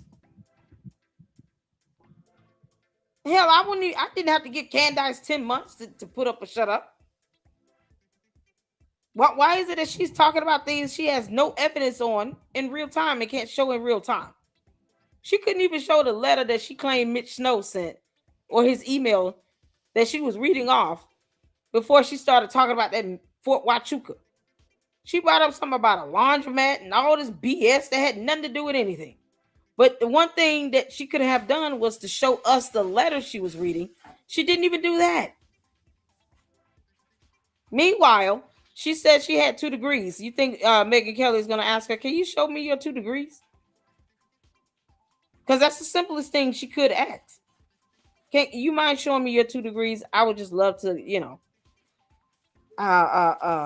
see your education. I want to see these degrees. I've never seen them. I didn't know. Can you hang them on the wall or something? Megyn Kelly won't even ask her that. Brandon Tatum's little punk ass, same thing. All these months passed by. Now, all of a sudden, we're going this moving through the courts with the prelim.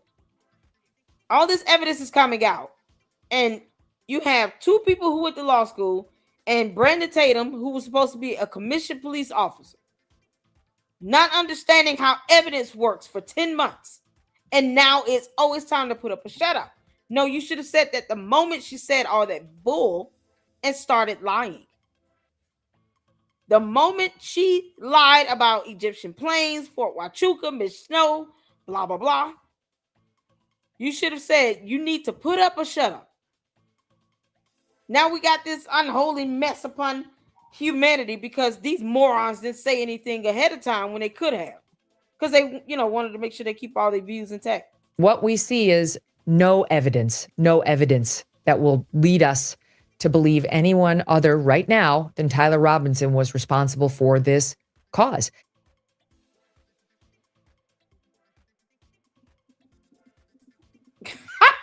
You know, it would be a good time for her to say that. Oh, I feel you, man. I don't know. Maybe back in September of 2025. What changed between now and then, by the way? Now it's time to listen to the evidence? Now it's time for people to put up or shut up? Weird. By the way, earlier this week, you had Megyn Kelly saying people should leave Erica alone just for this week. Which people? Which people? Who? Megyn is afraid of Candice. She's definitely. I gotta say, it's been kind of crazy to watch Erica have to sit through this and have to deal with all of this. And I really wish that the people who have doubts about Erica Kirk would just keep them quiet this week. I mean, oh no, keep them quiet this week. Was this the same week Candace didn't go live and went to Spain? Was it the week Candice was in Spain? Because that would be awfully convenient. Was that in Spain? Like when was this video she did? When did Megyn Kelly do this? Because you talking about just, was it the week of the prelim hearing? Because all of a sudden now it's, oh wait, so I just wish people who can would just keep quiet and have doubts about Erica Kirk, just keep quiet this week. That would be awfully convenient if Candice was already planning on going out of town and not doing shows. So it'll look like Megyn Kelly is not telling Candace to be quiet for a week. It'll be like anyone else should probably be quiet for a week because she knew Candice was going to be out of town anyway and offline. In Spain. There you go. So who the hell she talking to be quiet for a week? Because Candace did not plan on going live the week she went to Spain. Megyn Kelly, you are a coward and a punk ass. And you should be disbarred. You're an embarrassment to the rule of law, to any court you stood in, and tried to portray yourself as a prosecutor. An embarrassment. Candice does not pay your bills. You owe her nothing. And you act like she got some dirt on you. That's what I think. I think Candice walked in on Megyn Kelly doing something she shouldn't have been doing or something. I don't know. She sound like she kind of just lost and just a dunce. Stupid. This whole time, 10 months, you said nothing. Whether you like her or you don't like her. Oh, no. Hopefully the human inside of you can see how difficult this is Wow. for her and the family. Candace to is not sit human. in there and have to listen to this and have to be feet away from Tyler Robinson and then soon the videotape of the lover, and they're removing themselves for the most graphic pieces of the testimony, but they're hearing enough. This is going to be intensely upsetting. And this is going to, Oh, wow. it's so Has anything crazy, else right? been intensely upsetting over the last 10 months or so? I don't know. Yeah, no, today is going to be intensely upsetting, but the last 9 months, yeah, go ahead and rail in on them. I will pretend like you're not saying anything so I can keep my views over here. The fact that she tried to debunk Ben Shapiro on something that Candace had already said last year. And he told her to her face, this is what Candace is doing. And she came back the next day talking about there's no evidence of that. I haven't seen anything with her doing that. And then the crowd goes crazy and roared and cheered. It's like, man, we got the, oh my God, Megyn Kelly must be living in La La Land. Just, girl, if you're going to go to La La Land, Megyn Kelly, keep your dumb ass over there. Take your body with you. Wherever you've lost your mind to, transport your body with it. Good grief. But now would be like an amazing time for Megyn Kelly to, maybe talk about the people who are attacking Erica Kirk. Right. Because they never When wanna else do would have that. been an amazing time, anytime over the past 10 months. But Right. in that very same broadcast, here was Megyn Kelly when asked directly about Candace Owens' perverse attacks on Erica Kirk and TPUSA and everybody else. She was confronted, unfortunately for her, by one of her own guests on this. And here she was. I mean, I don't agree with Candace's theory of this case, but I have to say, I genuinely believe she was traumatized by watching her. Friend. That hell ain't traumatized. She's a dumbass demon with no soul, or conscience, or a heart, or a brain, or the ability to read, or speak English, or do math, or understand science and DNA evidence, or history and how laws are written and passed. I can go on. She's not traumatized. Why didn't she go to the memorial service? Why don't you get Candace on live stream and say, why didn't you go to Charlie Kirk's memorial service? If you were afraid, you could have came there and sat next to me. Is Megyn Kelly going to ask Candice, why didn't you come to that memorial service for Charlie Kirk? You talking about the FBI and all of that. Girl, they weren't trying to do that to you. Candice, you're an idiot. I can relate to it. And I think she's Not in Erica, earnest. she was. And I think she distrusts authority. I don't agree with her again, Matt, but I just like. She distrusts authority, but then her ass going to court, right? Candice, you claim you distrust authority? So you don't have any respect for the rule of law. But I bet your little punk ass gonna go to court before you get a default judgment. Find out how you hired an attorney for the Brian Harper lawsuit. You knew you were coming up on those 21 days. And you wait to the midnight hour to get it because you are afraid of the court of law. And plus, you don't want to lose any money. Candace, that's inevitable.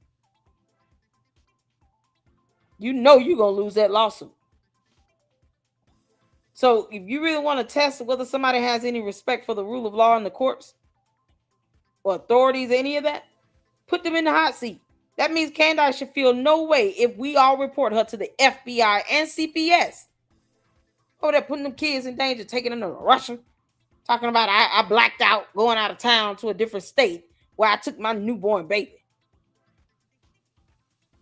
Candy, you start to sound like a horrible ass mother.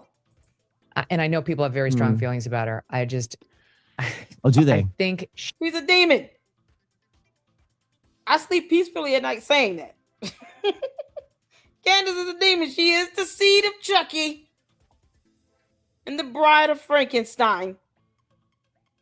You just put body parts together and stitch them up. That's Candice. Except these body parts will come from animals. You got a goat leg, a tiger's ass, like you, an elephant head, a cow's leg. I mean, you just put a bunch of animals together and that's it. That's her. This dumb alien crash landing on our planet. When she leaves Earth, Megyn Kelly, you can go with her. she's in her own search for what she believes. No, she's not. She's getting on everyone's nerve at TPUSA, acting as if they owe her responses. They don't owe her shit. It's happened here. Her And own she search has now. zero She's on a trust journey. in official words on anything. Oh, that's what it is. She's on her Zero own trust. journey. Oh, okay, cool. So Candice, make sure this part of the video is played when you go to court. And don't get mad.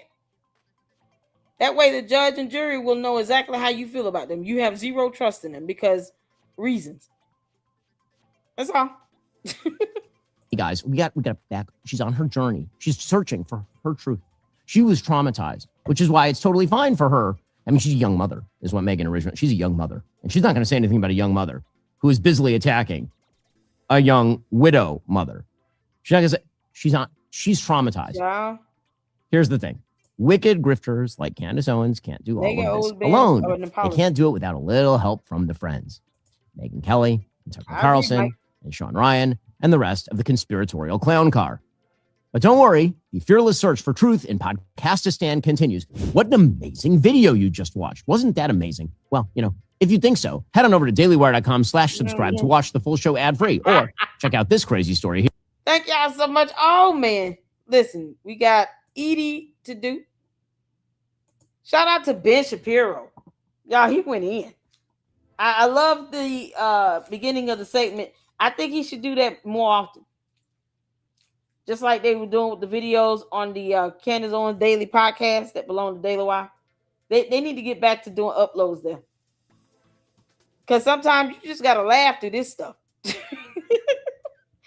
Sometimes you just got to laugh through this. If not, you'll be mad all day.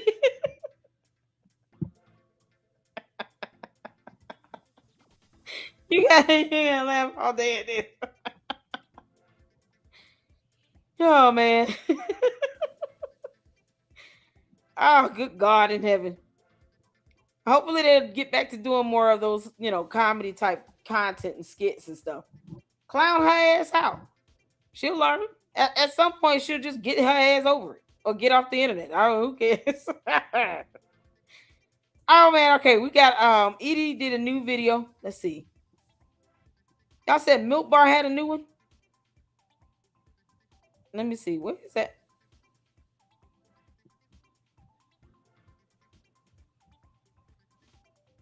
Am I passing Milk Bar?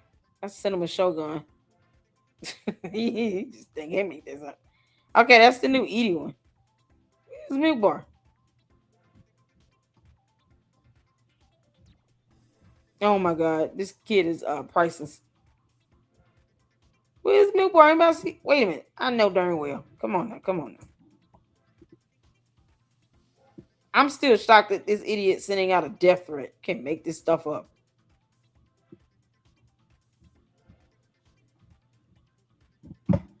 There we go. Oh, this is gonna be so good. Okay, let's watch this. Aw, it's only 26 seconds. Put me on the news. You think I'm not ready? Hold on. Can I'm y'all right here in Miami. I'm right here in Miami. Come get me. Arrest me. Perp walk me. Put me on the news. Tell everyone I'm human. Can y'all hear? Hit the phone. I'm sorry, I forgot to ask that. Sometimes I start letting the video play and forget to ask you all if y'all can hear. Hit the phone when you can hear. Let's go. Talking all this big smack. Keep that energy up, Andrew Tate. I'm right here in Miami. I'm right here in Miami. Come get me. Arrest me. Perp walk me. Put me on the news. Tell everyone. Candace looking at him. Like, this is so sexy. I love the bad boy type. Yeah, Andrew Tate. Say it. Look at all that lust coming out of your damn black eyeballs. See up here just fantasizing about this idiot. Y'all see that? I told y'all this body language is something else. She up here fantasizing like hell. You don't even see her looking at George like that. Candace like these bad boy types. Ones that are destined to go to prison for 1,000 years. Yeah, that's the type Candace likes. Good grief, Candice. If you could not be more obvious, you dumb alien. I'm a human trafficker. You think I'm not versed? You think I'm not ready? I'm a Navy SEAL in this shit. You can come get me. Raid my house. Take my stuff. You think I sleep with a full phone full of evidence? You think I don't wipe my phone every night? You think I'm dumb? Come get me. Arrest me. Breaking. Andrew and Tristan Tate have been arrested in Miami.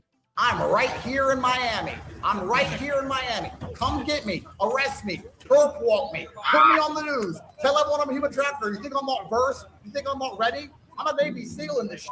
You can come get me. Raid my house. Take my stuff. You think I sleep with a full phone? Y'all, she is. You can't, man. You can't make this stuff up. Candice, I told you I see through you, you dumb heifer. You dumb heifer. Candace up here lusting after this dude. It's written all over your face. It's written all over your face. You don't have to say a word. Bone chicken, bone. It's written all over her damn face, you dumb alien. Why are you looking at him this intense? Candice, is Andrew Tate your baby daddy? Don't make us start doing photos on that. Oh, it's like she looking at him like, yeah, we're gonna have a baby one day. You can't make this stuff up. Oh my God. Candice, do any of your 4 children belong to Andrew Tate? George, you might have to take them to get DNA tested. You might have to take them to get DNA tested, George. Oh, this is priceless. Oh, Candace. Oh, Lord have mercy. This is how Candace look when she trying to, oh, it's that FAFA moment. I told y'all. This is how she look when she sitting here salivating over something. Oh, she couldn't have Charlie Kirk at all. He wasn't studying that. Now look how she act with Andrew Tate. The audacity of you to be staring at him intense. Oh, George. Oh, George. You had this comment. Maybe Andrew Tate is that third wheel, and you know, he just kind of get in wherever he fit in. Full of evidence. You think I don't wipe my phone every night? You think I'm dumb? Come get me, arrest me. You can tell he like dudes, because you don't dress like this as a grown-ass man around a bunch of dudes. Where the women at? Where the ladies at? Where the ladies at? You got your shirt open like this for other men to look at you like that? You can't make this stuff up. Who you doing this for? Yeah, it makes sense. To all the real men in the LLC, to all the real men Luxers up here, tell me if you would walk around. Hold on, let me put myself down. Please tell me if you would walk around wearing this outfit around a bunch of dudes. They coming out like 8 deep, and it's all dudes. And then there's another dude that's dressed like a little, I don't know what to call that. He had a gold jacket on with the black pants. The one that was taking his necklaces off. Why would you want to wear all this tight ass stuff? You halfway button. You did this on purpose. You mean to tell me you just randomly started buttoning by button number 4? That's when you start buttoning up your shirt. Button number 4. You might as well just have it wide open. And you around a bunch of men. Can I get any men in the chat that would do this? Yes or no? Where the real men of LLC at? Because I'm just trying to understand. Maybe it's something that goes over my head because I'm queen, boss, and a lady.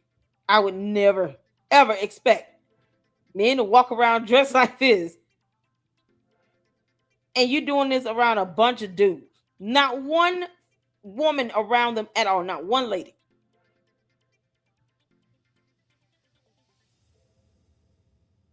You can't make this up right here. Oh, man. What's going on? How you doing? Tina. How you doing, Tina?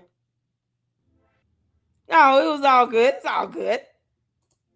Good to see you. Happy Sunday. My husband says, hell no. Right. I'm just trying to gauge all the men in the chat. What's going on, Rebel? I'm trying to gauge all the men in the chat here. Would you walk around? Marchon said no. Oh, Marchon. Shout out to you, honey.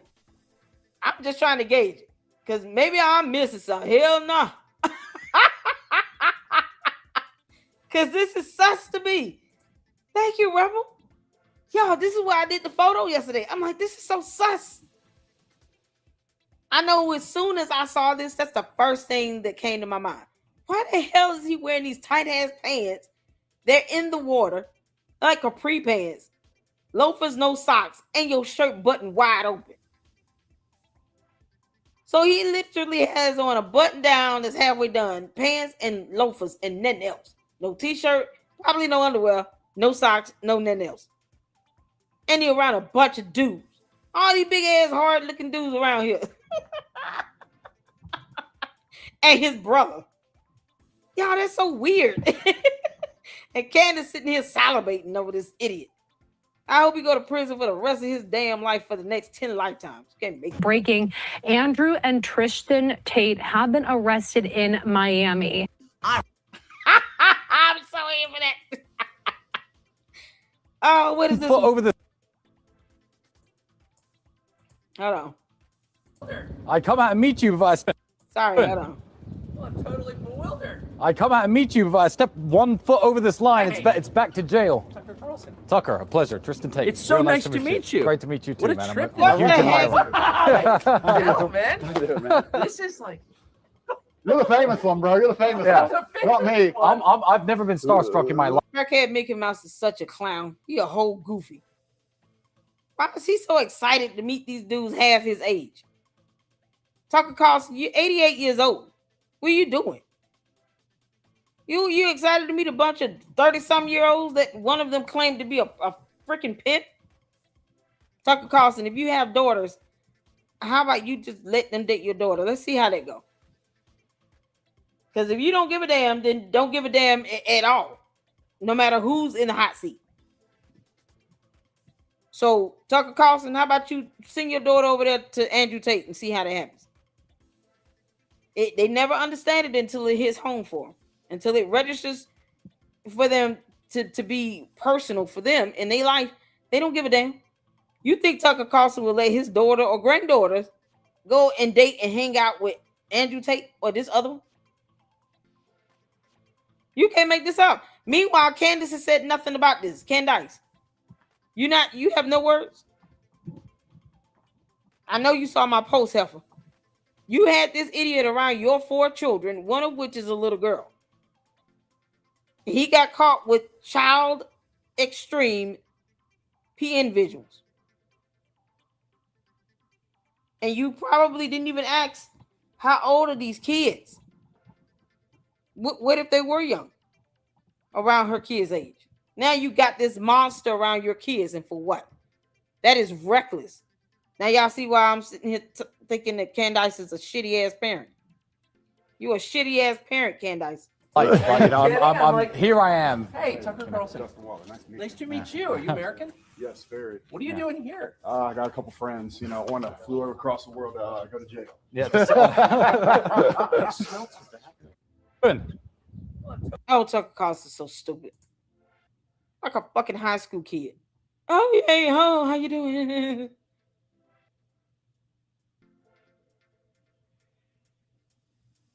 You can't make this stuff up. So, okay. Because he goes into Andrew Tate with the interview clips and stuff. Child. Oh, all right, let's get to Edie. Shout out to Milk Bar TV. I know he feels so vindicated right now. I know he has to. Because he's being sued by Andrew Tate for reporting on the information that we're all now witnessing. He is being sued. Oh, let me play this.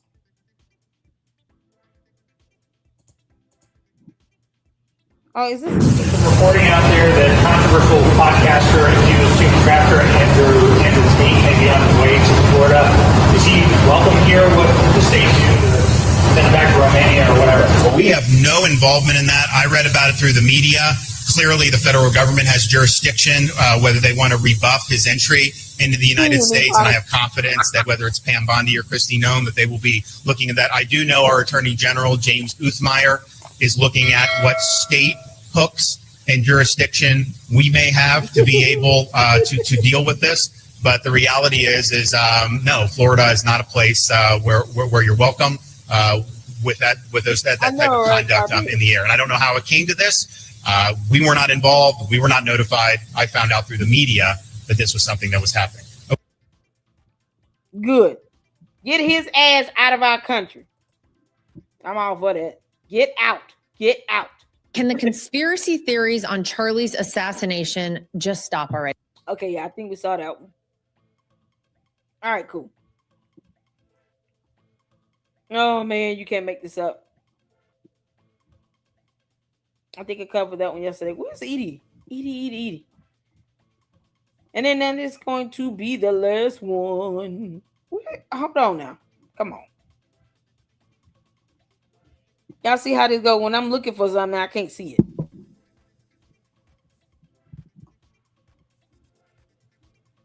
No. There we go. Edie Marie, y'all.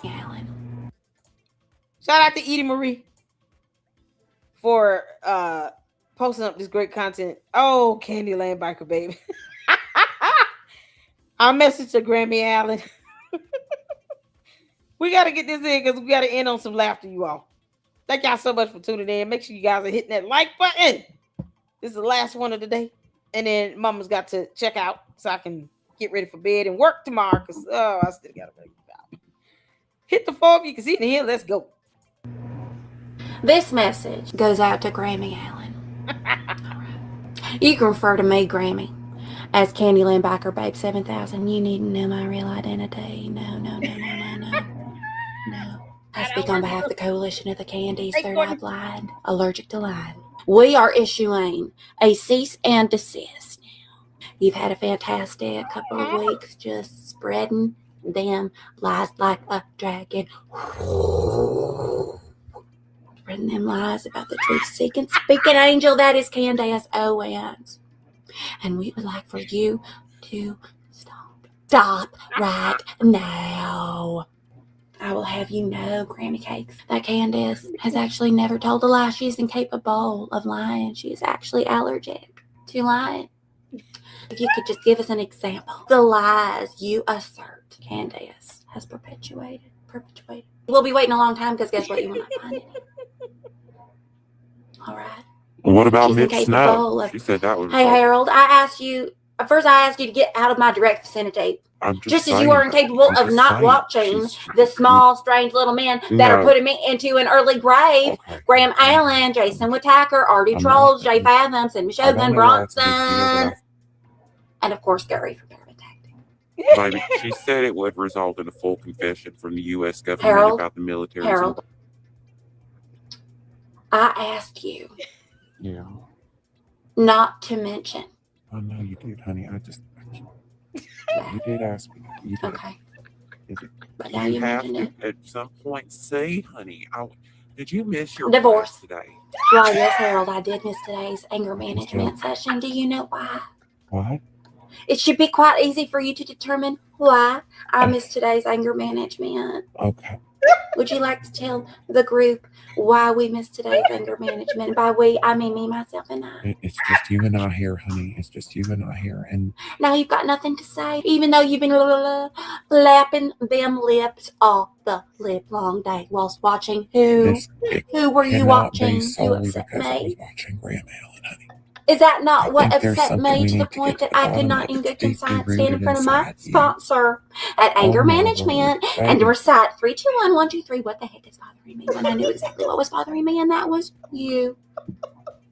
I asked you, and I'm gonna try to just keep it right here. That's what I was there, and now I'm here. Okay. I want to be here. Where's my hand? Oh, it's gone because I'm happy. I want to be my happy, peppy self again. Well, But we I all cannot want be that. my Let happy, me tell peppy you, self. if I could just tell you, Jethro and Boone and all of us, honey, we You are heck bent on destroying me. I feel my blood pressure's there.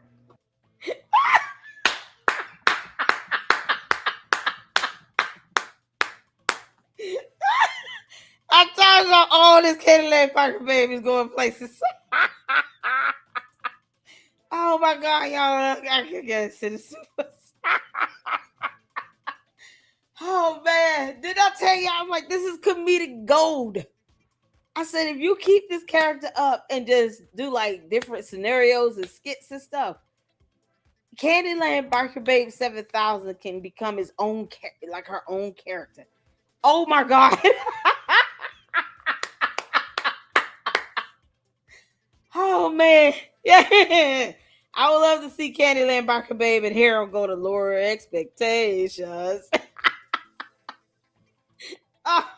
Oh man, shout out to In Living Color. All right. Oh Jesus Christ. Oh, my stomach hurt, y'all. All right, we gotta go bed.